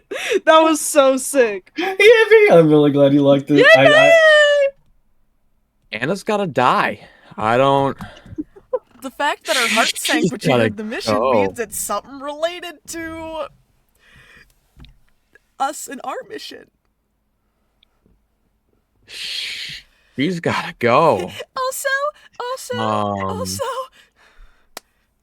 who the fuck was that motherfucker that Crowley was speaking to? Who was Crowley speaking to? The unclean I'm one. kind of I was really hoping you'd ask. Oh, go ahead. No, you go first. I was kind of hoping you would ask who that was, because I had a killer response planned out. I was gonna say, you know. No, Anastasia already had a guess. Yeah. Okay. She already had an idea in mind, so... Yeah, I saw everyone's reaction when I did. Oh, yeah. Here you go. Cool. Here's the art. Here's art that I did before session started of my guess for what the trial looked like.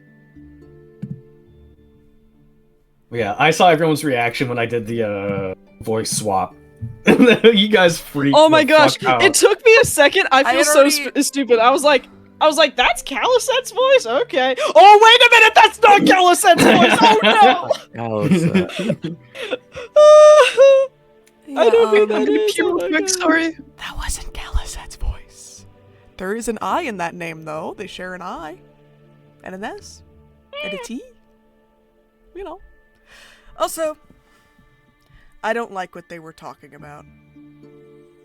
I don't like fucking any of that. I'm just gonna throw that out there. I didn't like I'm going to us leaving. specify a I point didn't- that I didn't like. I'm going to specify because we specify. Uh-huh, Why the fuck were they uh-huh. talking about me? You don't know who Yeah, they were talking yeah. about. Oh, yeah, okay, yeah. They sure, didn't name every, any names. Every Anastasia everything's- didn't get any names from that conversation. everything is about Caesar. but can we talk about maybe the 5 points that they're building in the city? Like can we talk about that for a second? Can we talk about the points They have they're 5 making? more they need to build. I think. Yeah, let's talk about that for a second. What the fuck is that? What are they trying to do with that? I don't like any of that. I don't like that it was in a perfume shop. Why isn't it a perfume shop? That doesn't make any sense. Why That's is it a stupid. perfume shop? That's fucked up. That's dumb. I hate that. I hate that hallway. I hate the candles. I hate that woman. Fuck that woman. Fuck that woman that was in her voice. Didn't like that at all. Didn't like any of that. Why were you nude? That seemed unnecessary. I don't think you needed to be naked for that. Well, the blood would have soaked Didn't into care her for that. clothes. No, it dripped down her face. Didn't need him. No, I told Declan I want more weird, freaky, culty stuff. That is. And it was also my suggestion. I was like, This hey, was what if this was what if- Alana's idea what to if- have this scene. Mhm. Yeah, I hated all of that. That was horrible. Well, Bad, Yeah, that bad, was bad writing. everyone's- Bad writing. The fact that we don't. I mean, it makes sense, but the fact that you just were like, here is your mission. Anastasia, your heart drops. Alana, do you know what your mission is? Did he text it to you? Yeah, she knows. Okay. Yeah, I do. We were the ones that came up with it. We had a brainstorm session for what all the trials were and are going to be. Yep. Yeah. Technically, it was my idea for what this one is, but it was a group effort. She's gonna have to kill Yeah. her dead or something, bro. Hmm? This is bullshit. But we're gonna Yeah. switch things up. We're gonna go opposite order. Rid, what was your favorite moment? I can tell you my least favorite moment when they were talking about me. You don't know who they were talking about. There were no names. Yeah, Bailiff entered the streets again. They could have been talking about Bailiff. Or maybe Hush has been around a second time. Or, Hush was you the know, first conversation. Shut the fuck up. How about that for a change? There was other notes in the thing that I caught. That, Do you guys want me to post that conversation in info chat? Please, yeah, please, Yes. please, please. so I could dissect Please. it out of character. Fuck. There was a. I really like this session. I don't know. I don't have. This was a Oh, it great was session, good. dude. I'm gonna do some minor editing to keep things a little more mysterious. No, of course. It's not like we heard the whole thing. Well, I just It's not like that. we not can the listen actual back to the conversation recording. itself, but the names of the people speaking. Oh. Fuck. What was my favorite moment? I like stealing the Stein. That was funny. You're fucked up. Could just ask, bro. Oh, I know what I'm Caesar gonna do instead of this. was having a I'll fucked change up it to time. this.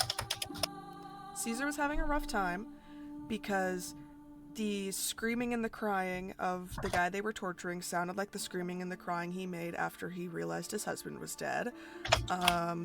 Hold on, I wrote it all down. I did specifically Oh. look through all of it, and I was like, would this be reasonable? And I took notes, and I said, yes, this would be reasonable. Hold on, guys. I got my notes. This session did not make me feel happy feelings. Do we? What the fuck is up with it's free that, tomorrow. Declan? I'm not free tomorrow, actually. I I'm don't not. think I am Fuck either. you. I'm run. I'll play this session without you. Okay. Okay, I did write out a little prayer that Alara did before bed, and I wanted to send it real quick. Okay. I want to hear it. Oh, so Rin's favorite moment was stealing the Stein. That's. Right. I mean, it was like my one good roll after I switched dice. Phoenix, favorite moments. Mm. I liked being there with my husband emotionally.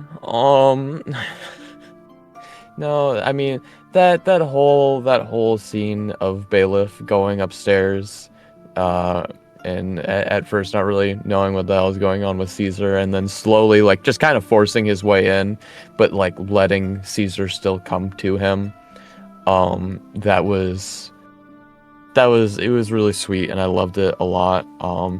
Bailiff not knowing how to like emotionally be there for Caesar at all, and then like slowly figuring out like kind of the correct things to say or ask, and then them just talking and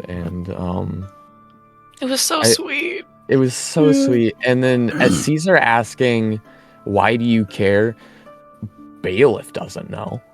Bailiff has no fucking clue. He's been very dedicated to his craft, so I feel like he doesn't, besides for like, he doesn't have many deep connections besides for the very, very few people. And so it's still a very foreign emotion to him. So he's feeling a lot of weird things right now that he doesn't understand too deeply. But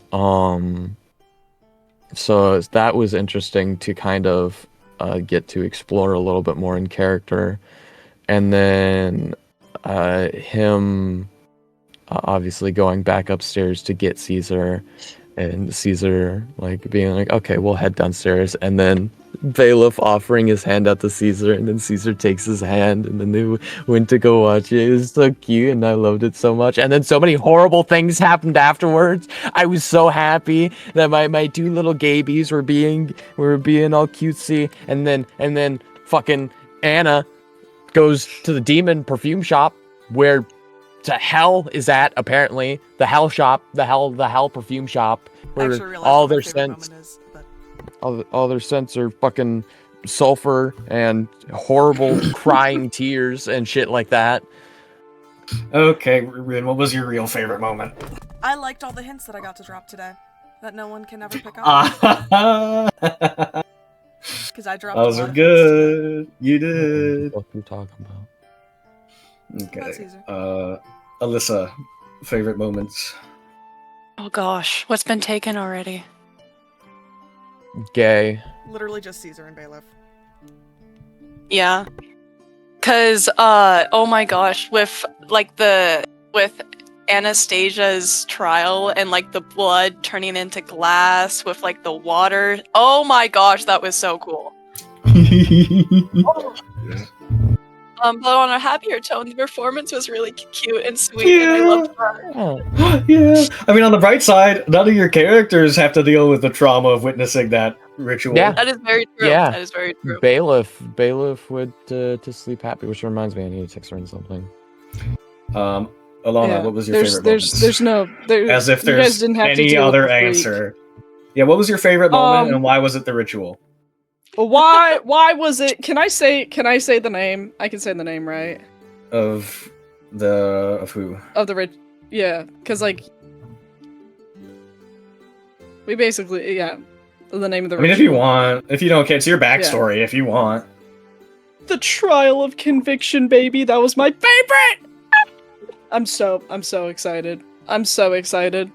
It's gonna be so good. It's gonna be so bad for the rest of you guys, and even worse for Anna. But it's gonna be great for me. It's gonna be great for me.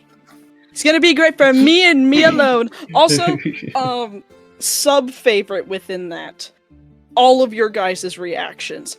Just watching you guys go absolutely crazy. I wish I could have guys are seen it, but I had to look at my other screen to read. No, they were melting. Like, I kind of could see Phoenix it. was like rambling and yelling. Alyssa was like hiding within Yep. herself. And I saw Alyssa was all the Rin way at was her just bed. like, yeah, Rin was making expressions. It was so fun. It was so funny. I had to keep myself from laughing because of just watching you guys get freaked out, and also like my own heart racing because I was like, ah! I think my favorite moment is the whole ritual scene. The whole ritual scene, specifically the moment that I actually caught you guys where I did the voice swap, because Alana realized what was going on first when I did the "Do what you will, priestess. I'm done with you." I think that was the moment where Alana I figured did it out. also catch that. That was when I caught it. No, it was when she did the schloopity doopity, okay. when she went, "Ugh," and I was like, Yeah. oh my When she gosh! referred to Yeah. her as the priestess and not herself, I was like, oh. When I heard the Yeah, no, I'm different stupid. voice, I was like, "Oh, that's fine." Yeah. There's a reason why she's called the Worm Speaker. That's all I'm gonna say. Well, there's a reason. You guys won't know the reason, but you might be able to figure it out. Who knows? I know the She's reason! She speaks as the fucking worm. That's why. I'm literally researching dragons right now. Yeah, For my D&D. Would you love me if I was a worm? That's the Yeah. whole. That's Literally. the whole thing. Would you love me if I Fuck was a no. worm?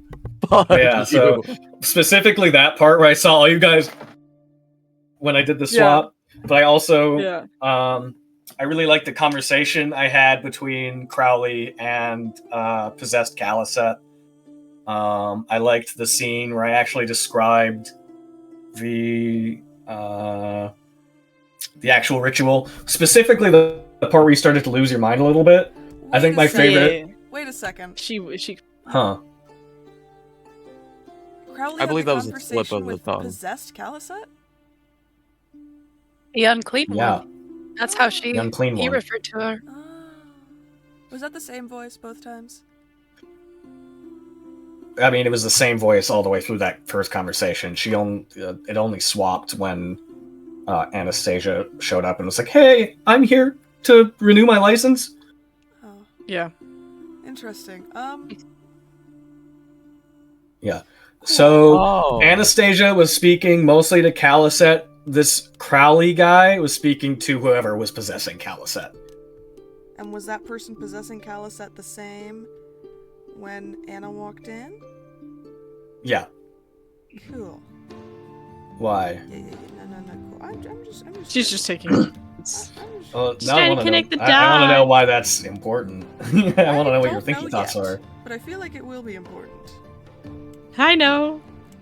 I But, vaguely know. specifically, I the have line that ideas. I was really proud of was the where it described a certain. I'm pretty sure it was pretty obvious who it was. Of 5 unspeakable leviathans roaring as one. It is like thunder rolling through the bones. It is if a storm could hate, if a hurricane held malice for the ants in the trees. You feel That eyes was- leering that at was the you best from one. above. Malignant, rancorous eyes.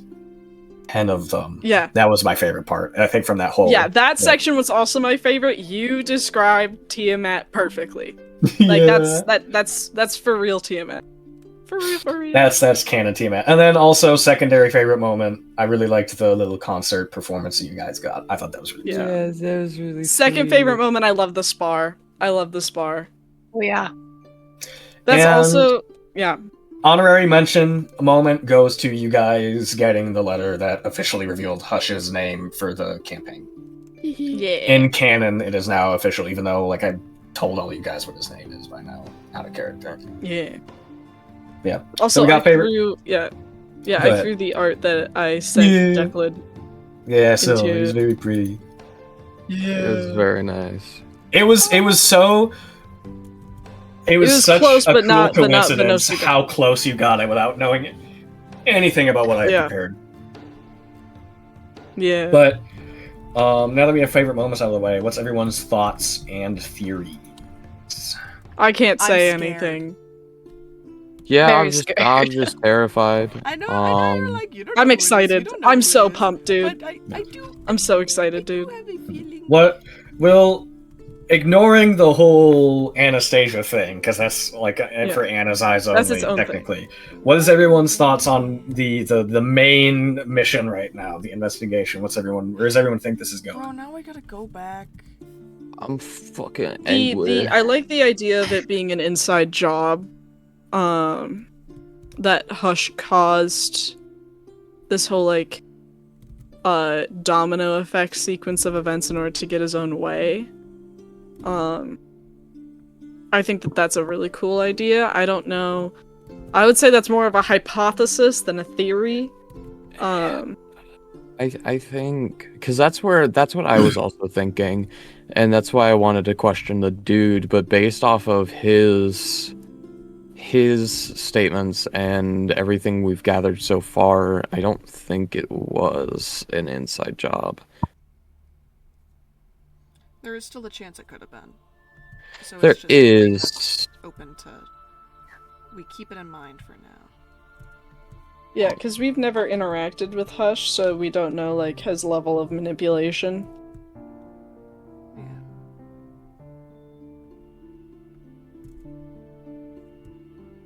Overall, what did you guys think? Oh, there's so Every many single emotions session going on. of this campaign comes out swinging. Yippee! I'm really Yeah. glad you guys love it. Oh, this was crazy.